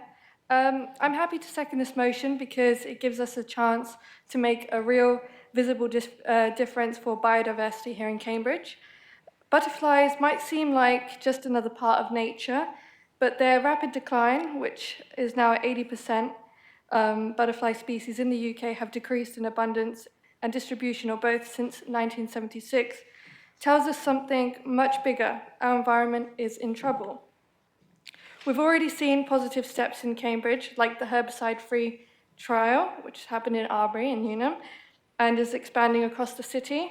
Whilst there have been some challenges, by removing harmful chemicals, we've made spaces safer for pollinators and wildlife. Residents have noticed a difference with more wildflowers and insects starting to return, and this shows that small changes can have a big impact, and this motion will bring on that success. This motion takes bold steps to build on these efforts, establishing butterfly-friendly areas, and the Cambridge Butterfly Trail will not only create heavens for butterflies, but also invite our residents to engage directly with nature. These initiatives will connect people to the Cambridge Nature Network, building a community effort that turns small contributions like a flower pot or a window ledge into hope and strength for biodiversity. Creating butterfly-friendly areas and the Cambridge Butterfly Trail won't just support biodiversity, it will make our city more vibrant and enjoyable for everyone. It's something residents can get involved with, from leaving a patch of garden wild to planting butterfly-friendly flowers on a balcony. By supporting this motion, we're not just helping butterflies, we're taking meaningful steps to address the biodiversity emergency, which was declared in 2019 by the city, ensuring that future generations inherit a Cambridge where nature thrives.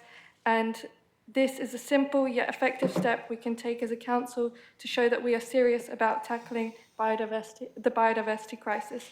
So thank you, and I hope every member supports this motion today. Thank you. Are there any debate on this? Councillor Mark Aston, please. A declaration of interest, Mr. Mayor. I maintain and plant the War Memorial Garden in Cherryington, and this year I planted 7 buddleia bushes, which are commonly known as the butterfly bush.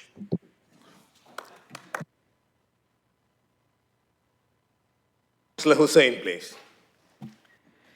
Thank you very much for your motion. I support your motion. I understand the diversity, but may I ask you a question? Is scientifically 2.1 million species in the planet, and it was invented and the named as well. So why you choose the butterfly, the special one, to bring in the motion? And I know why the butterfly are losing, because environment, our pollution. And we are here, everyone, talking about to preserve our nature, but we are not focused what's the root cause, why we losing our species. Because pollution, we closing all the roads, we closing all the lane, we making more pollution, we making more bottleneck. And last weeks and ago, in front of your door, someone got a heart attack in Romji Recreation Ground, and ambulance was stopped. Councillor Hussain, address the chair, please. Can you understand? Yeah. Yes, this gentleman get heart attack in Romji Recreation Ground, and he passed away on the way. Ambulance takes hour and 55 minutes to come and go, because there is a road closed in Binary Road. The Mill Road was closed that day, and four-way control traffic light in Brook Road. And it was cause this reason to somebody pass away. Point of order.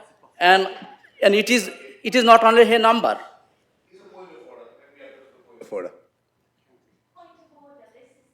Council and, sorry, point of order, this is the City Council and we are not responsible for whether we agree with it or not. I could agree to disagree with his points, but we're not closing roads. That's the County Council, it's the Highways Authority.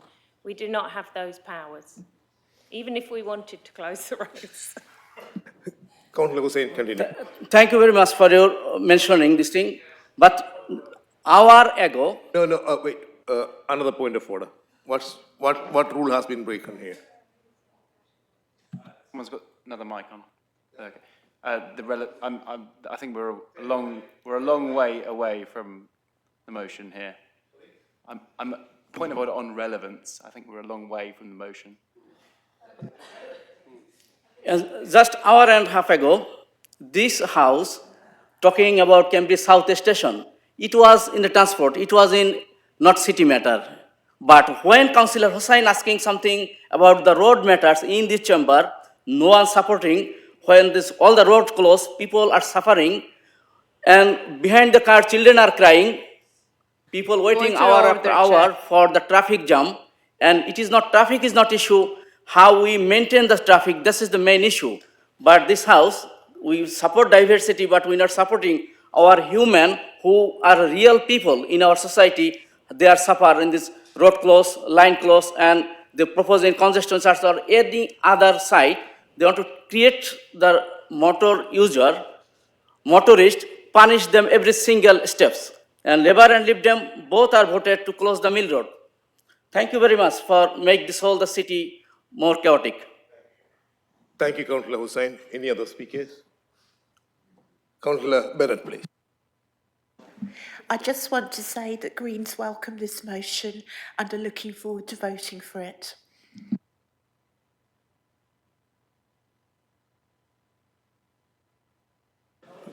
Councillor Smart asked the Executive Councillor. I think I better not say anything or I'll get strung up, so just end it there.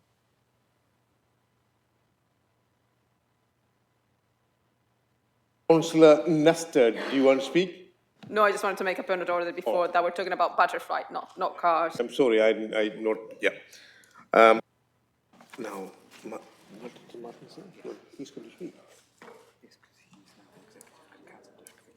Yeah, fine. See, Councillor Smart, as the Executive Councillor, you have the right to respond now. You already asked me. No, I'm not going to say anything. Nothing was very important anyway. I've already talked to the councillor who brought this motion anyway. I talked to her. I don't need to say anything in public. Thank you very much. Councillor Moore, as the mover of the original motion, as the motion, you have the right to reply for 3 minutes. Do you want to talk or do you want to speak? No, thank you. I think we should move to the vote. Thank you. We will move to the vote as the original. We'll move to the vote on the motion. And voting start now. Come on, what happened?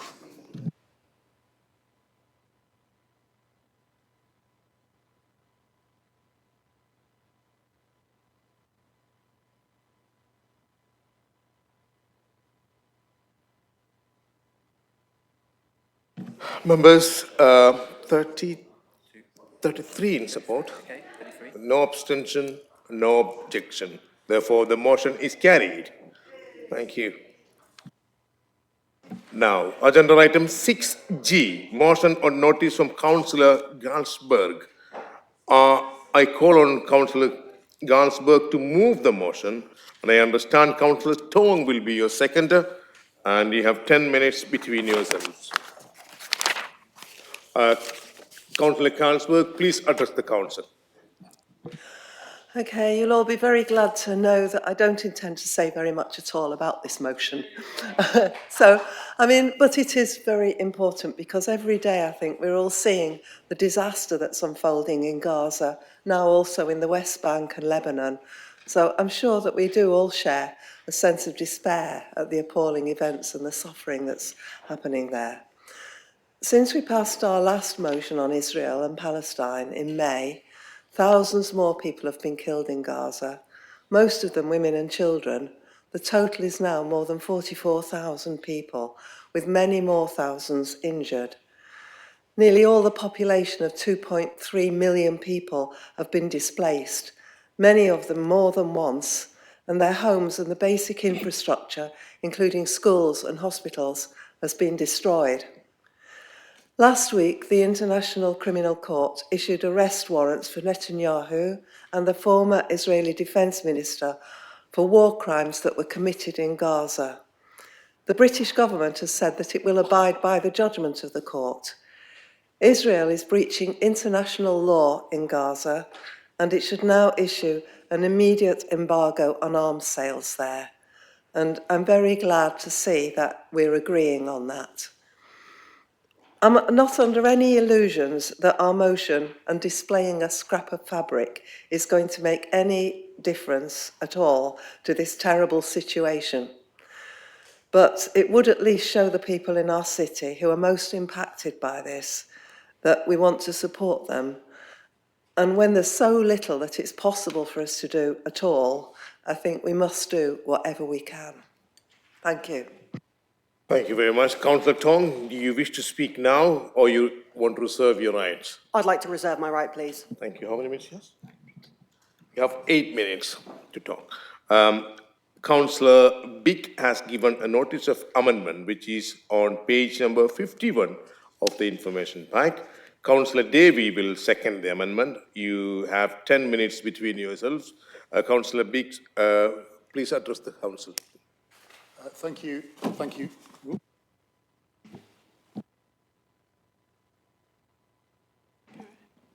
Okay. Mr. Mayor, I don't know, there's not a way of wrapping this up. I may not be alone here in finding this motion, whilst undoubtedly well-intentioned, a good example of virtue signalling, which I would have preferred had not been brought to this council. This is a matter of international relations for which this council has no responsibility of any kind.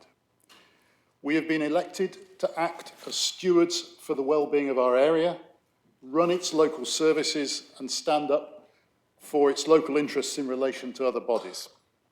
This motion is outside that sphere by some considerable distance. To vote it down is calculated to make us all look as though we don't care, when of course we all do. Just like everyone else, reading their newspapers and watching the terrible news. So now this motion is in front of us. We propose to turn it into something that is sensible for a local public body to do in recognising the various resolutions on the subject by another public body, the United Nations. These resolutions all call for the two-state solution, allowing Palestinian people a secure homeland and autonomy within it, that people around this council and all recent UK governments have said they support, but which actually has eluded everyone for 75 years and more.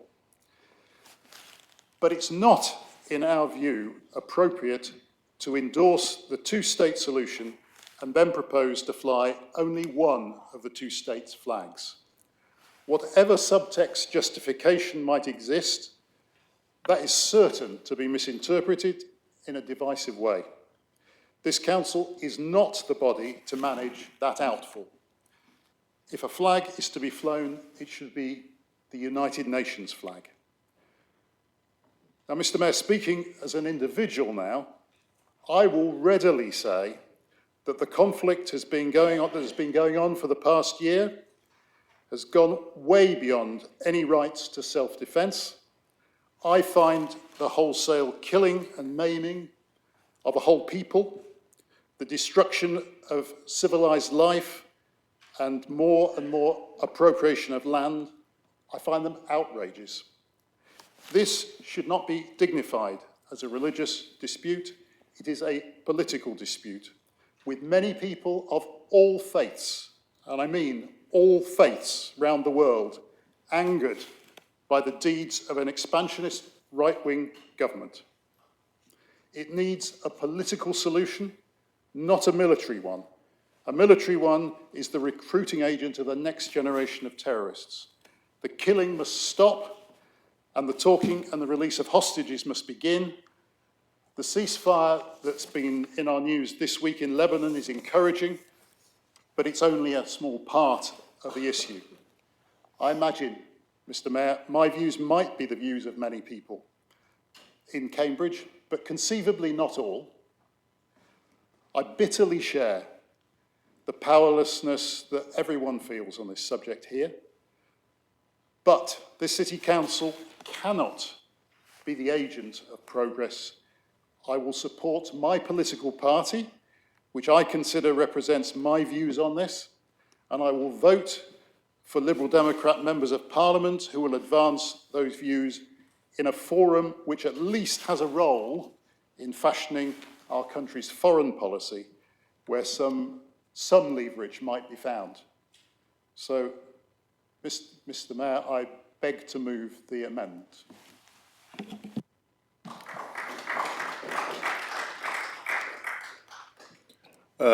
Councillor Big, as I mentioned to Hussein's motion, it is a member's absolute right to bring a motion, whatever they think they can bring to this House.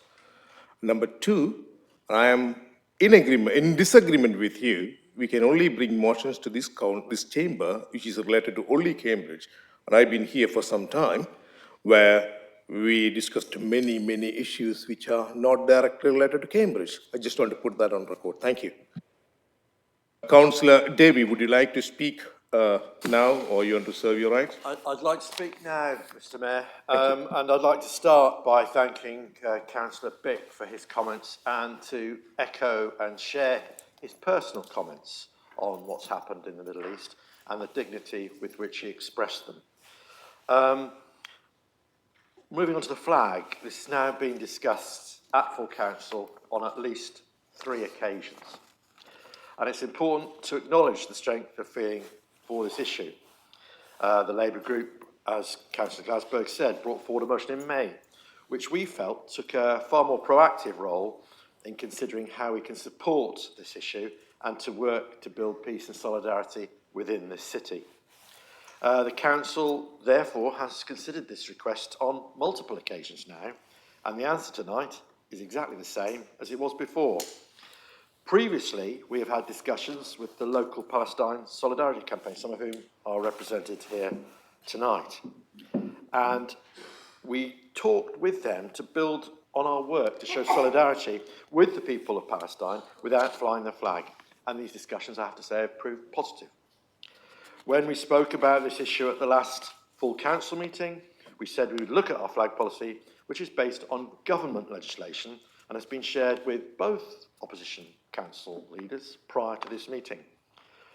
And both opposition councillors, including Councillor Bennett, are well aware of the rules and regulations, and they have been aware that this request is not feasible due to the legalities and procedures that surround this matter.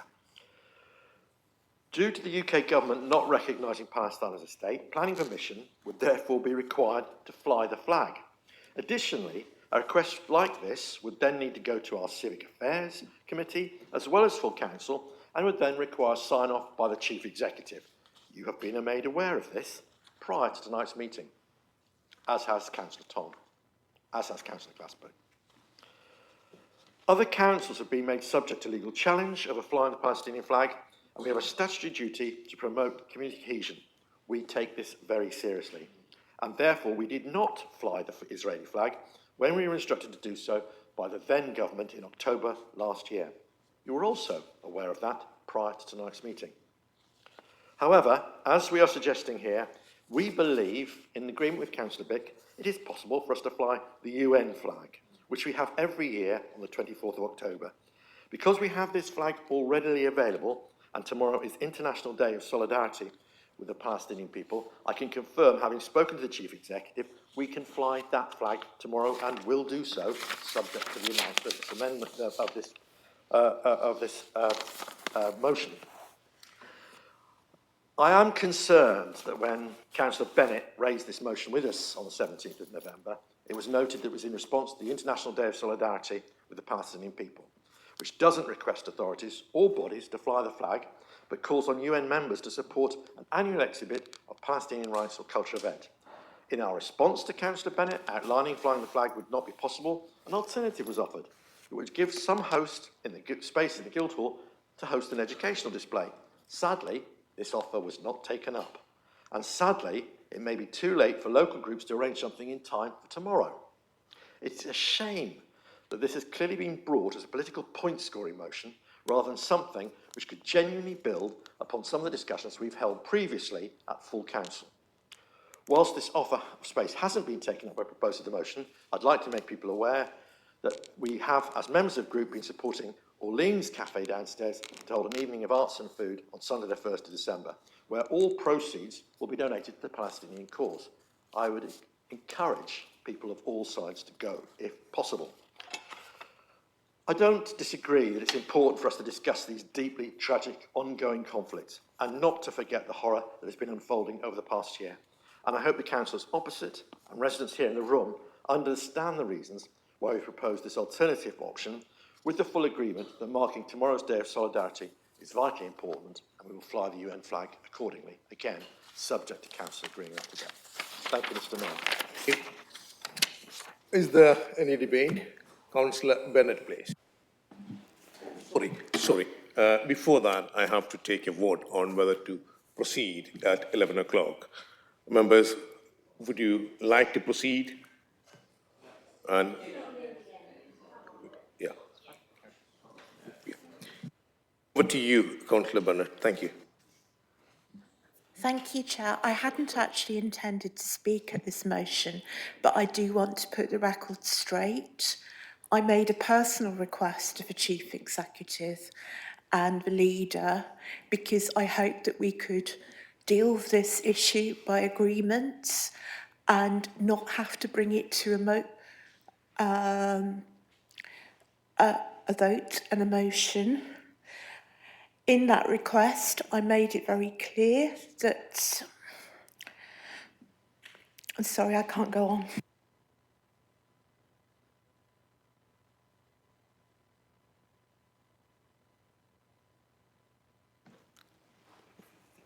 Is there anyone else want to talk?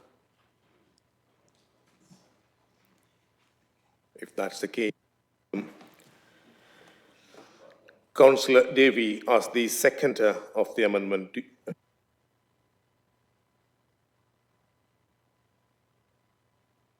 Councillor Tong, as the seconder of the original motion, do you wish to speak? Hello, yes I do, and I'll try and keep it short. To begin, I would like to declare a couple of interests, which is I have some involvement with Palestine Solidarity Campaign, Stop the War and Unite the Union, so a bunch of organisations which do a bunch of stuff involving this issue. Firstly, I want to say that it is really great to see the steps the council has taken over the last year on this issue, including divestment. It's something I've publicly called out and called for, and that I have the utmost respect for. But the issue is, despite what has been said by councillors, we keep on seeing the issue of the flag come up. We keep on seeing local activists come to council to discuss the importance of a flag as a symbol. And I would like to acknowledge, as Councillor Davies acknowledged, that there are actually people who have stood through this meeting, sat more accurately, for 5 hours just to hear this item discussed. And there were more earlier, but quite a few went home because it's gone on a long time. That's completely fair.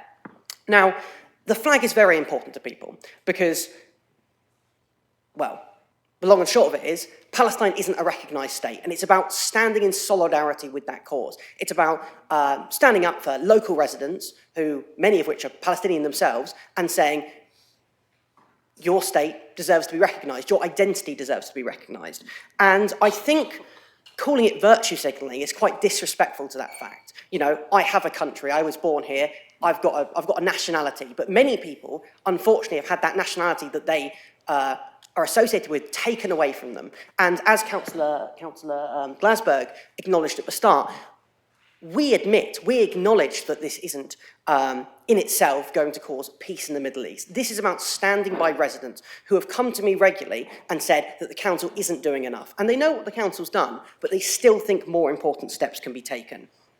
Well, I think that roughly wraps up the main point of what I wanted to say.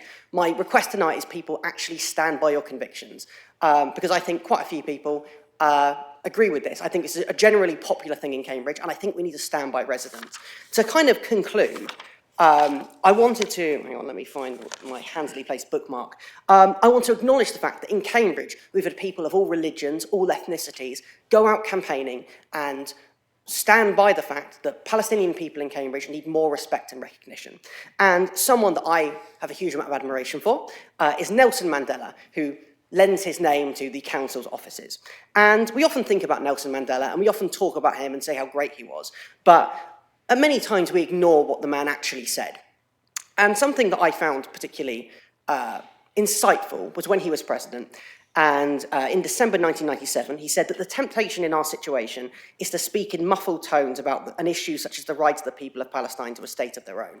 The point he's making is there is a difference between just supporting the Palestinian people and being outspoken about it. The flag is very powerful because it's a symbol of pride. It's very much a public thing.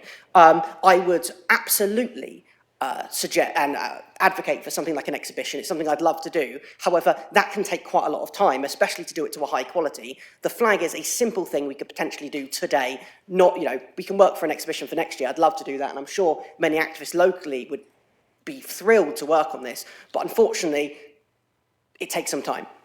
And the final thing I wanted to read out, one more quote from Nelson Mandela. In extending our hands across the miles to the people of Palestine, we do so in full knowledge that we are part of a humanity that is at one, that the time has come for progress in the implementation of agreements. The majority of the world community, the majority of the people of the Middle East, the majority of Israelis and Palestinians are suing for peace. Thank you. Thank you. Councillor Glasberg, as the mover of the original motion, you have the right to reply up to 3 minutes. Do you want to speak now? No, I don't want to say any more about this. I think we've said enough. Thank you, members. We will now move to the electronic vote on the amendment.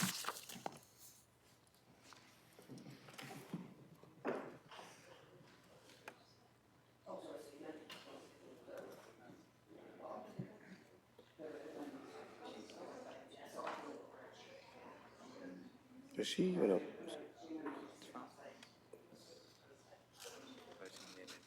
Oh. Yeah, interesting.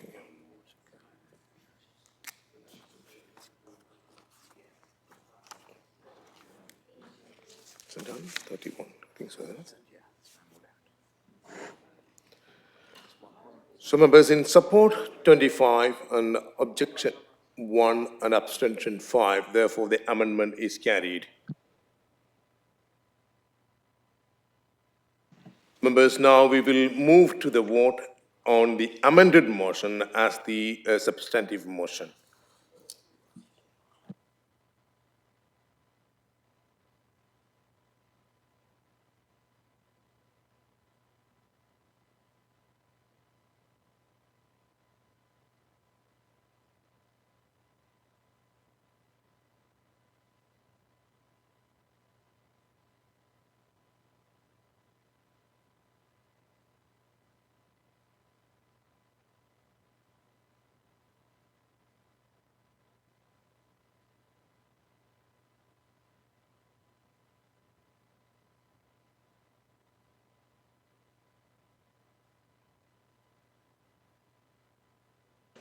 Members, we have finished the voting. It's 29 in support and 1 abstention. Therefore, the motion is carried as amended.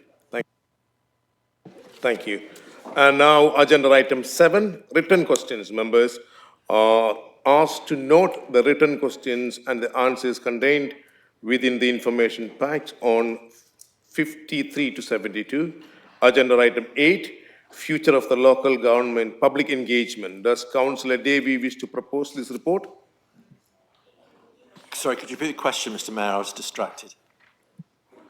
Agenda item 8, future of local government, public engagement. Does the councillor wish to propose? Looking to my right to see if a debate's required on this. Personally, I'm happy to put my 3-hour speech to one side.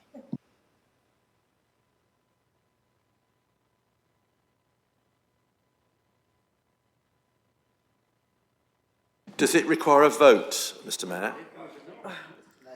Just a note. Councillor Bennett, what?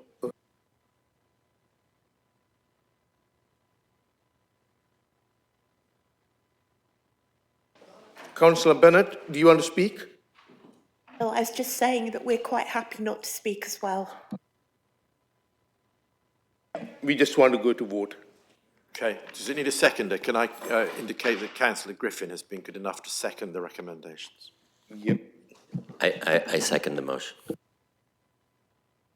To vote?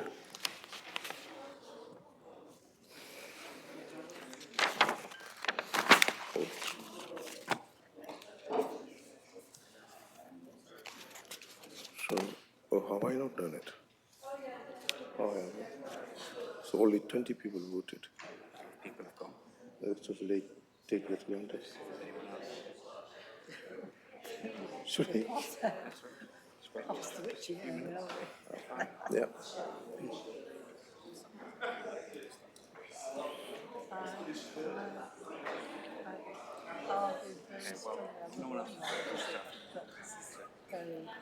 Right, okay, so we have completed the voting. We have, a few more voting. There we go.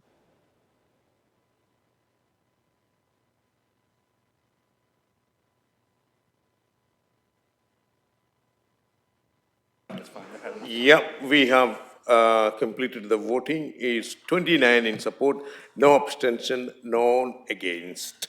Therefore, it's carried. Now, agenda item 9, notification of appointment of Director of Economy and Place. Members are asked to note the appointment of Lynn Miles as the Director of Economy and Place with effect of 13 January 2025. Thank you. That now concludes the council meeting. Please, could members take their own rubbish home or dispose of it in the bins provided and return any used glasses to the red trays outside the committee rooms. Please, could the meeting producer end the live stream? Thank you.